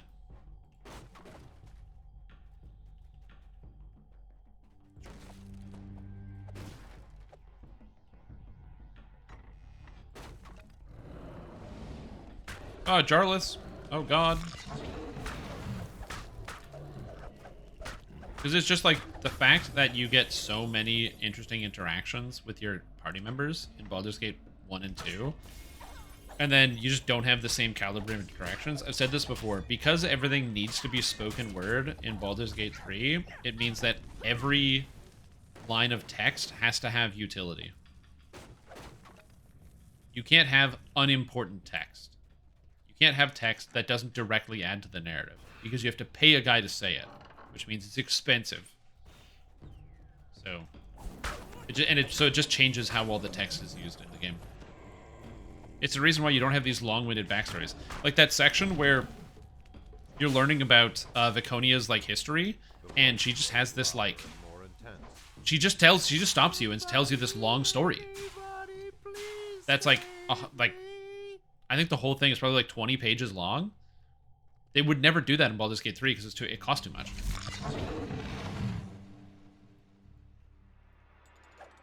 You have to pay so many.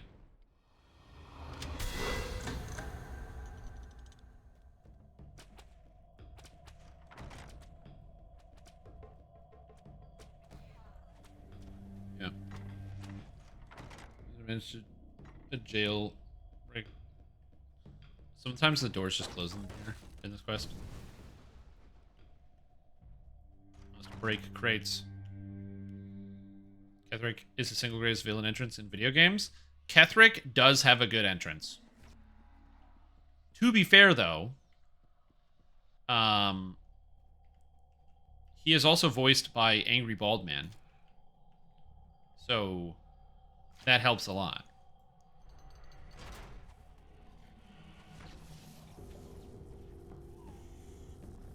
The large rune glows as the gates to the room open.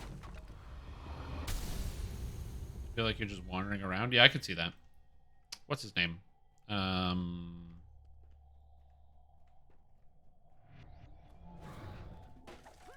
don't know why I keep forgetting this guy's name. But anyway, the opening with him in the tower is amazing with Ketherick.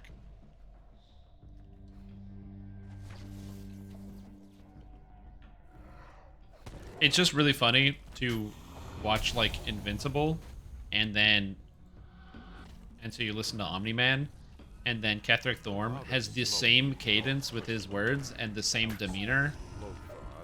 J.K. Simmons, thank you. Yeah. He's got the exact same demeanor. Drops the axe. Try again. It's like, damn, dude. Second playthrough? Oh, yeah, I can see that. Yeah, I can imagine the Dark Urge would be very, very different. Take care. I don't really have a great urge to play Dark Urge. The main reason I don't want to play Dark Urge is just because, I don't know, there's, I don't like hurting the video game characters.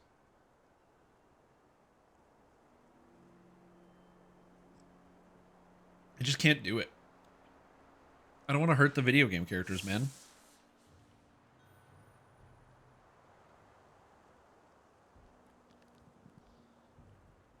Like he's just phoning it in? Really? Dude, that opening cutscene with him, I thought was so good.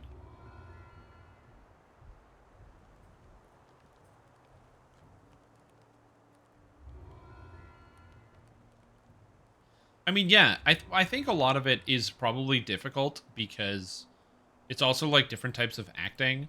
Like a lot of people basically conflate being loud with being like dramatic or like being a good actor. A lot of like yelling. You know, they'll take J.K. Simmons in with like Whiplash as an example of like somebody who's acting really good because he's screaming in someone's face. Whereas like he's just so good at with nothing but the voice conveying exactly what is on his mind at that very moment. It's like he's really good at having this like undertone of seething anger with every single word that he says. You can hear it, but he's not angry. He doesn't sound angry, but he has this undertone, and it's fantastic.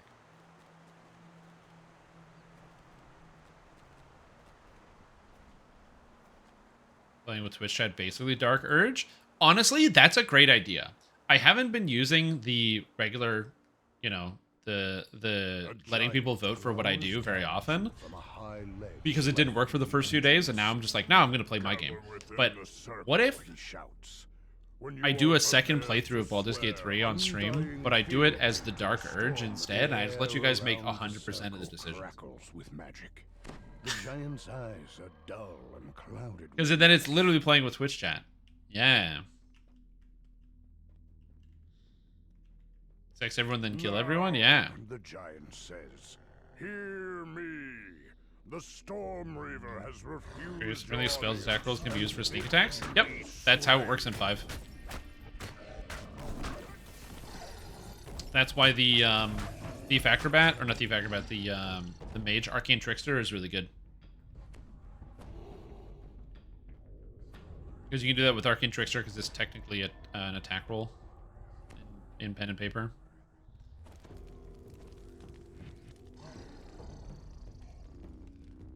Why you can't finish? Why can't you finish?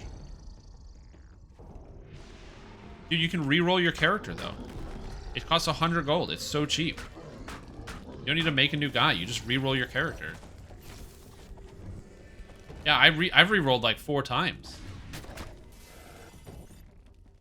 But he's a sorcerer? So make him not a sorcerer. It's 100 gold. Do you not have 100 gold? Are you out of 100 gold? You need 100 gold?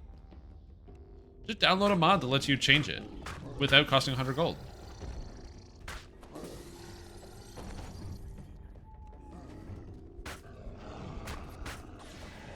A finesse or a ranged weapon? Come from. It must be elsewhere in the tour. Yeah, I'd Scorching Ray as a weapon.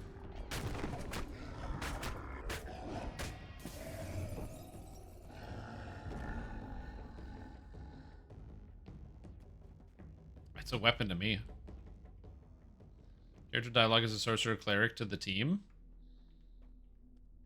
Oh, you slammed your head into concrete. And you became a different person.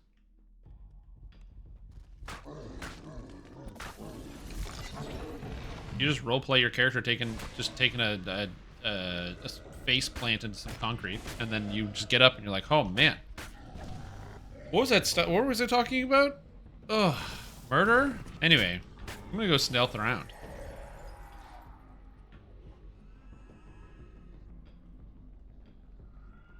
Yeah, Pathfinder lets you take weapon focus ray, but yeah, it's not in D&D. With no more giants left behind the portals, the guards rush through the door to do you in. Oh, I can't get him. My freeze didn't work. I'm freezy, man. It's not working. A golden glow flickers in the room ahead, lighting the way deeper into the door. Bishop phlebotomy? True! Yeah, you could imagine that somebody's just doing surgery on your brain. Oh, did you get to the part where you find the Mind Flayer who's friendly? If you get to the friendly Mind Flayer, you could talk to him and then pretend like he's rearranging your brain.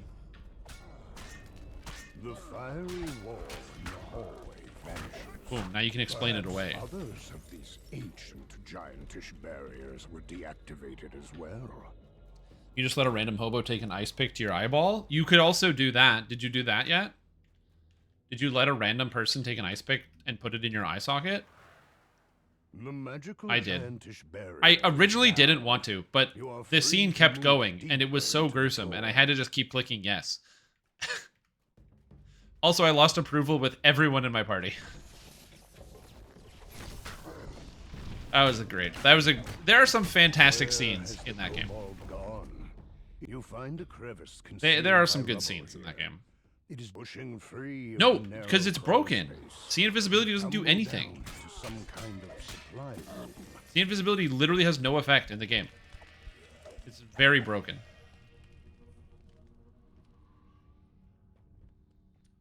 Dude, I have see invisibility, and literally every single time I see it, I know there's an invisible monster there. No, I can't see it. The game just doesn't let me see the invisible creatures. So either it's a fake one, or the actual effect see invisible just doesn't work. Because I got to this section where there's an Orthon, and he turns himself invisible, and he's just invisible the whole time, and every single time it goes like, you see him, and then you can't. The lever clicks into place. One ancient gears grind deep underfoot. Yeah. The path forward has opened. The deck save against it? It doesn't say that in the text of the ability, and also, as far as I can, since I've never been able to see somebody who is invisible, I assume see invisibility doesn't work. The portal master stands with maddened eyes, cast as the second. To get ice pick wiggle to your skull, that was sickening. I don't know if I can look at you the same way. Want to bang? Yeah, Baldur's Gate 3, exactly. Yeah. The portal master snarls. I assume there probably are some things that drop approval rating too far. Where like if you make a decision that's too bad, one of your characters will like be like, I'm done with this and leave you. I assume. Probably, in some of the different, like, individual quests. When the dragons find Because I've found that there is at least one situation where the opposite happens. Where, no matter where I was, one of my characters went to 100 approval rating. Automatically. It was very good to see the Orthon. It doesn't work. I had see invisibility and the Orthon was still invisible. The only reason I beat him is because he stepped on his own mines and died.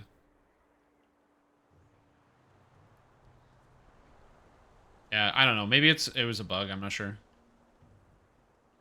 Okay, take care.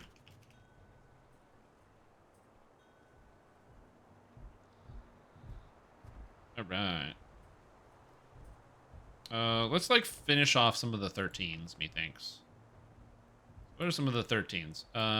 You know what? I need to use the bathroom and get some water. Bio and water. I use the bathroom and get some water. I'll be right back. Rules, not equal tabletop rules. It's always been the case. Oh, 100%.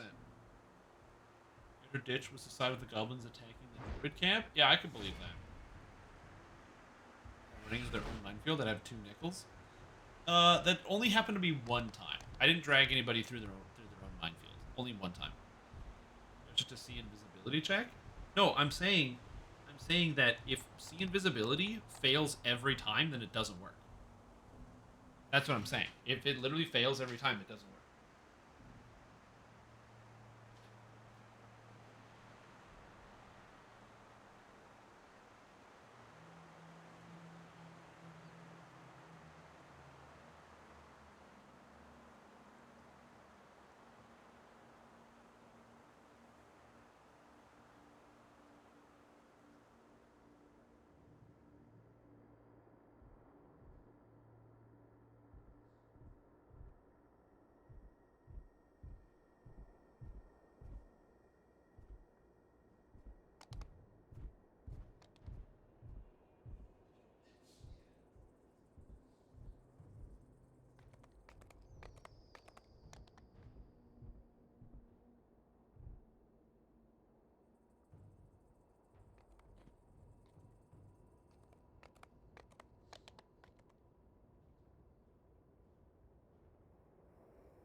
Okay, I'm back. Okay, I thought of a good way to articulate this. Okay, so see invisibility. You guys are telling me see invisibility works. There's a dex check.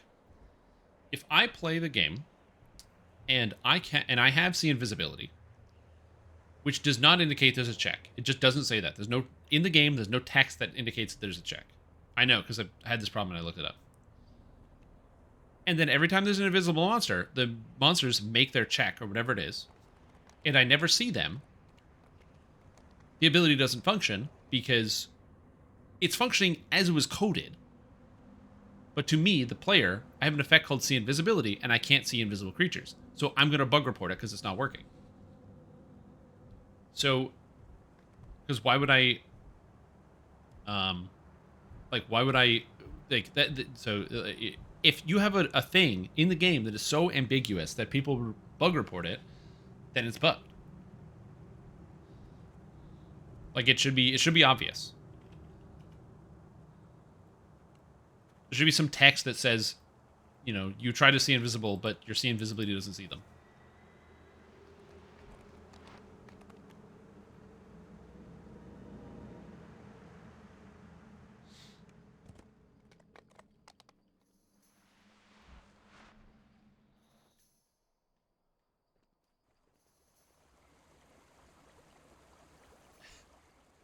That's amazing. All right, we're going to go do memoirs. Good day. Smile. There we go. One who's supposed to have been Zariel's personal trouble solver, and that's too much for him.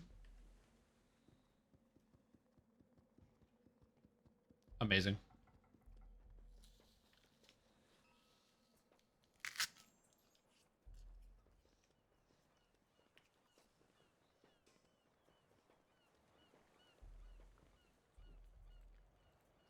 Hey, man, it's all good. As long as you're both having fun.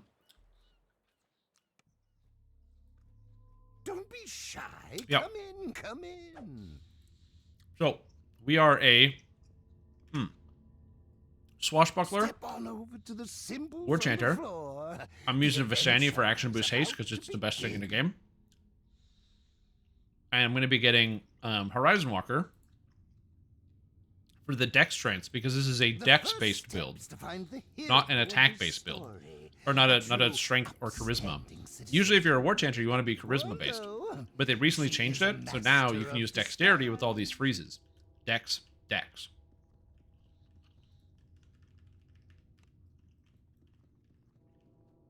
And I was like, what if I play Dex Bard? And I get Dex hit and damage, and I freeze everything. Isn't that cool? So I was like, let's make a Dex build. So a little bit of Swashbuckler. The reason why you don't go more Swashbucklers is because Swashbuckler's garbage. So instead, we're going to use War Chanter, which is really good. And then I use a Rapier, being a Tabaxi. It just all fits. Rip. I didn't sass her to death. Instead, I took on the challenge.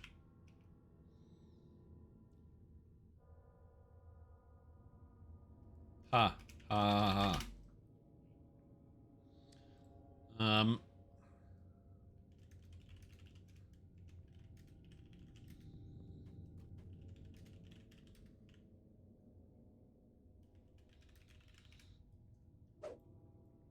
Yeah. It might be Volo's IC thing is broken because it never works. Yeah. Oh, yeah, I got water, and I'm in Memoirs of an Illusory Larcener.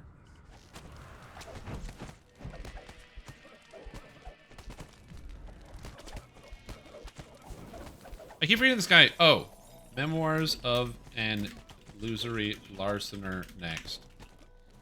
I keep reading this guy doesn't have sound on. So I keep saying things in chat, and it doesn't hear, and I can't do anything about it. I'm stupid.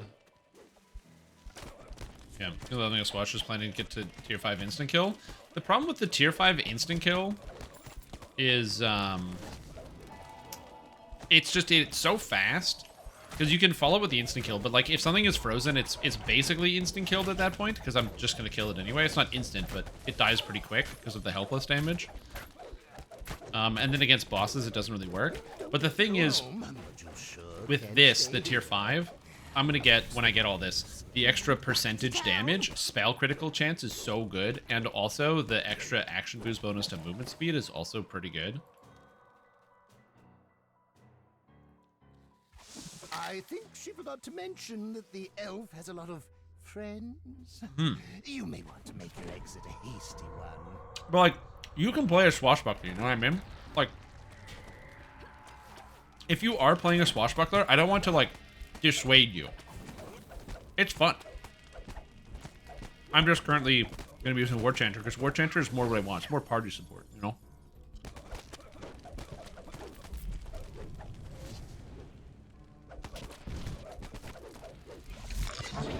I want to be more focused on the group. You seeing shrimp pics? No, I'm eating an apple. I can't eat an apple and look at pictures at the same time.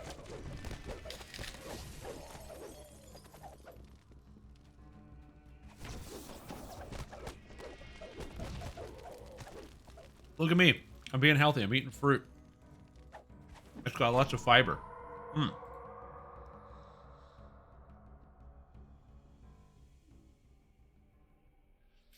Oh, maybe they patched it. It didn't say that before. Well, fit for a minor figure in the Shan Syndicate, at least. Oh, I apologize The Asian for the pear? smell, but I do want this story to be... Asian pears are fucking expensive, dude. Okay? Asian pears are extremely expensive.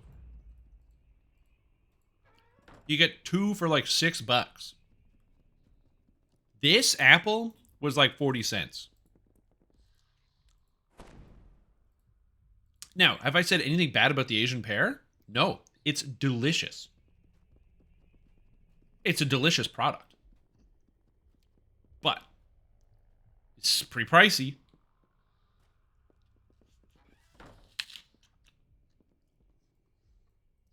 Do I, gang?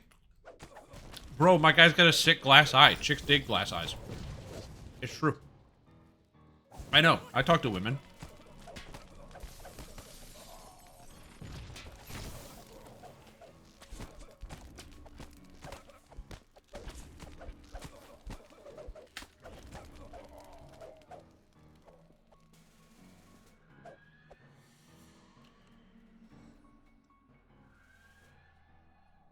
Yeah, my Lazel romance broke. It's so sad. I literally have 100 approval rating, and I can't romance her. The Terrible. Forest. How many adventurers, adventures, come to an end in the forest?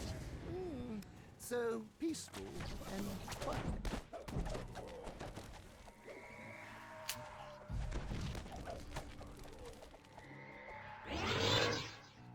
100 friend zone rating. It's 100 friend zone rating, yeah. Hop on the symbols one last time, and we shall return to where it all began. And Withers romance broke? Yeah, where's the Withers romance? Withers is sick. He's a great companion. A mean trick, I know, and I do apologize, but this is where the story actually ends. Trapped in a clearing in the woods with everyone... She's not an alien weirdo. I mean, she is an alien, and she is a weirdo, but... I don't know, it's the way you say alien weirdo. Something's wrong about that.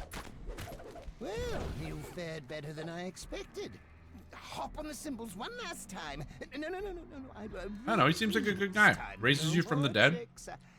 I promise. Yeah, good with kids. This is why meeting So it strangers seems good. is so Seems like a good dude. interesting. A story even I didn't know existed. If you want to make Alchemist a lot better, My seat the whole take the time. inflict spells. And for Get that, the inflict spell-like ability from Apothecary, and inflict serious spell-like ability. So the first tier one and the third core one, and then maximize and power all that on the inflict spells.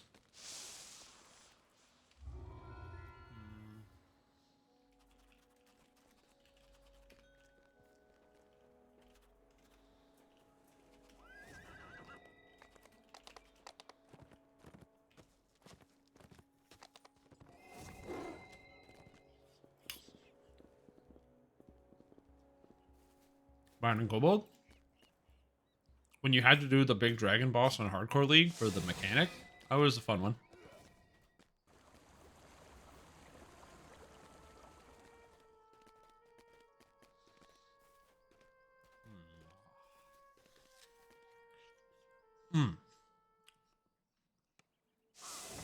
There's fiber in apples, right? I'm not making that up. I'm gonna Google it. I'm pretty sure there's fiber in apples. Like in the apple skin, right? Do apples got fiber?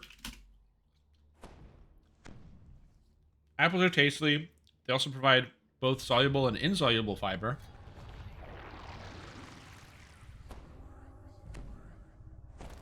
Oh, they do not have a lot of fiber. But they have some. I'll take it. It said win.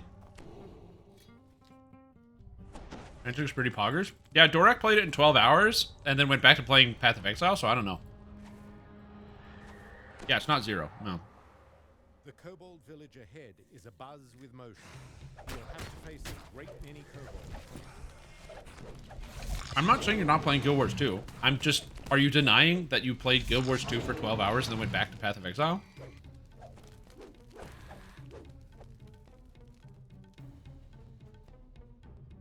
Or is that not a thing that happened?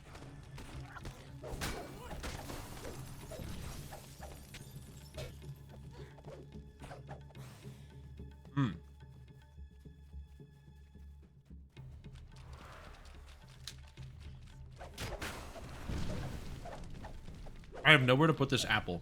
This is a problem.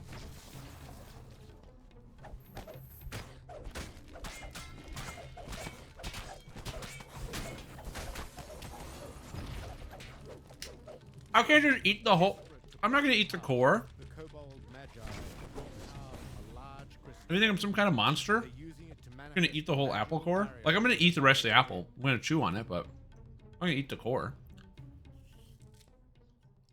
Hmm. You hear the crackling power of the crystals. Did anyone tell Doric that Guild Wars 2 est nul? Or whatever Google said. Yeah, I did. I did. No one has done any heist near so. Literally no one in the whole league.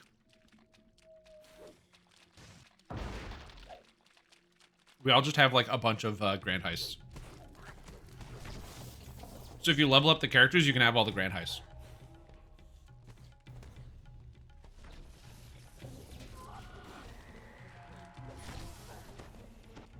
Eat the core to get apple core power. Mm.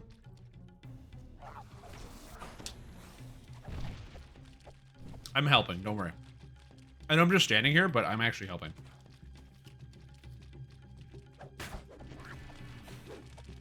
This is a good fruit. I still don't think Granny Smith apples are very good, and I'm gonna die on that hill. Oh yeah. I give like +5 to hit and damage right now. +5 to hit and 6 to damage. I already made a fruit tier list. A bunch of people bullied me over it.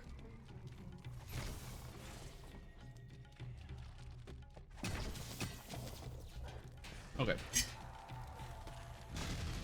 Don't make me get the fruit tier list.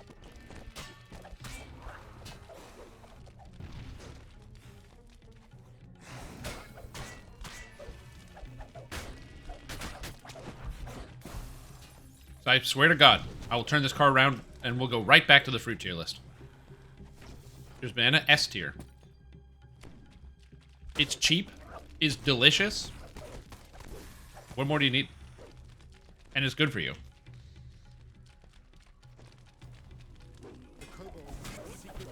Like, the cost of a banana is so low, I don't understand why bananas are so inexpensive.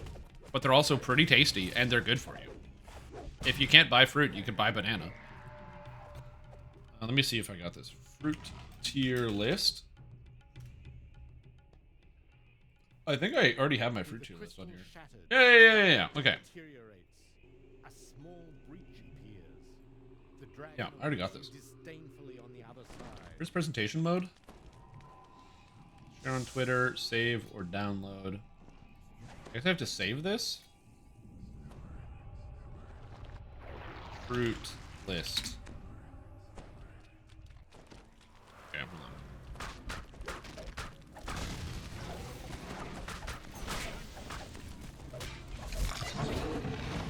hold on.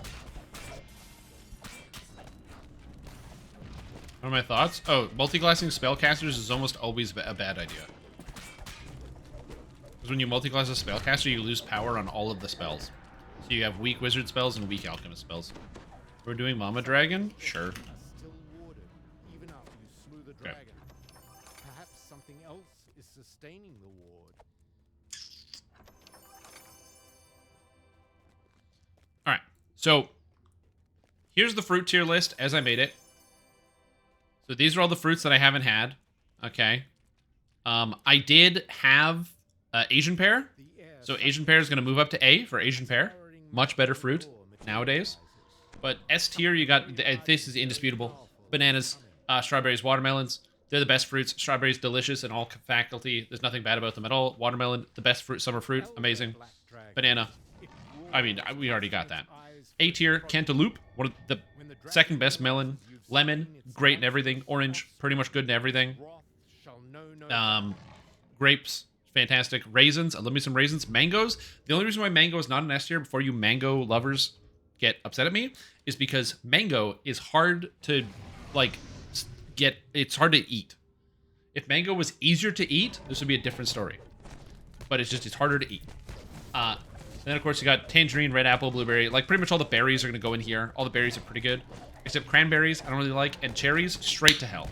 Cherry stuff. Now, cherry flavor is not as bad, but cherry, the actual fruit, no, not good at all. Straight up garbage.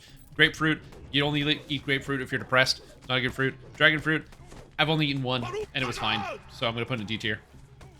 Blackberry and Apricot RS Plus tier. Objective opinion. No, Jello, appreciate the support for 35 months. It's almost 3 years. And the fact that you've done so much to support me and my channel. But no, you're wrong. Go to hell.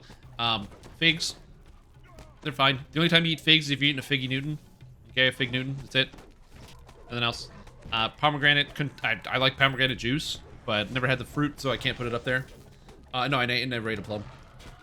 And the rest of this seems pretty good. Anyway, this is indisputable. The fruit tier list. This is the best tier list in the universe, and nothing else compares. Thank you. No questions.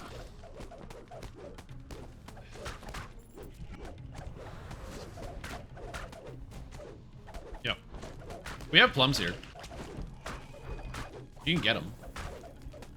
I like how we actually have like a guy tank in this. Nice. Canada's banned plums? No, I just never eat them. They're at the store. You can go buy them. I just don't go to the store and buy them. This might not surprise a lot of you. I don't really eat a lot of fruit or take good care of my body. Okay? So if you're like, oh man, Shroom Time, you haven't had that many different fruit? Yeah.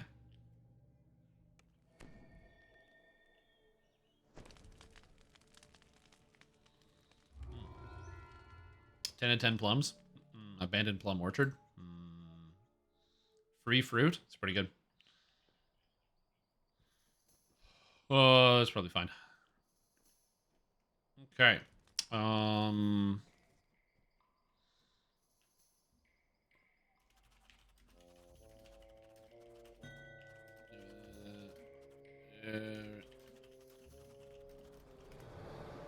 Yeah, sounds good. I'm gonna take a break for a bit.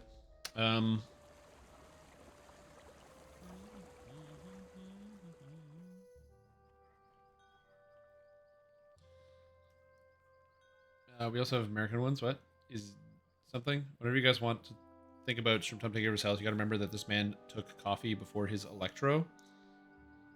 Coffee before his electro? What do you mean coffee before his electro? What? You mean I put coffee in before I microwave my phone? I'm not gonna microwave my phone, no matter how many guys you tell me to do it. You had electrotherapy? No. Unless you include like touching things that are electric when you're not supposed to. I've done that shit before.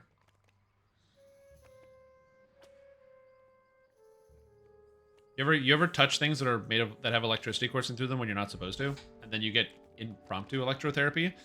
Something I want to do at some point. Okay,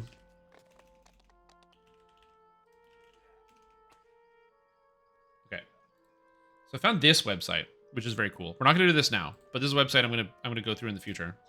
This is a website for picking your favorite Pokemon. So you go through based on each generation, and then you click it, and it gives you all the Pokemon in the category. And then you break down which one's your favorite of each type. And then you have to pick which is your favorite of that exact generation. And then you do it for all of them. And then eventually, you get your favorite normal type, fire type, all your favorite of each type, and then your overall favorite Pokemon. And then it kind of fills in these extra boxes and stuff too, because you can fill out this. So I'm not going to do this now, but it is something in the future I will be doing on stream because, one, I kind of want to go over it because I think it would just be a fun activity for me to know what my favorite Pokemon is. I'll dump it in chat, but yeah. So I will eventually do it, but yeah. As grass and rock and ground types, all of which would be arguably be on the ground. Yeah, but they're different types, right? So like, easy example here. Grass types, look at these plant motherfuckers. Plants, plants, plants, plants, plants, plants. Look at the leaves, the colors, right? But then you go to like rock types. Rock types. Friggin', this guy's made of rock. That's a rock snake. That's a rock beast. This one's like an ancient rock thing. Look at these rocks. They're fossil Pokemon. Rocks. Ground types. Boom. You got like Diglett. That's a ground type. You got these digging Pokemon. These ones are also rock ground. The first generation did not have very good ground types. Okay. Greetings from the state of Florida. They got the Some same ones. Coronulite in But later preparation on, for they get really good with the Hurricane ground Idalia. types. Like Groudon. Strimwolfipid head, Strimwolfipid Or legs, Whiskash. Strimwolfipid legs, It's two, because Strimwolfipid catfish live legs, in mud Strimwolfipid underwater. They legs, sit in the Strimwolfipid mud. legs, So you get them. Strimwolfipid dumpy. Also, Screen, welcome back to the stream team. Appreciate the support. It's been a fantastic day. Glad to have you here. Thank you so much for the sub. 21 months is a long time. God damn. Glad to see you've got some Corona Light in preparation for the hurricane. Everybody loves Corona Light. As many Gen 1 Pokemon as you can and scored another Master of Pokemon? No, I haven't. I have not played Pokemon Infinite Fusion. I've seen YouTube thumbnails of people talking about Pokemon Infinite Fusion. Yeah, Ice and Water are also not the same, but yeah. Dark, long-lasting breeding program. Like I said, the different Pokemon, there's a lot of different ones in the game, but yeah, it's a lot of types. Pokemon is not that easy. This is one of the reasons why Pokemon chess is hard. Pokemon chess is quite difficult because of that. And I'm gonna level up. Because I don't have any 13s I want to do.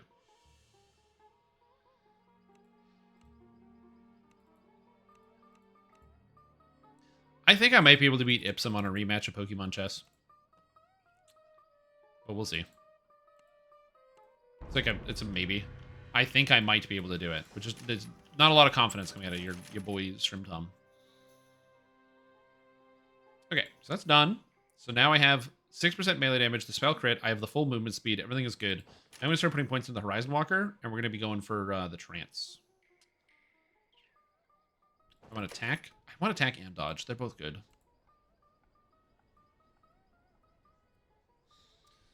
Chess is it Magikarp? No, the way Pokemon chess works is when you start a game, each of your chess pieces is a Pokemon at random, and then it's all about the type advantages and disadvantages. So, for example, if your bishop is a fire type Pokemon, and you attack, let's say, a knight that's on a square, so you move your bishop and you attack the knight, and it's a grass type. Fire types are good against grass types, so not only do you beat it, you then get to go again because you get to do it twice, because it's super effective. You get to go again.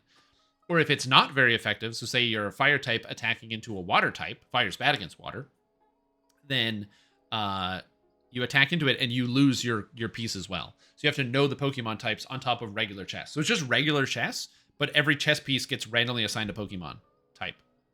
Yeah, Pokemon chess. Yeah, there's a lot of types. Well, it's because we were talking about this. It's because we were talking about the Pokemon type picker, where you can pick your favorite Pokemon type. And so, yeah.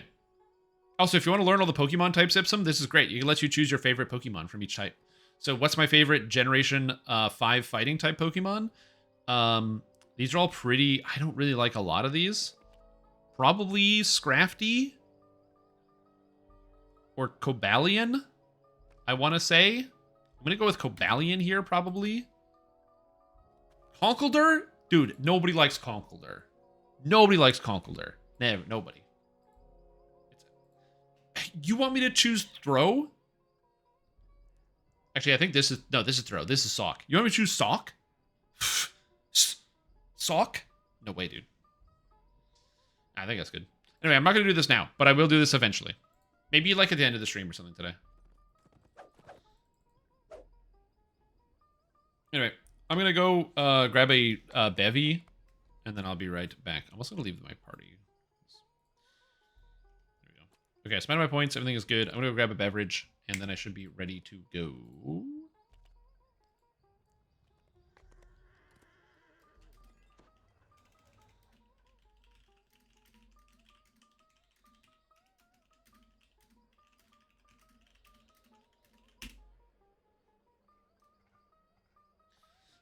I'll be right back. Pokemon Knowledge ended in Gen 2. I gotta say, the Pokemon designs are really good.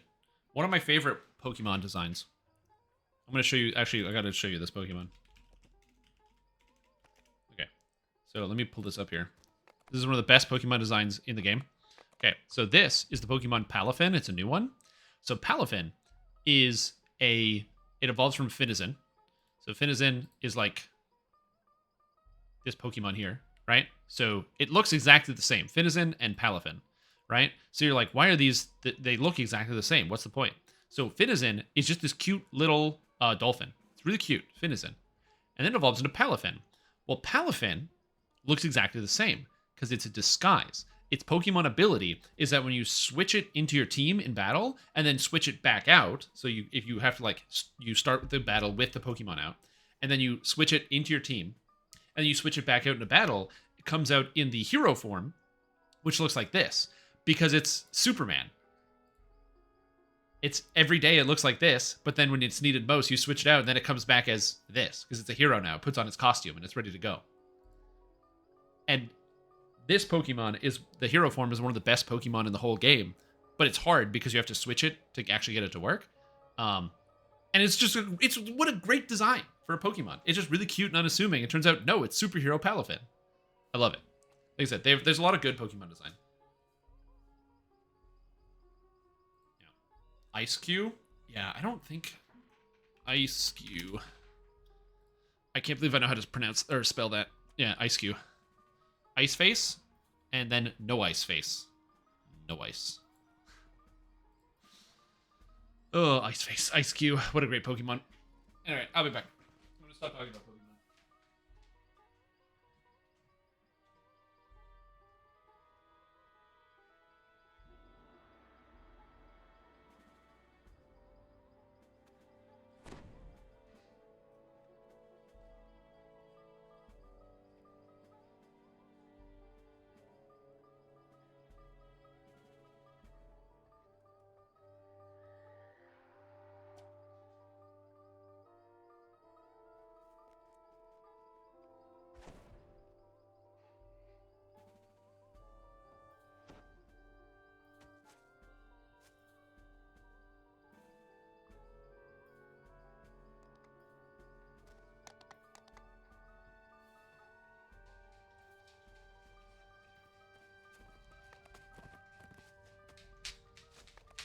Okay, we're back.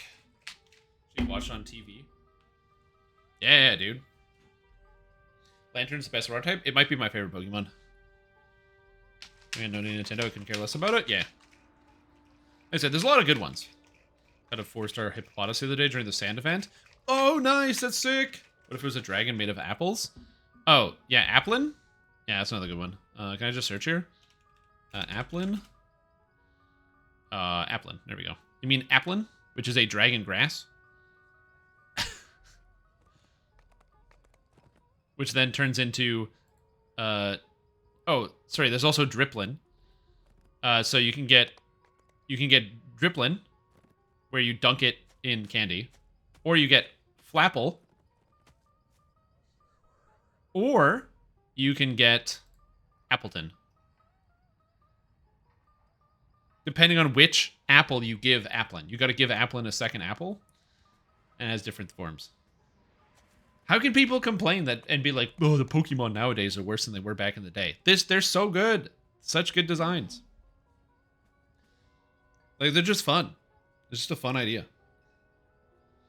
Anyway, enough talk about Pokemon. I'm distracting myself.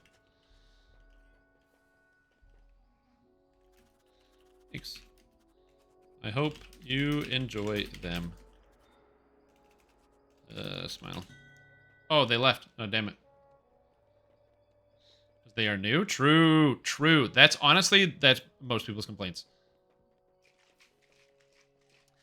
The thing about, especially about Pokemon, is you have to remember that Pokemon is going to outlive all of us. Every single person typing in chat right now that's here, watching this stream, we're all going to die before Pokemon does. That franchise is a little too big now. So, you know. It's always fun. Me too. If they bring back Mega Evolutions, I'd be very happy with that. I don't think they ever will, but yeah. Okay. What do we do here?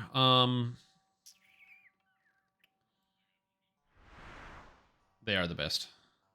Okay. I have my Reaper Ring enchantment, which I don't need because it does not do anything.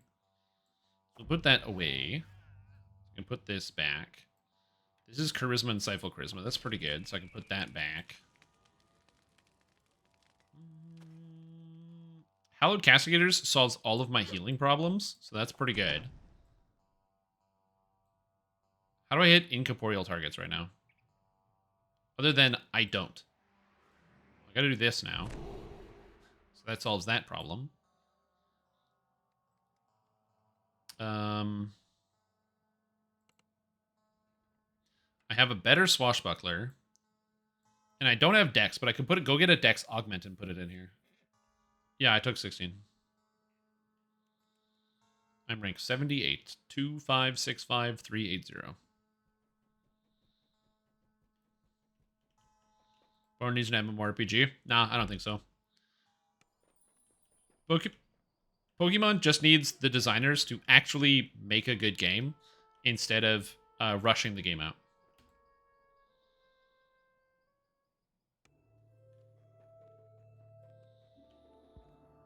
They just need to stop rushing their Pokemon games and just actually make them good. Just make the not the graphics, but like make the performance good. Fill the towns.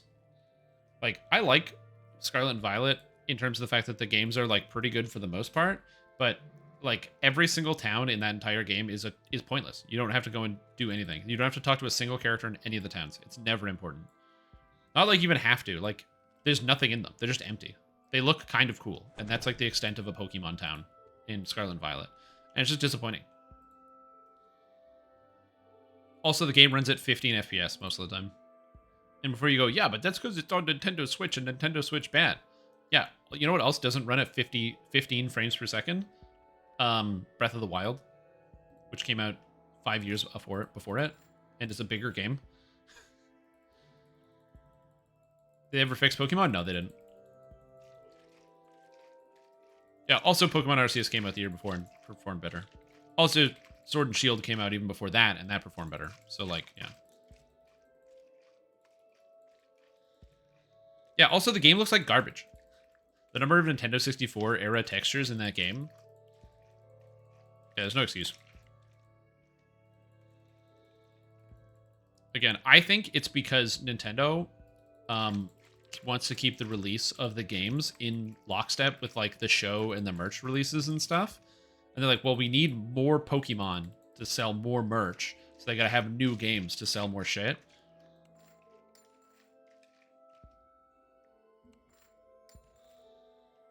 Skyrim runs on Switch. There you go. Heard it from me. There's several Pokemon that I imagine cooler or different. Like I said, the Pokemon designs are good, and the mechanics are good, but the actual world building, I think, is a lot worse.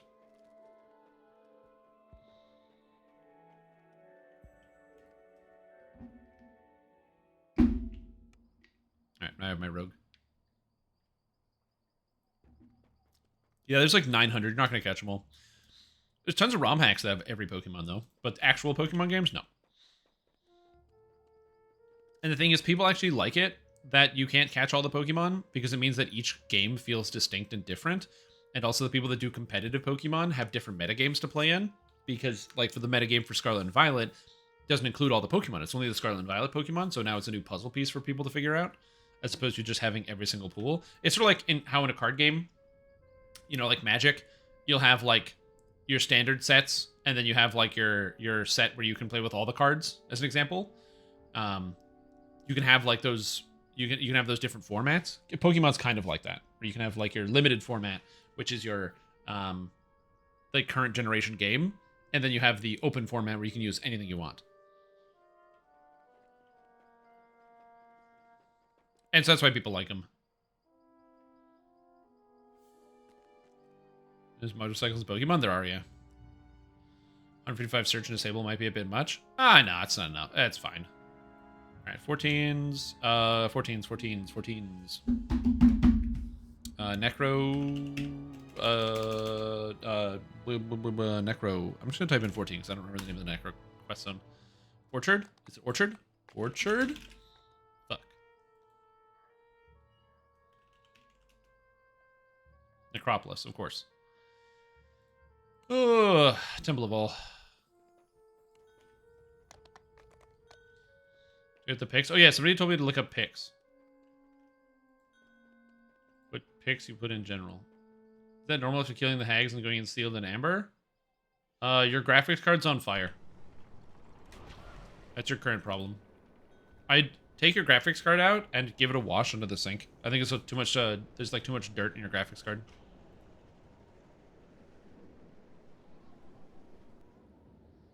Yeah.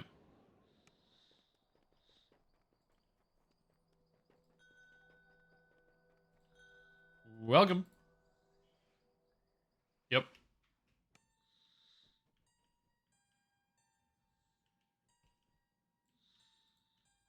That was really fast. I like opened up the group and then we were full. It's kind of cool. Permanent acid fog on your character. I said you just gotta give the graphics card a wash. That's all. Oven bake it. Yeah, that can also work too. You just bake it on. You use toothpaste when you clean it. Yeah.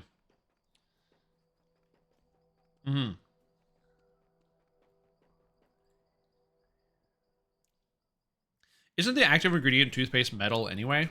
And graphics cards are made out of metal. Makes sense to me. You baked a graphics card to fix it. Yeah, man. Hey, when you don't own a soldering gun, but you still gotta melt pieces of it, just melt the solder. Easy.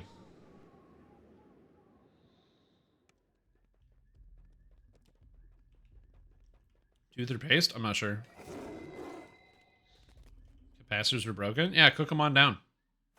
Bard melee catman? That is correct. This is the Puss in Boots build. I'm a dex-based bard. I dexterity my bard up. Chinese graphics card? You can do anything with graphics cards. That's the cool thing. You can actually do whatever you want to them. Once you spent the money, you can take them. You can spike them onto the concrete. You can put them in a plastic bag. You can put them in the oven. You can break them up and eat them. It's really neat.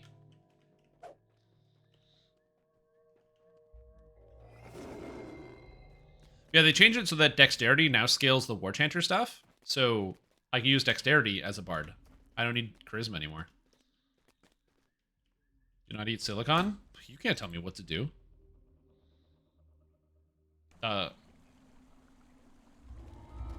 Desecrated Temple of Vol. Is where we're going.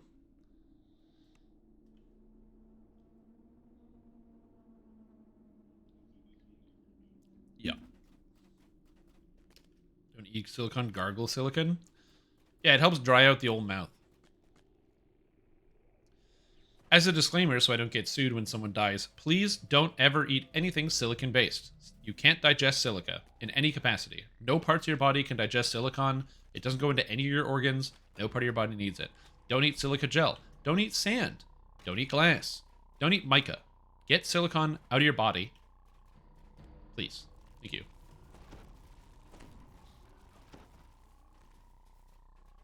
I'm fairly certain that silicon is one of the elements that is not included in the human body.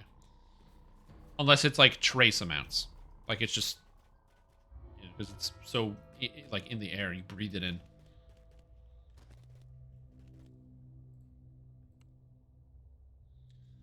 Manufacturing chemicals off of soaked in Listerine. Oh yeah, Listerine works. Yeah, that's just a classic. Also, Freak Show, welcome back to the stream team. Appreciate the support. Thank you so much for the sub, dude. Glad to have you here. Silica out of your body and into mine. Okay, we'll keep that in mind. The hallways here have Yeah, don't do that either. By the force that the hallway ahead screams of death and dismemberment. 5G present in the body of silicon. Oh, no 5G either, dude. Don't get the 5G in you. If you get the 5G near you, it's gonna... there's gonna be radio waves inside the body that electrocute you and fry your insides or something. What was that? Was that what the guy was saying? No, that was about the vaccine. Oh, man. I wonder what he thinks about 5G. The poor guy.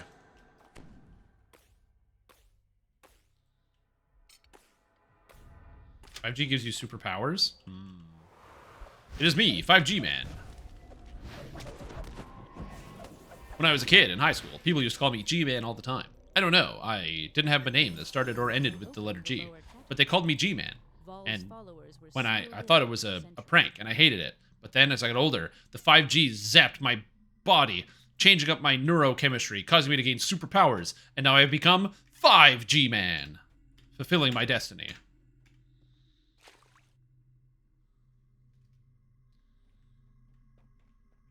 Bend your knees? Oh no. It sucks.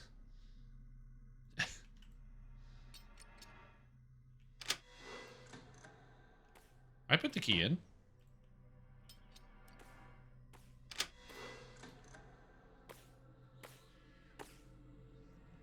There we go. Mind key. Just make it legally mandated to get them. The things. Yeah. Yeah, people are gonna call you stupid, but there's no real consequences. Well, it depends on where you are. There can be real consequences. Some places had more enforced laws than others, but it depends. Like some people weren't allowed to work. Which, again, it's a shot, so I didn't have an issue with it. But, you know, it was a thing. I don't want to get into that, though. This dude-ass website selling US 5G shield USBs that are supposed to shield your home from 5G signals. Genius. Again, it's literally genius. I don't have, like, I would never, and don't have is the wrong terms. I don't like the idea of taking advantage of somebody who clearly doesn't know any better. Right? So I would not do that. I would not sell the anti-5G spray for people to spray in their house. Because you would sell it. Because people would buy it. Right? It's just water in a bottle, but people will buy it. I wouldn't want to do that. But also, respect the hustle, man. You gotta make money somehow. Like, I wouldn't do that. But I can understand the motivation to do it. So did you see D&D is on Prime? D&D movie night on streams DDO? Actually watching the D&D movie? I don't know about that. We could, honestly. It's on Prime Video. We could do a D&D movie watch-along. That could be fun. My only problem is I can't pause the movie. Yeah, I can't pause the movie.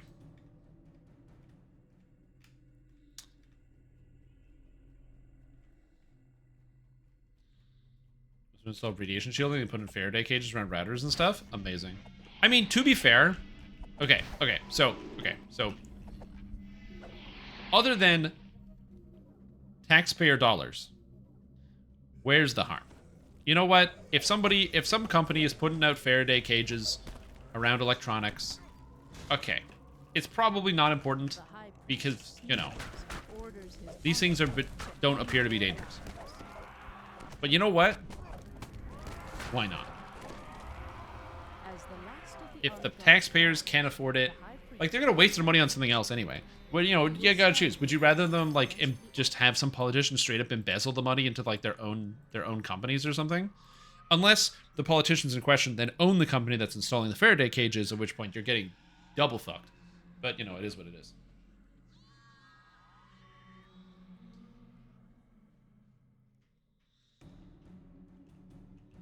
Classic government move. Furno.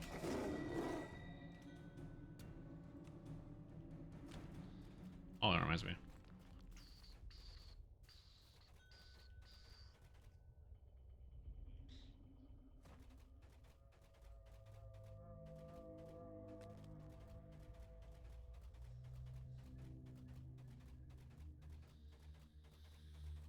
Like my car keys, for example, so no one drives away with your car.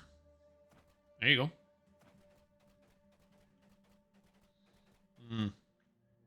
I too enjoy working in data centers where nothing works.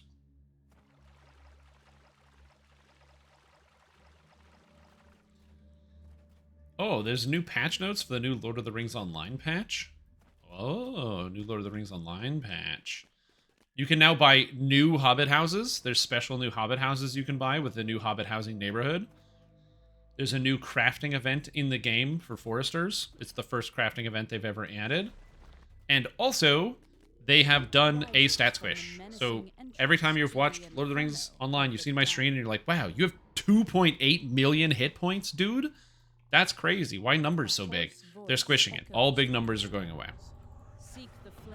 But they're also doing it as a stat squish and cleanup. One of the problems with expansion releases in MMORPGs is that you gotta clean slate it. So the the next expansion is going to be, or the next expansion is going to be, it basically has to erase everything that the previous expansion did. So the gear has to be so much better that you can't just use like the gear from the previous expansion. So all the stats end up going up dramatically from expansion to expansion to expansion. So you get these huge gaps where it's like gear is steady and then boom, jump, and then steady and jump, steady jump.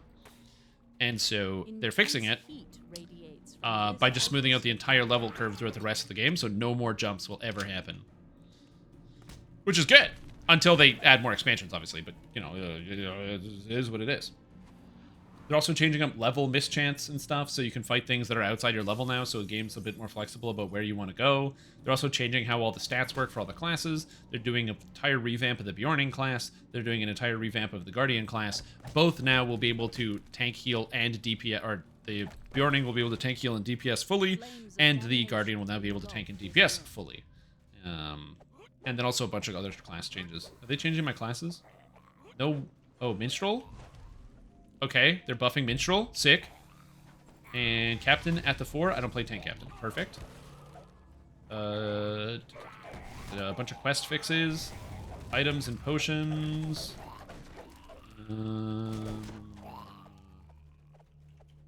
I'm reading the patch notes to make sure I didn't miss anything. Because I'm curious. I want to know. They're changing the game, man. The Guardian goes as the flames do. He will not burn. The fourth torch find and defeat his undying soul. Yeah. Is that power creep? Can we get a reset back to masterwork items? Maybe. They did that, right? That was basically what they did in DDO, where they got rid of, because if you don't remember, Ravenloft used to be plus 17 gear, and then Sharn was plus 21 gear. And the gear before Ravenloft was plus 12, and so they just reset it, so then Sharn, Ravenloft, and everything else was all plus 13 instead. And so they just reset the numbers down. The withered plants somehow withstand the intense burning of the infernal flames. Yes, is exciting again? No. Well, you're not gonna have that one.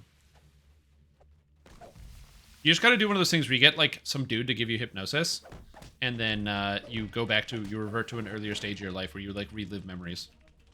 It's gonna help that. PvP, landscape, localization, miscellaneous. I'm gonna have to read through these patch notes in detail later. Eventually I will read through the patch notes. There are definitely no DDO private servers out there. There's no way. There's no way. This guy's getting destroyed.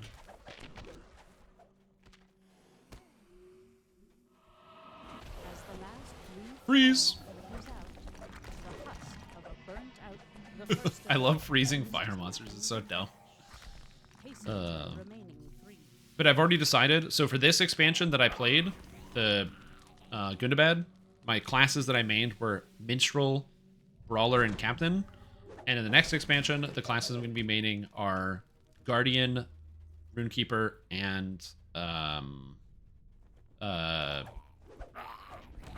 Boatman. The new Mariner class that's coming out. What does the Mariner class do? I have no idea. But it's a new class. I'm going to do it. Means I have to level a Mariner, but you know, whatever it is, what it is.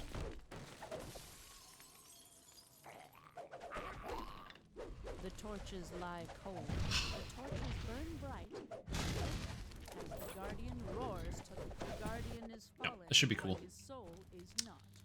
Find him in the inferno. There's been no released information about what the class is in any capacity, other than the name. So it might be very bad, or it might not fit with my playstyle, but I'm going to do it anyway. A chill fills the room as the torches darken. Two down, two remain. Character classes. These and not too much else. Singing the sea shanties. I don't know much about sea shanties.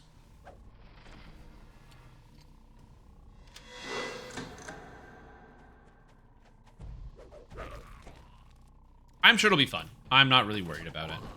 That's not true. I am very confident that it's going to be just like Brawler upon release, where it's going to be pretty bad. No! I missed the boat! I was just talking about being a mariner and I literally missed the boat. Oh my gosh. The teleport right here. No. How could this happen?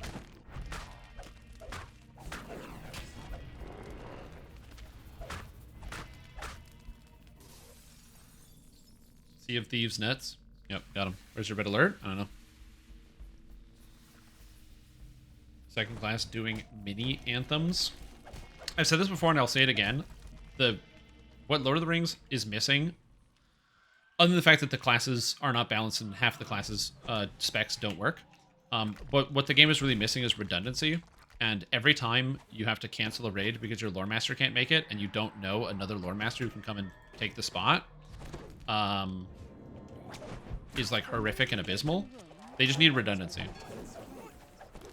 And I've been yelling at the top of my lungs, hey, you have useless classes in Yellow Guardian and Yellow Hunter. Please make...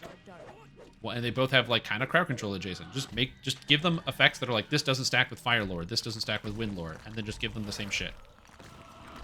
I'm a genius, okay?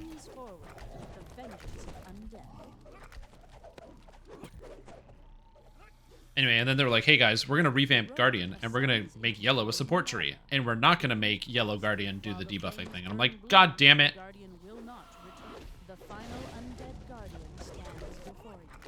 So anyway, they didn't do what I said, even though I am a self-proclaimed genius.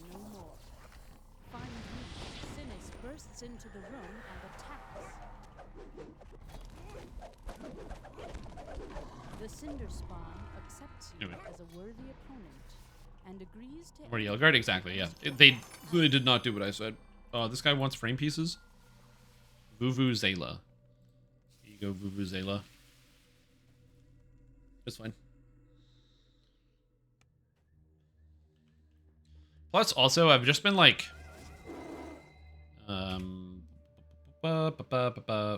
Flesh Maker. I've also been... I admittedly haven't been playing a lot of Lord of the Rings online. I've been like logging in maybe once or twice to raid or something, but for the most part I've been playing other video games. A lot of Path of Exile recently, a lot of going outside, which has been very weird, but a lot of going outside. I have a tan because I've been going outside enough. Isn't that cool? I got a haircut. No one has said anything yet today, but I have a haircut. Is that cool?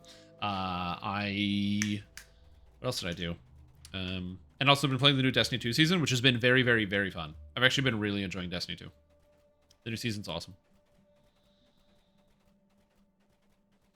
Although something I did not know is that you can't focus exotics unless you own all the exotics from the category in which you want to focus it. And I'm missing one exotic from each category from the old seasons on my Warlock, so I can't focus a bunch of exotics, and I'm mad about it, and I have to go figure out how to fix that.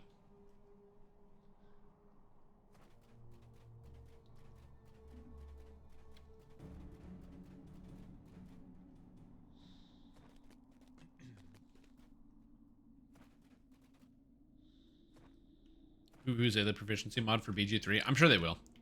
I'm sure that once people finish the game and actually understand it, the modding community will start to go crazy. I'm pretty sure there already is like a bunch of mods you can get. I wonder what mods you can get for Baldur's Gate 3 right now. Should go check on Nexus mods and see what they got.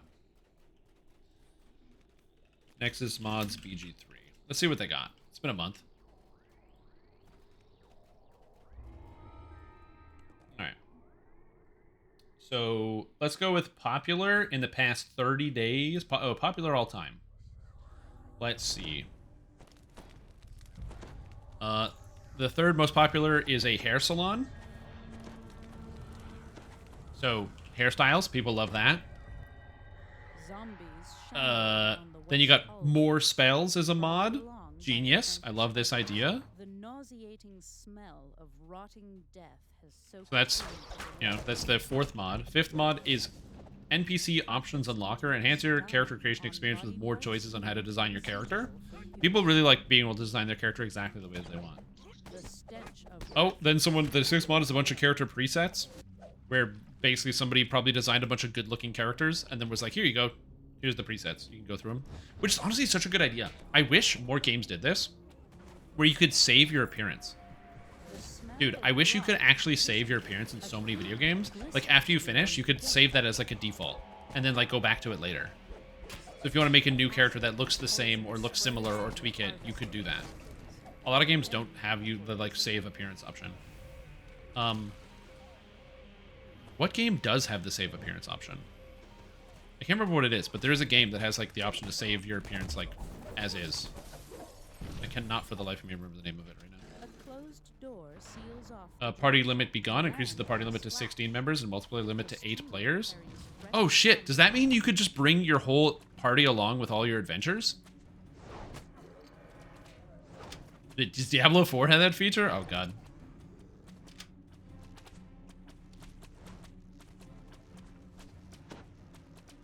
Okay, party limit be gone actually seems kind of cool because it means you never have to miss out on character interactions, where you can always make sure you have the right character for the right interaction.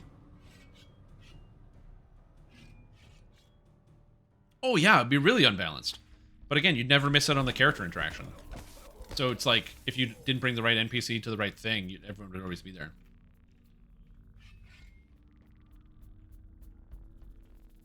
Maneuvering a new player of DDO? Nice. What's up, Firebirdie? How are you? How are you enjoying DDO? Surgical, woodworking, and metallurgy. Levels over 12 in a different class? That's kind of interesting. Yeah, any game that lets you use like the infinite amount of experience that's in it. I hate when you hit the experience cap in a video game. When I was playing Cyberpunk 2077, I downloaded a mod that let you go above level 50 because I kept playing the game and there were more levels to get. So I'm like, just let me go above level 50. What's the problem? Let me just take more things. I hate when you get experience and it's 0. How long does it take to get to 20 on a first life? Depends on the player. Depends on the person. For me, I can do it in 12 hours. For somebody who's less experienced, it'll probably take you a month. I would guess. Just on on average. Like imagining that you're playing like, you know, a couple hours a day for like a month. You'll probably get there. Because you're going to be exploring around, talking to characters, reading the story, making friends, doing all sorts of stuff. So it'll probably take you like a month, I would guess. Till the rest of your life? Damn, dude, that's commitment.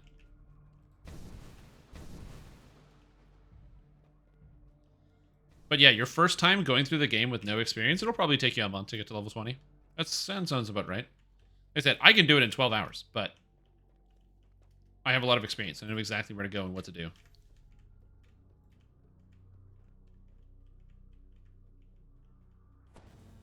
Let's see.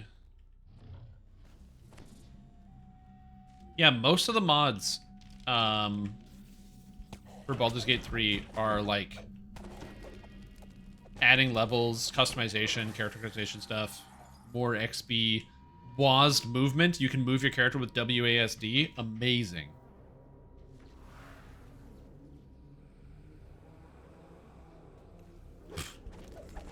WASD in a modern video game? Holy mackerel.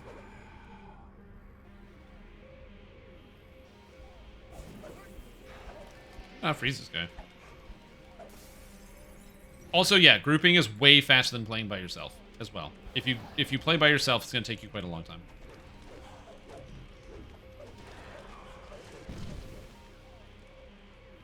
As the lightning machinery shuts down, its true source of Damn, it's a good-looking breastplate. That's sick. Group or solo? Group. How long would it take to solo? If I played by myself, probably 20 hours. 20, 22, something like that. Important note, that's going at breakneck speed. Like, you're not taking a break to eat, you're barely going to the bathroom, you're going as fast as humanly possible.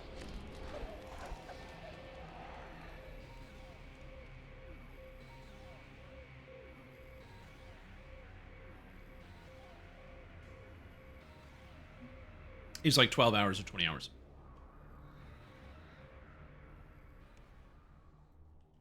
My general 1 to 20 is like...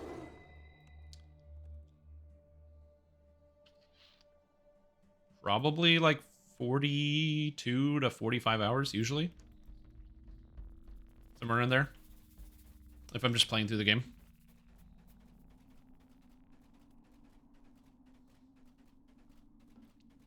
Well, I learned that new skip in the Sacred Helm. The wall skip, which I'd never seen before, which blows my mind.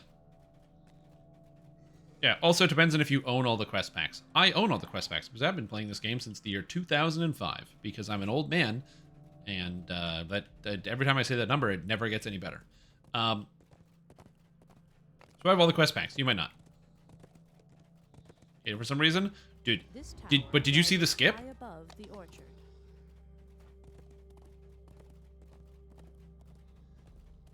Oh my god. Okay, next time I'm gonna show you the skip. It's Over the crazy. centuries, the Black Abbot's enemies have been brought to this place to be No, there's one that skips like half the quest. There's a fence you can climb on, and it skips like half of it. Yeah, and you're like, wait, skip? Like, this isn't like a silly, like, small skip. This is huge.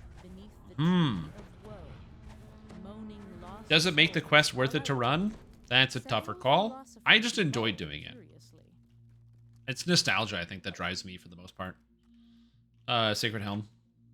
The wayward philosophers gather on the I'd never seen that before. In all my years. All my years of playing Dungeons & Dragons online, I'd never seen that skip. Yeah, you just jump over the fence. But it skips so much of the quest. And not broken boxes. You need jump for sure. I don't know how much jump you need.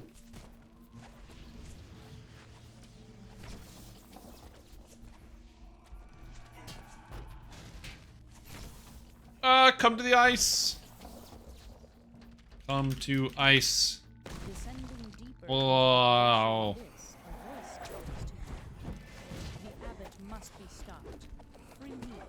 Am I impatient? Sometimes. That one, yeah. You know the Madstone skip? Yeah. Madstone skip's good. 30% of it? Yeah.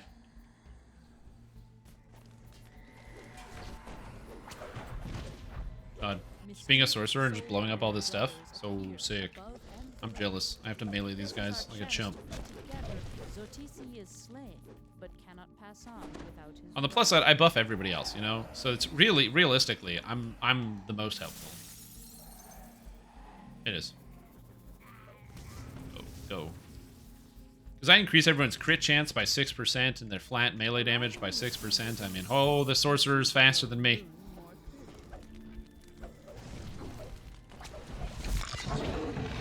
Okay, fine. Whatever. I'm just walking around. Like Sorcerer and 5e. Honestly, in my opinion, I think Wizard's definitely better than Sorcerer. At least in Baldur's Gate 3. Or Baldur's... yeah.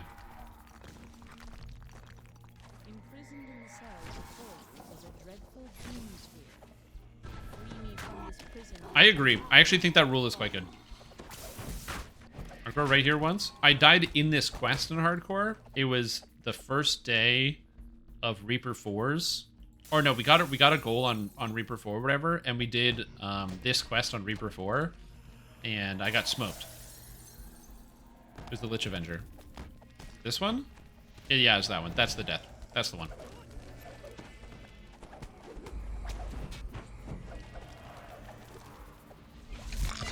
Yeah, this one. Soul has been released. The second soul has been released. Get you twin cast cantrips? You shouldn't be able to twin cast cantrips. The ghostly beholder addresses him. You can only twin cast spells that target one target, as far as I know. You might be able to twin cast cantrips, but why would you? The frozen floor. I played as a Divine Soul Sorcerer, and I used twin cast for Cure Wounds. You didn't take the thing that lets you bypass on one target? And breaks once again. Put Fireball on a target? No, it has to be a single target spell. Rage is barely contained by the ancient frozen abyss. If you could Fireball two people, that'd be cool. The Doomsphere But you cannot. And beckons you closer. It was the only way. Nice. I'm thinking Age of Rage chain.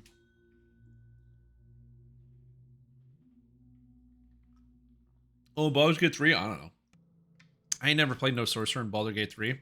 I only played Bard Paladin.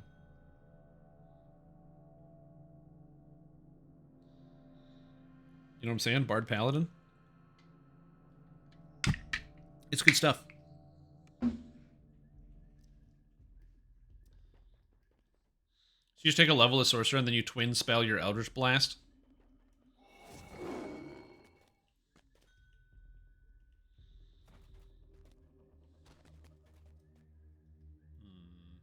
Man, that armor looks so good.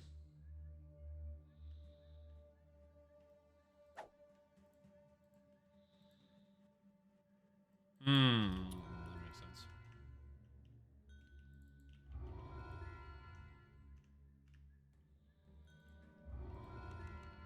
And yes, I'm still taking all heroic deeds, even though the guild is capped, because I'm a maniac.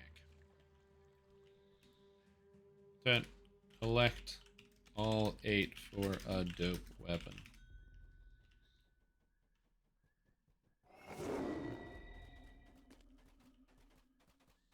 Yeah, I've never tried to use that on there.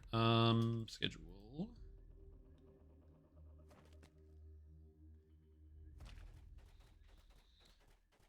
Yeah, that might work. That's a great question. Sorry, I'm planning an event.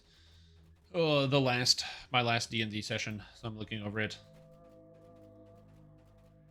Anyone got some nice League Starter items? I probably have a bunch of League Starter gear. RF Chieftain? I don't think I have an RF Chieftain give build, but I can get all like the boots and stuff. I think I have an extra Wanderlust and Luctonial Caress and all that stuff.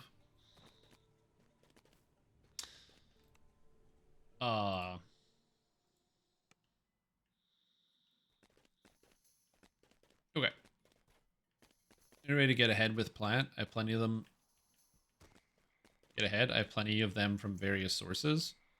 To get ahead with platinum? Like, oh. Like, do you mean, like, can you buy things with platinum in the video game? I'm not sure what you mean by get ahead. I'm not exactly sure what you mean. Free-to-play has a platinum cap. That is correct, yeah. Yeah, there's tons of things you can buy with potions. Consumables. There's a potion vendor right in the middle of the marketplace that it just was. So you just spend your platinum on all sorts of potions. Like healing potions. Potions of bull strength or whatever your main stat is. Wands are pretty good if you need wands. Buying basic armor pieces. Trading with other players in the auction house. Try to get to 20 faster? No, you can't use platinum to gain experience points. You've been told the disciples of Rage. You can buy paste potions that make you run faster. True. The guards or the local shopkeepers may be able to. And then healing potions, so you don't have to take as much downtime. So say you're playing like a melee, you don't have to heal as much. Oh, you're for the night market, are you? It's just about time for me to open up. I mean, you can buy. Just go talk to the vendors in the game. The street lamps. That always marks the official opening of the night market. Oh, this is the best part of the day, don't you think? Yeah, platinum stops being useful pretty early. Those who come here to the night market seek it out. I mean, that just means you have good gear. That's not a bad thing. Not an end. It's a beginning. Also, there's kind of an issue with DDO where like platinum doesn't really have a use in the game, so people don't really sell a lot of stuff because there's no use for platinum. So because people don't sell a lot of stuff, people don't look at the auction house. Because people don't look at the auction house, there's less things to sell and buy. It's a cyclical issue. That's what brings people to the night market. I just give people platinum. Around the corner or inside I have some store, 2.3 million, and I have nothing to do with it. In the dark. Or, well, who knows? Maybe they just like the food. People sell filigrees for platinum? Where? Why? Like, when I was emptying out my bank with all my filigrees, I was dumping on there for, like, pennies on the dollar, because I was just like, get rid of it. I figured I'd rather just sell it than, like, sell it to players than sell it out of the game, but yeah.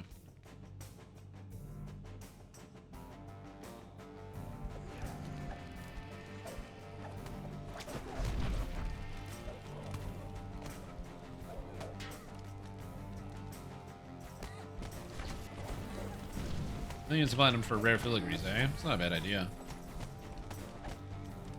Rolo Greengrass should be willing to let you into the tavern now that the thugs are gone. Yeah, that's what I do. I just take all my filigrees out and dump them on the auction house. But like for super cheap. I don't even price them. I basically make it like 1 gold. Rolo agrees to let you into the tavern's side entrance.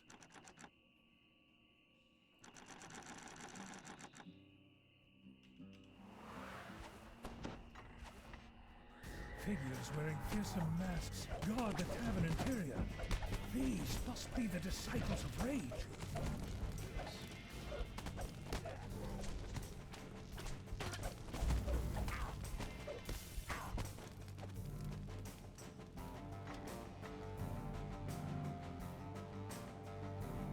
I've wanted them to do more with Platinum for a long time. I don't know why they haven't. I assume that it probably has something to do with they're worried about encroaching on the actual, like, real money store. So they don't want to make anything better available for Platinum because they don't have the real money store. Which is, again, one of the reasons why, you know, obviously microtransactions hurt everybody. Because when you have microtransactions in video games, then the developers have to decide what they don't want to put in the game and what features they want to leave out of it. But, you know, it's also just speculation. It also could be just they haven't taken the time to invest in Platinum because they're like, well, people don't use it, so why would we take the time to invest in it, which is a cyclical problem. So, yeah, it's also an issue.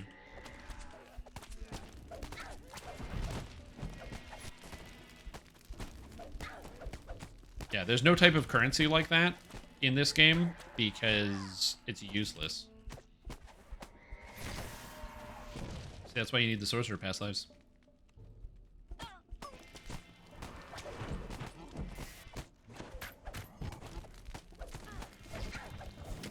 You get 3 Sorcerer Pass lives, then you get +3 Evocation ECs.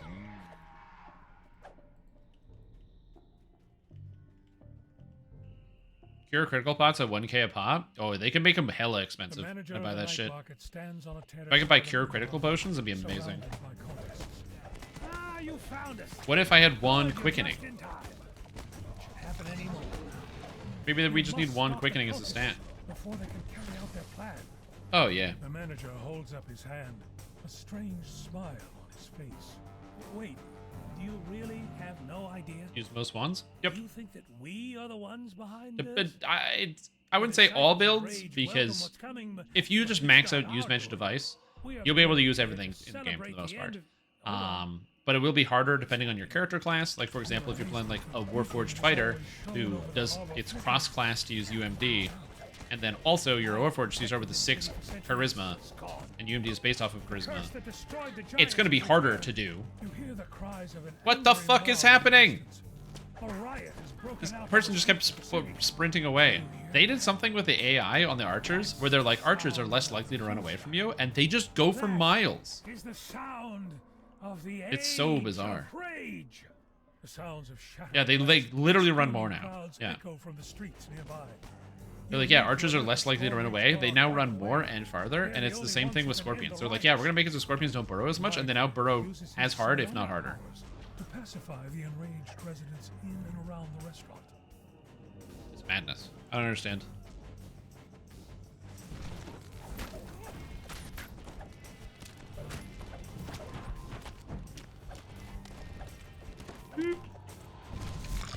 Yeah, typical DDO. Patch note says one thing and it does the exact opposite. Sell excess pass lives completionist. Too many fighter lives.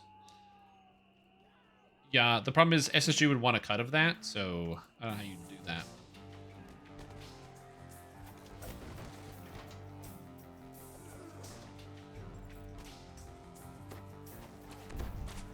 Oh, I'm sure lots of people would buy pass lives if they could. Like if one player was selling it to another, I'm sure people would buy that.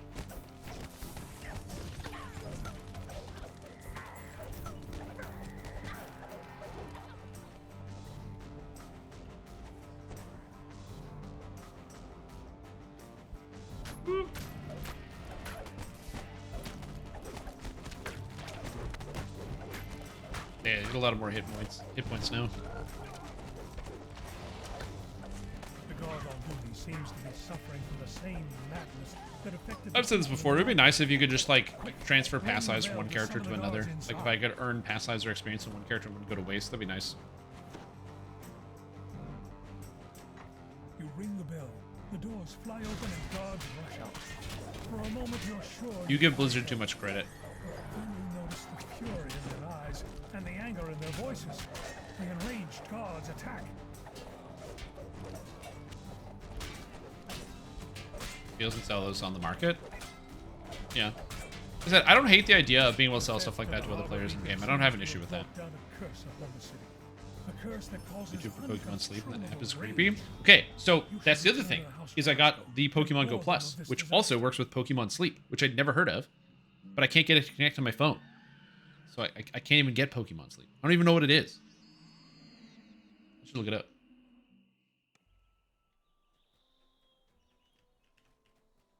So I have no idea what Pokemon Sleep is.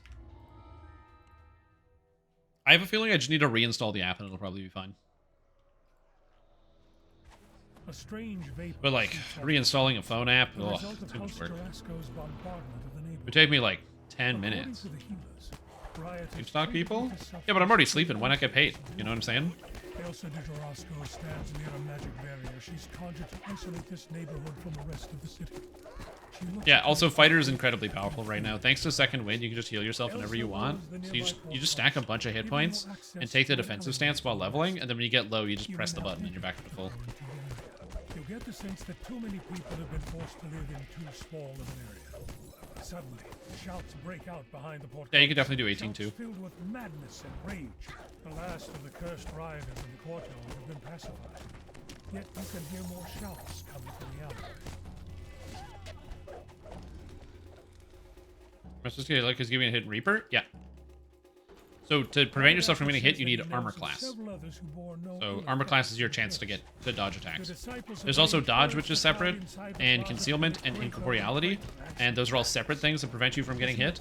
But yeah, you need all of those. Several cultists dashing into the alley east.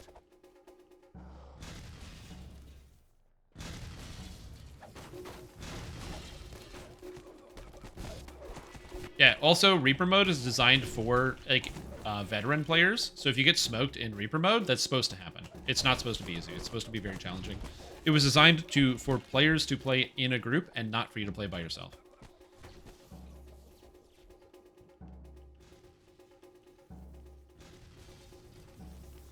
You can't disable tramps. You don't get as much XPs, man.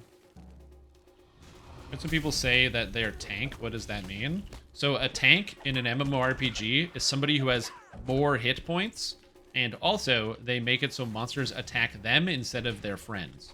So you have more defense, more hit points, more physical resistance rating, more magical resistance rating, more armor class, more dodge, all the defensive stats, and they have like intimidate to make it so monsters have to attack them so they don't attack other people. That is what tank means.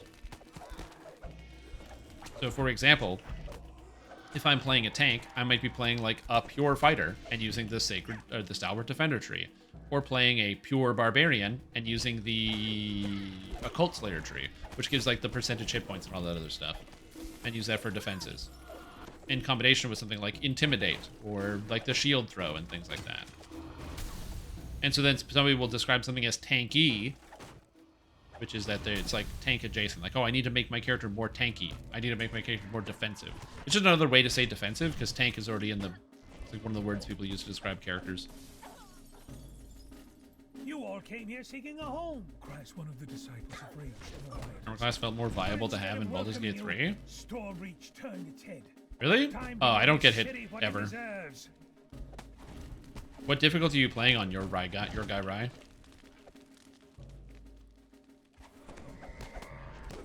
Because you know that if you're playing on the harder difficulty, the monsters get like +4 to hit on every attack. So it's less valuable. It's still valuable. If you have 22, you should be dodging most attacks. Check to see if enemies have advantage. Because advantage has a pretty sizable impact on whether monsters hit you or not. So if you're constantly getting set up so monsters have advantage against you, you're being blinded, you're having other issues, then that could also be part of it.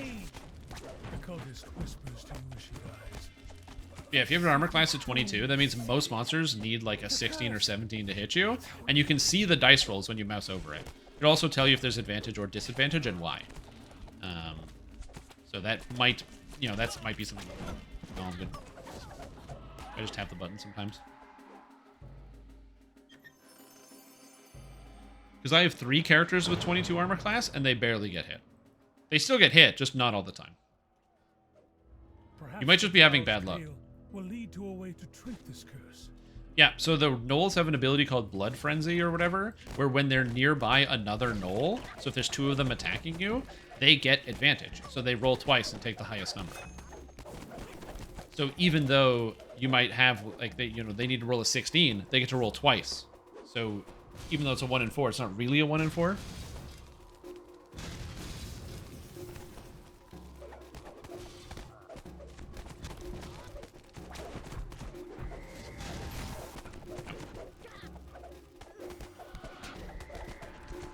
Your will is constantly getting splattered. Oh, that's because I think he's set up as like the melee warlock. That's stupid. Just make him a ranged warlock and then keep him in the back line. Then he's fine. No more splat. Easy solve. You're like, but then he's not going to be the Blade of Frontiers. Well, yep. The last of the enraged rioters in The Blade of Frontiers would be a lot stronger if he was actually good. This secret door reveals a small office. It seems there may Yeah, be Blaster some of the sort Frontier, connection exactly. between the scorpion venom. Yeah, my will is level and 1. the It sits in caused camp. by the curse. I've never used them. I don't like will. I find him terribly boring.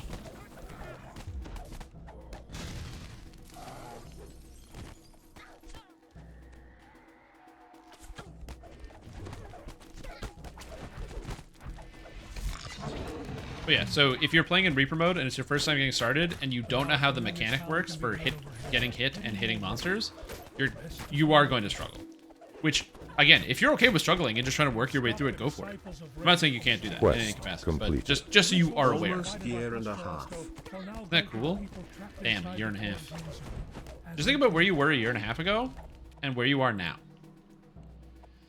Just think about that for a second. Think about that. Think about that.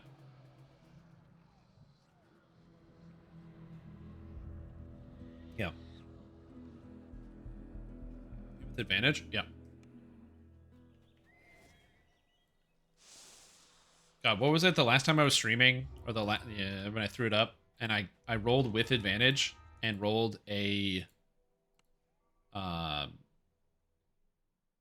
rolled with advantage and rolled a 1. It was a critical miss. I'm like, what?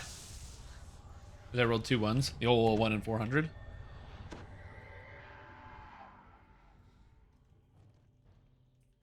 Paladin Warlock Fighter. The classic Paladin Warlock Fighter. What a move.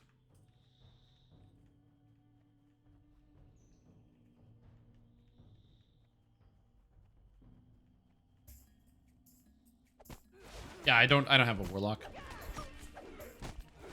Again, I got John is going to be a 8 Paladin, 4 Bard, and then everyone else is just going to be a pure class. I don't deal with a leader. 10% per level with 100% ASAP. You want like 100% right away and like 140% at level cap. Anything beyond 140% is nice to have, but not really necessary. Unless you're playing as like a tank character, at which point you want closer to 260%.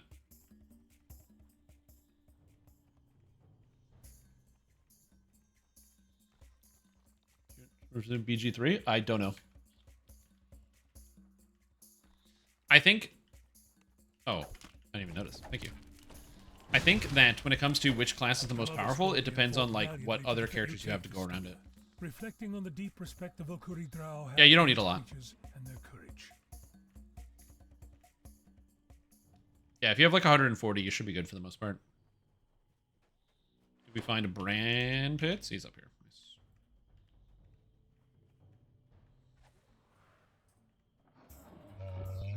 I just feel like Lae'zel's not much of a paladin. You know what I'm saying? I use, but I turned her into a rogue because she likes murdering people, so, you know, it makes sense. She's big on the killing people she doesn't know, so I figured that would fit. It's probably because of something you did.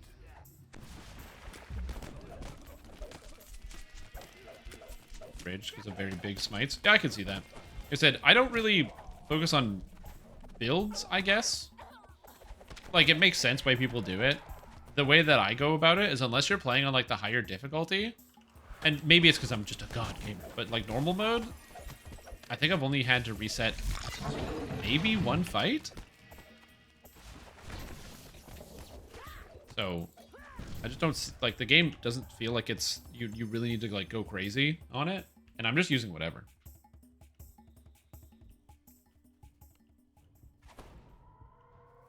Epic spells, contingency, and spell containers. Yeah, all the contingencies are very annoying. Like that one? Oh, God. Okay. Can't click it. How do I click the fucking... Give me the soul stone. Thank you. That was very annoying. That boils within. I got destroyed in Baldur's Gate 2. I did okay until the last, like, 3 fights. The dragon fight with the dragon that is immune to time stop, and then the final boss fight. There was also the dragon's son, which was also challenging. But yeah, the dragon and then the final boss, those two were a little tougher than I was expecting, and I wasn't ready for what was going to happen. Yeah, the monk, yeah, he died. Yeah, because the whole game, I was like, yeah, I'm going to do... I got melee characters. I'm going to use melee attacks. And then everybody in chat was like, bro, melee attack bad. And you know what? To be fair, melee attack pretty bad for the most part. But in some fights, melee attack, very good. And I just beat these guys to death. The armor class ain't that high. So, I ended up going down. Hello Strim, Brian here. What's up? As a local Ottawan, I'm sure that you have lots to be proud of, like an emerging subway system, Parliament Hill, and some of the many museums throughout the city. That is correct, But nothing is more pride-worthy than the Ottawa Food Bank. Correct, yeah. The food bank's Tourists fantastic. from around the world come to Ottawa just to visit this food bank. They do, yeah, With you a gotta see it. motto like, life is already difficult enough. Consider doing it on an empty stomach. You It's just worst want idea to ever. visit this place. It's a great place to get Ottawasi. Thank you for your comment. I agree. You should go to the Ottawa Food Bank. It's a great place to visit. Would recommend 10 out of 10. Yep. The fights get really hard later on. I don't know, dude. You told me you're like, I reset 6 times in this fight. I reset 7 times in this fight. And again, the only times I've reset on a fight is because I like really vehemently didn't understand the mechanic. Or that was in it, or like I accidentally started a fight with somebody that I didn't want to. It's like, whoops, and I reset it. The pain of being a melee bard at endgame is everyone asking for songs and having to explain that you're playing melee bard. I don't have to explain anything. You just walk away. You know what you do when that happens? You just type in chat no English. What am I doing? I'm a lockpick guy. You just say no English and then don't give any buffs. You found a way inside the building that's said to house the headquarters of the Disciples of Rage. It's the ultimate trump card. What are they going to do? Continue talking to you in English? The lever is pulled, and the nearby workers In DDO. immediately pull weapons from their hiding places. You're under attack. Beyond the hidden Bards can pass door out is some buffs, kind of but the different specialization, the different types of bards have different types of buffs. And if you're a melee bard, you don't have the buffs you have to give out individually. But if you're like the spellcaster bard, you get the buffs you give out individually. So it's always a fun thing. As I said, so then you just tell them no English.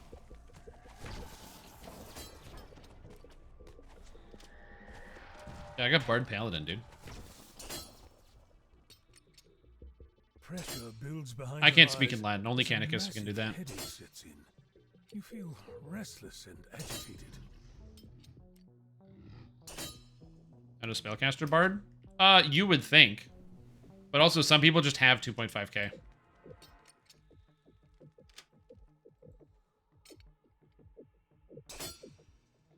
You're the best classes? Yeah, but my build isn't the best. I'm playing John DeVere Pipega. I'm not playing, like, the meta build that some dude on Reddit found. I'm playing my Paladin Bard. Like, my character who took Paladin and Bard because it's his parents. The fusion of his parents.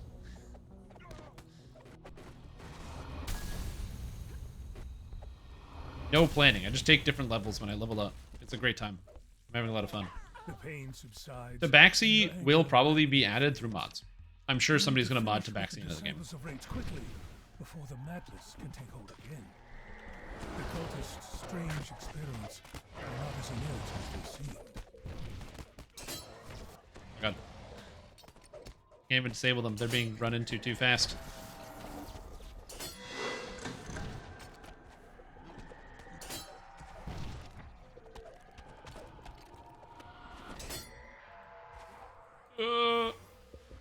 I can't click it. There we go. Oh, they'll probably add bullywugs eventually.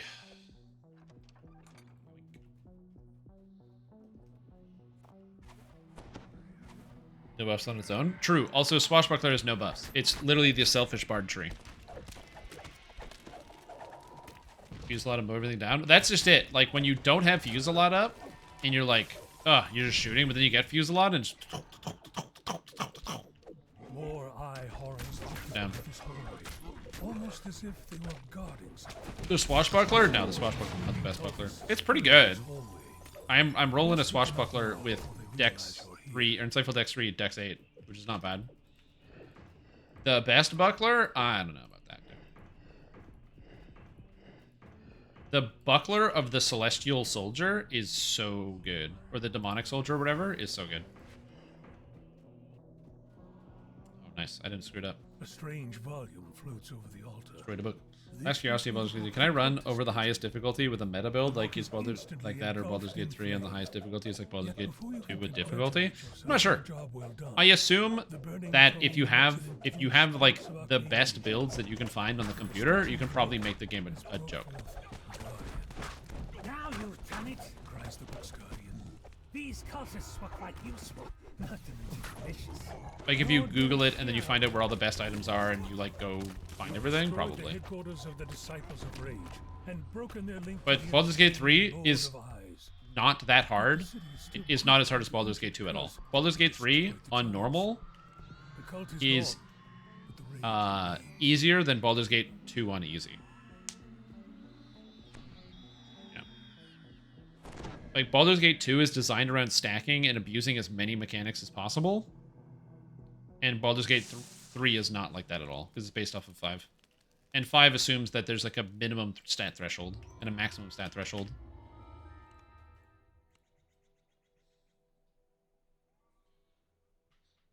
You don't know how to counter that?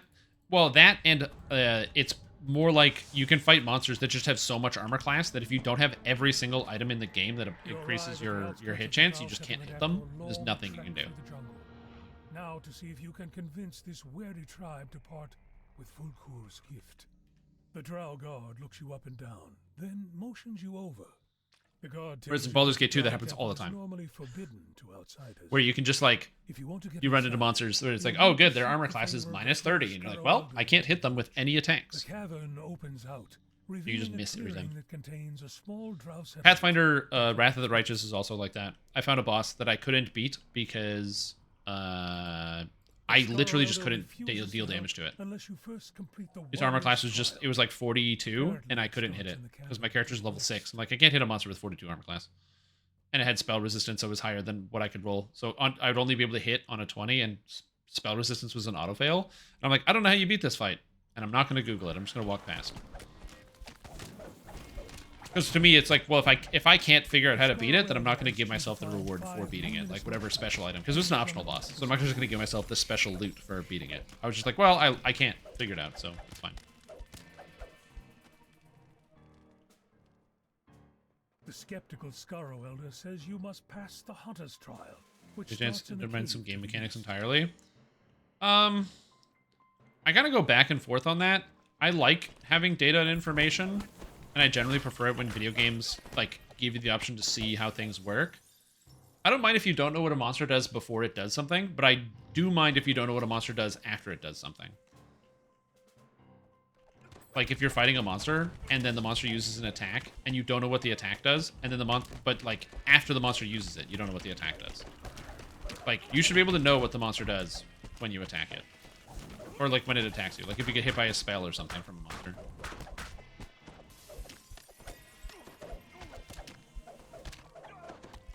That make sense?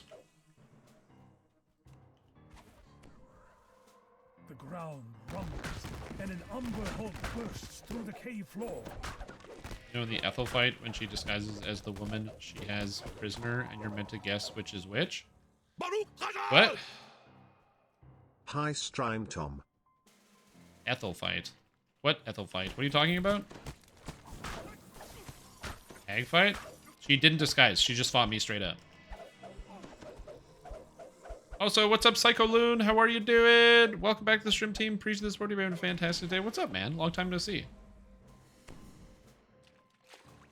How are you doing? Welcome back to the stream. Hope you're doing well. Hope you're having a fantastic day. Doing like half HP. Oh. Like I said, she duplicated herself, but I never had a situation where she looked like somebody else. It's weird. The lever is pulled, and the gate blocking the temple entrance opens. Oh, actually, if you're still here, are you still working weird hours? Because if you're still working weird hours, we should go get, like, wings at close to midnight again. That was a good time. We should do that again. I'm just really bad at following up on things. Not following up, but, like, I'm bad at that thing where you do it in person, where you, like, talk to somebody, and you're like, yeah, man, let's do that thing. And they're like, yeah. And then you walk away, and then you never do that thing. It's too long. You just... Time happens. Time moves forward. Oh, hell yeah, man. This is the Puss in Boots build. I'm a kitty cat with a rapier. Let's do it. Yeah.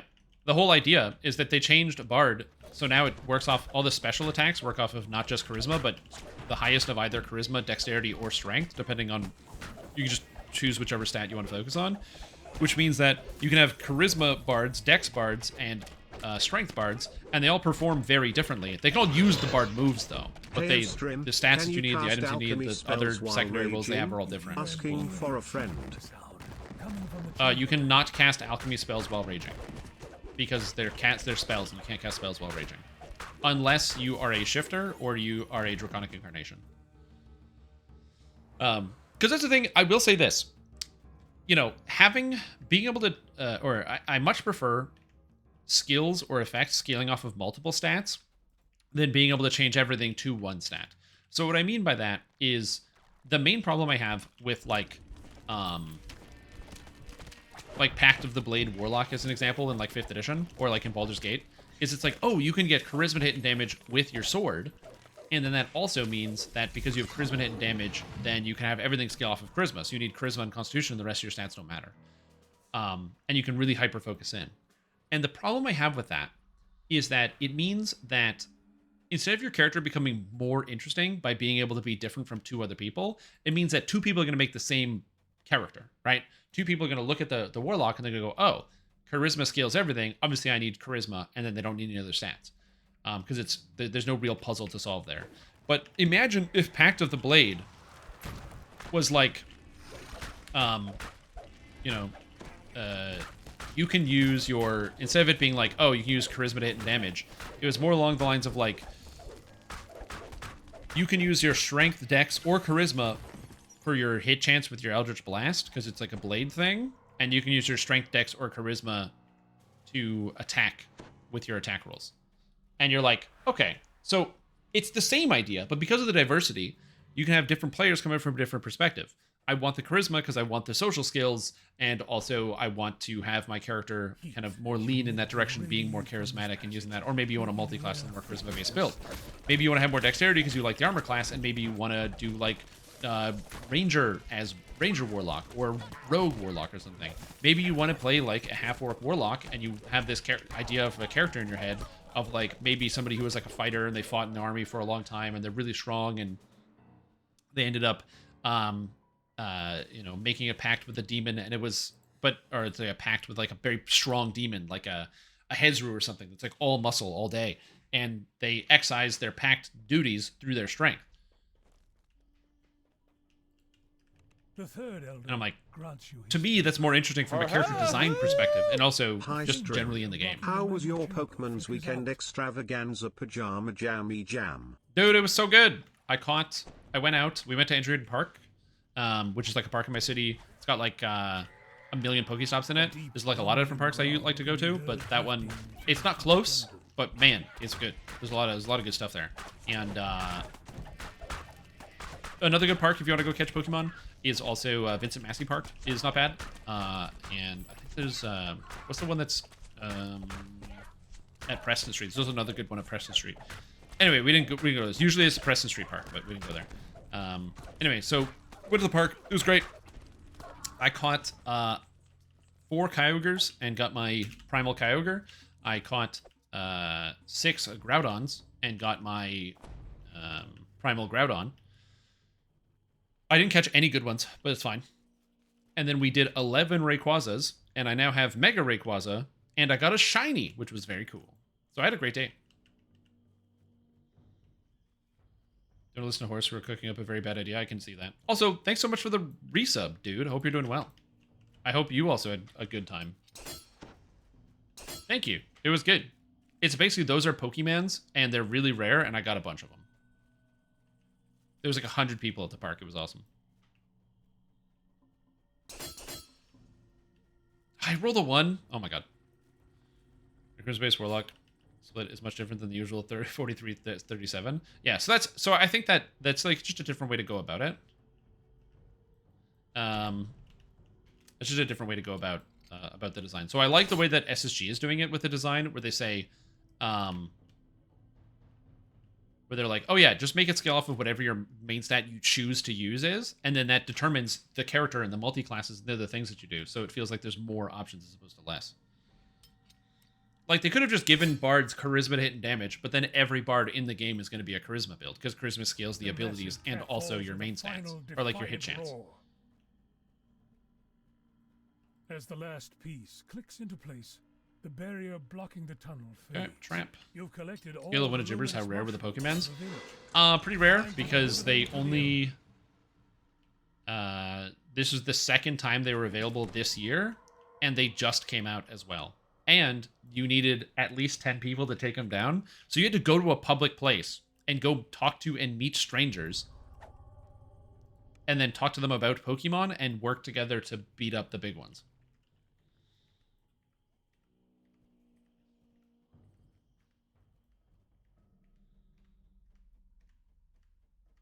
Like what? I don't like it. So I like favorite soul charisma to hit with favored weapons. Again, I don't actually hate adding charisma hit and damage. I just think that making the ability to scale off of multiple stats is just a good idea. I think it's more interesting. To life as a massive, shambling mound rises from the muck. Oh, it's good. I said, I'm having so much fun playing Pokemon Go. It's the only reason I go outside, because I've said this before and I will say it again. I don't want to do exercise, and you can't make me. I don't want to go outside and get exercise. What's this? Go for a run? Go for a bike ride? Are you kidding? Dude, for what? So I can go get fresh air? You're right. No way, dude. I don't want any of that nonsense. If I'm going to go outside, I need it to be video gamified, which is exactly why I like Pokemon Go, because it gets me out of the house. I'm walking. I'm going kilometers every day. I feel great. And it's fun. It's like a game. You've earned the favor of the village elders and convinced the guard to open the way to Volkur's temple. It lies to the southwest of the village. The smell of smoke fills the air. As I said, for me, I just like it. It gets me out of the house every single day. Like an actual Pokemon game? I mean, it's honestly not that far off. And it's got more depth than regular Pokemon games. The only thing it's missing is that because the Pokemon themselves are translated into just numbers, so like it's just attack, defense, and HP, a lot of the more niche or interesting Pokemon that are niche or interesting because of the unique effects or stats that they have aren't there. So a lot of Pokemon that are so good in like actual Pokemon games are like kind of bad in Pokemon Go, which is really funny.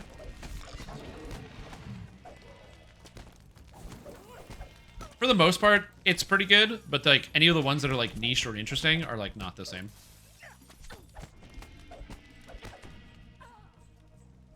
Oop. Yeah, it's like Poison Pokemon's a perfect example. Poison Pokemon are like pretty good in the regular game because Poison Pokemon have good resistances with Fairy type. Poison Pokemon also get to apply Poison status effect and what have you, and so their stats are lower to compensate for that. But there's no Poison status effect in Pokemon Go, so Poison Pokemon just have lower stats and kind of stuff. Although they are useful for doing raids, which is good.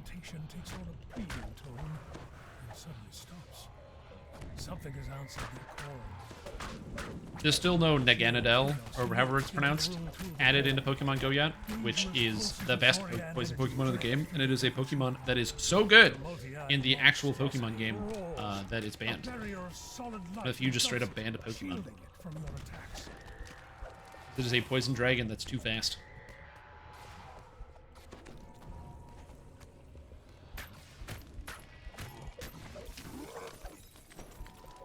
It's probably going to be pretty good in Pokemon Go too.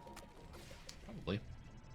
But yeah, like I said, I just like can't bring myself to go get exercise without it being gamified in some capacity. And so Pokemon Go takes care of that for me. So I still have the desire to go get exercise and to feel good. Because your health is important, man. And as I talked about, from my fruit tier list...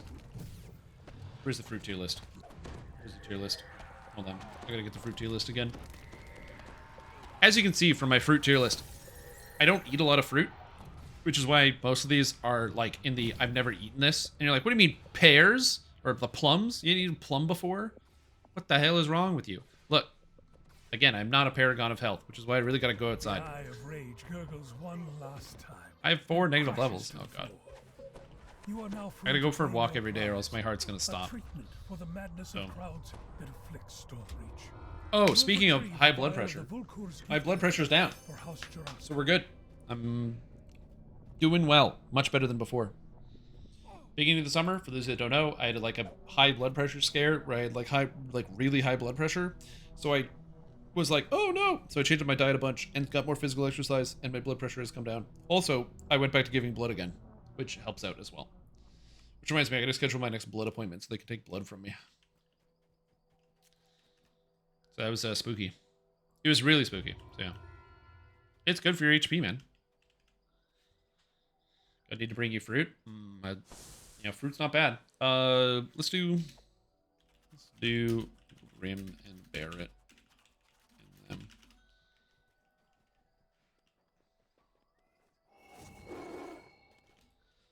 them. Overall, the Divine Trance to be less one-shottable but interactable, make them 30-second buffs on using Smite Foe and Evil. You know how they fix it? Just make them passives. So your trance, when you take it, it's just always active on your character. So when you swap items, you lose the bonuses.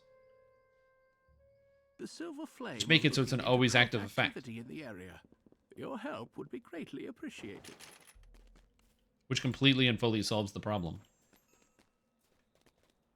Quest. I don't know why they haven't done that yet.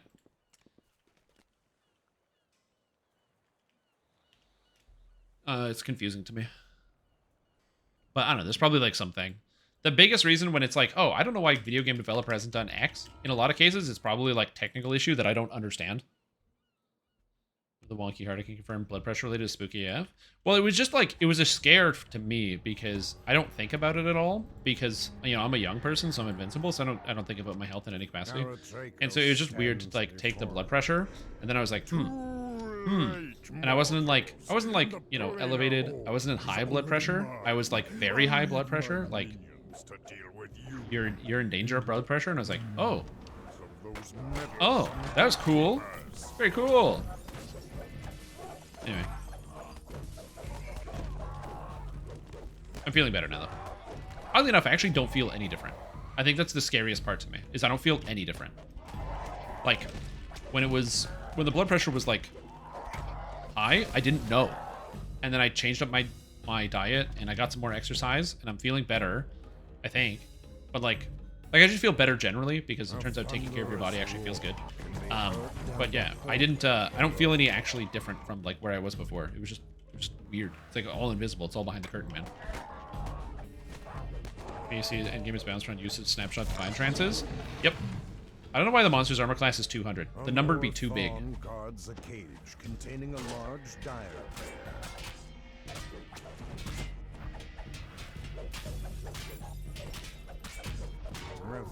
I don't know why the number's so big, but it is. You can now open the bare knot. Never mind.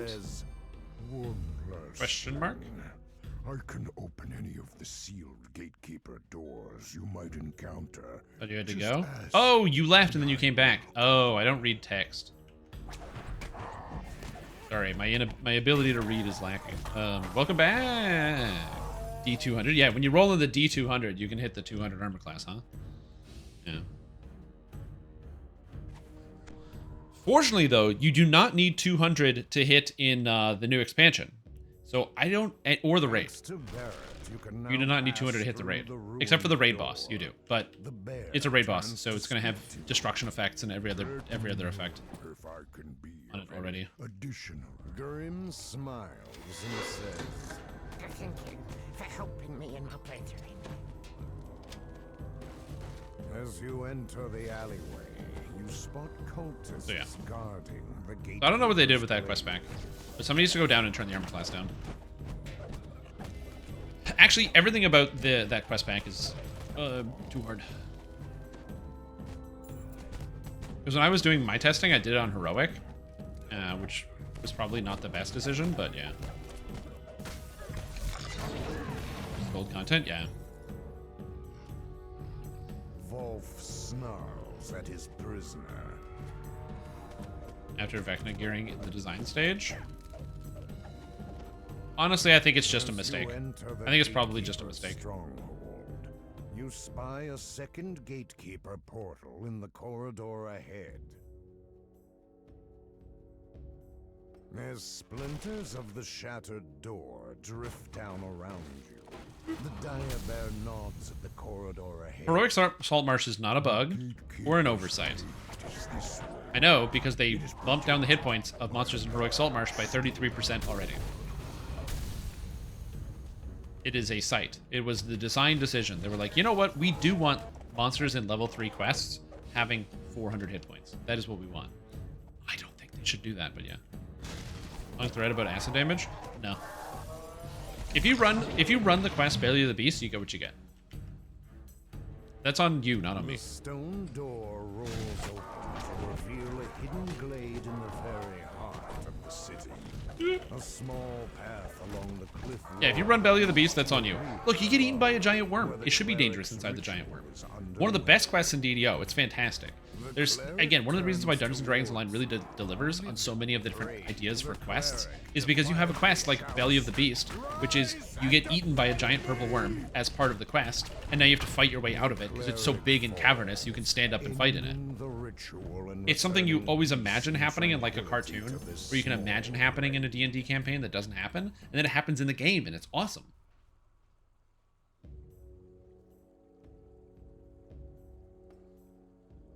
They would be a lot easier at 6 and 5. I agree.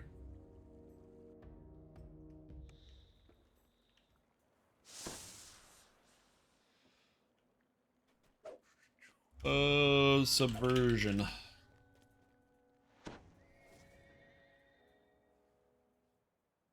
The acid damage long enough to build a mini boss. Yep.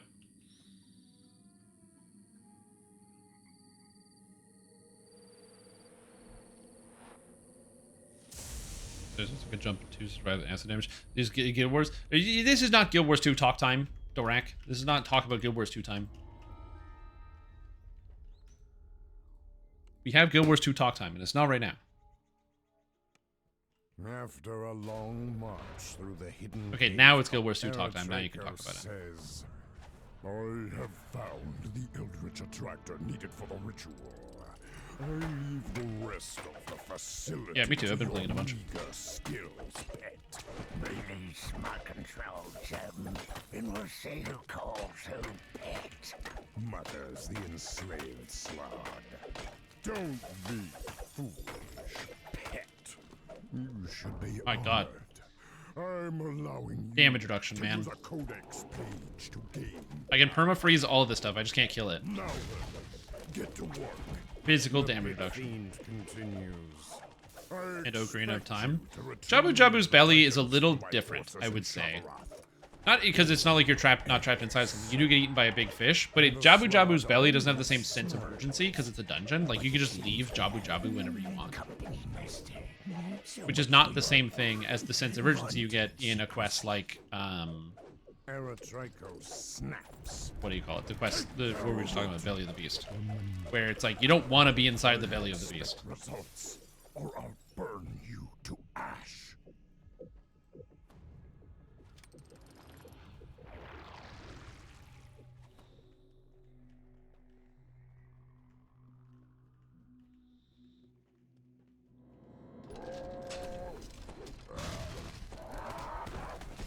Go. Freeze, everybody. I do like being really tanky, though. Are you saying that the Archmage Pass is going to include a bump to SLA's dice, or imagining that? It's in the next update. When the raid releases, that's going to be included with Archmage, that's when I'm going to make the Archmage build.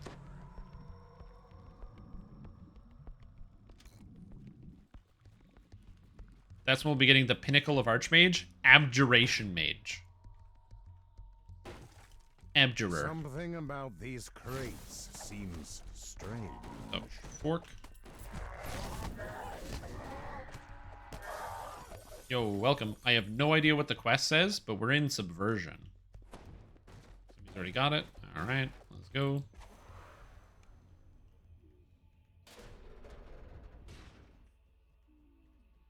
We're getting it, don't worry.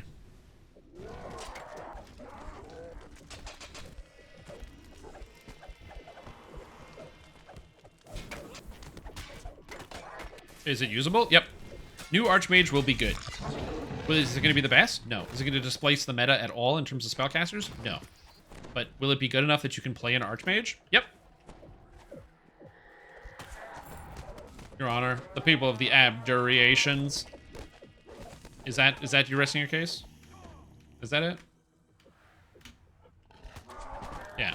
They reduced the cost of the tree by 17, and they're buffing the SLAs. And they added +2 to cash levels with all spells.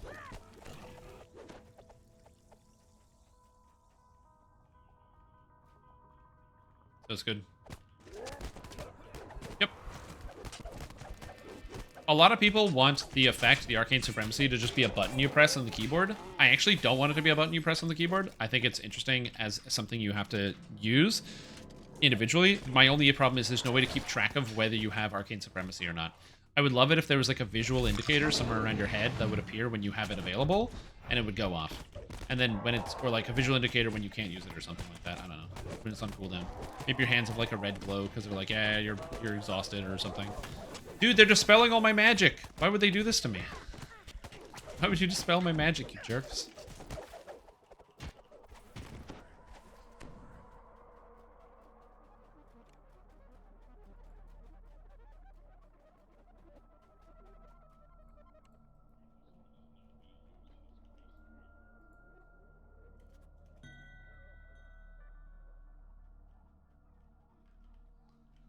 I'm so confused. Somebody got very mad at me.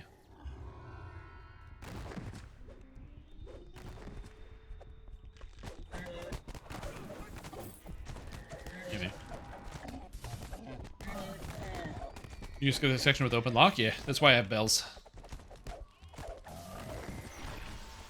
In heroics, it's pretty high, but yeah. Alright, multitude. What do you think of the SLA's core abilities being spells? They are, for the Archmages, feel like they're underpowered. The problem is, they are... Archmage is the perfect, or is the realization that there are not enough spells in DDO. Because you're like, some of the choices they have for these levels are bad. But then you realize, you get mad you unlocked the door? No, someone joined the quest, and then I told them that we were doing Subversion, and then either they didn't hear me or something, and then they said, WTF men, say where, Fuker, and then they left the party.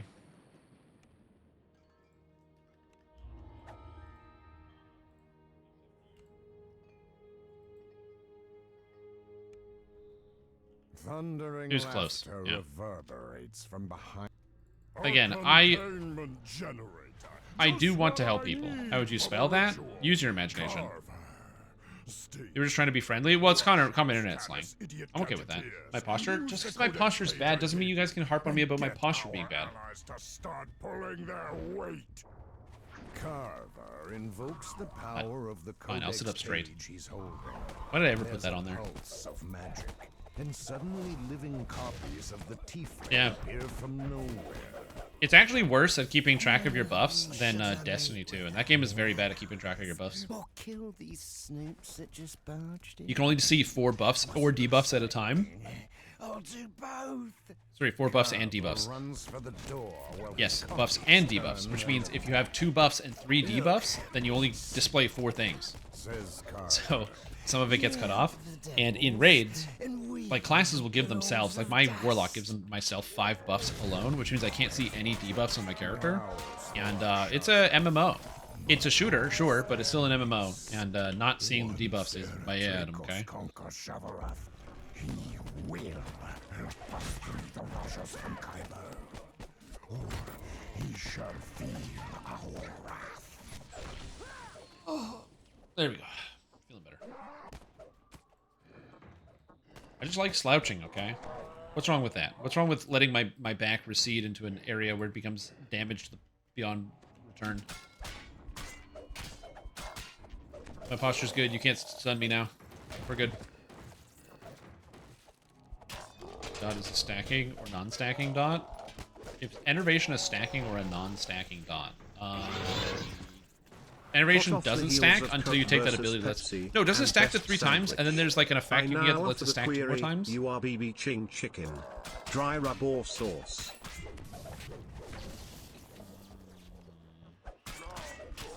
Barbecue chicken, dry rub or sauce. I do like a dry rub most of the time. Sauce isn't bad. Sauce isn't bad. I mean, if somebody's giving me barbecue chicken, they're both good, but I do prefer dry rub to sauce generally.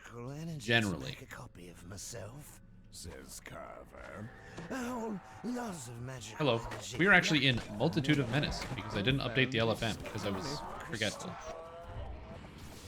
You can also stack them, yeah. Just like you can stack enervation dots, you can also stack dry rub and sauce.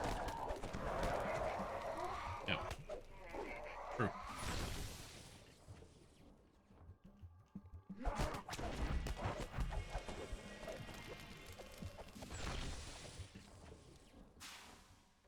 Enervation? It's not bad. Enervation plus Necrotic Ray is pretty good. And Enervate SLA actually makes it a lot better. Depends on what the cooldown is, I think.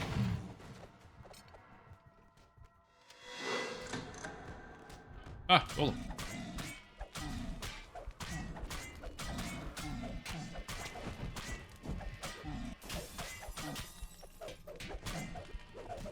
Let's take a permafreeze these guys, which is cool. Wrinkle stack, I wonder if I got the day over the extra stacking. Oh my god, you think there's some dude in the 90s just like eating a can of Pringles? And he's just like, And he pours out the stack onto his desk and he's like, 1, 2, and then he's like, shit! And just starts programming things to stack in the game.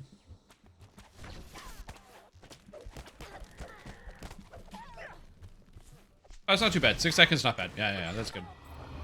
Well, because sometimes SLAs will have like 10, 12, 30, 40 and seconds a minute, 2 minutes, 6 minutes, 8 minutes. You know, you gotta be careful about that.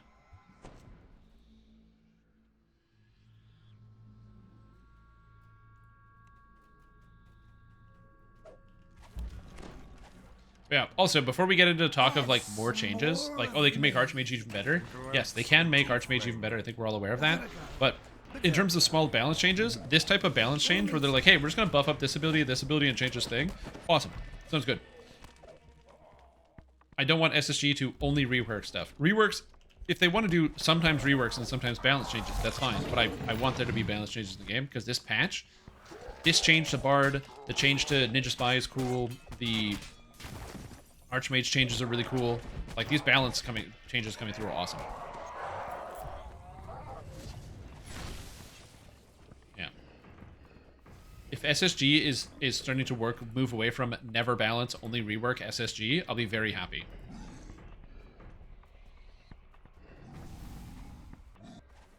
Yep. What do you even get at the level 5 ones? Is there even a good one? Dismissal? Okay, that's your Abjuration. Conjuration Cloud Kill, that's a bad spell. Enchantment Hold Monster, actually good spell.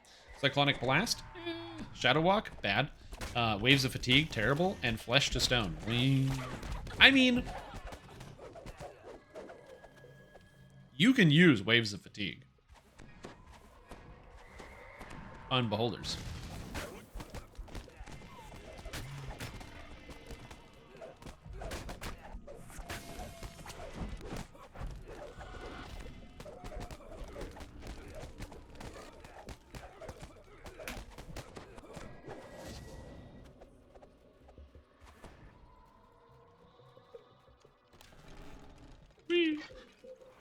There you are. Told you we'd meet again.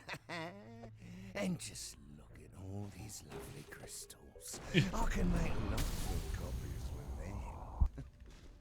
Now just imagine if I get inside the manufactory where they make these things. These guys are so rude. Get the hell out of here, buddy. Waves just filling in rotation. Well, not Thorn Wave, right? Raid bosses? Yep. You can Waves of Fatigue everything, basically. We used to use, when the level cap was 16, we used to do Waves of Fatigue every boss. I remember when you were running, what was that dungeon? Or the Subterran?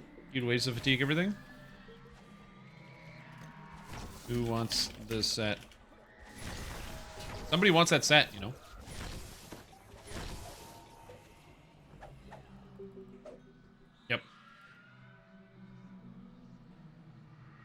I'm using daggers. There you go. Have them. Belos.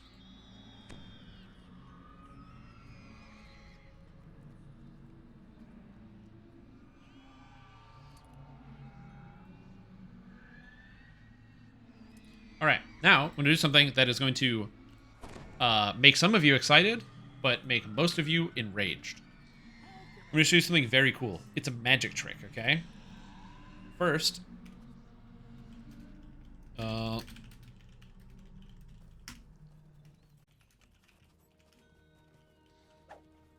that is all for today.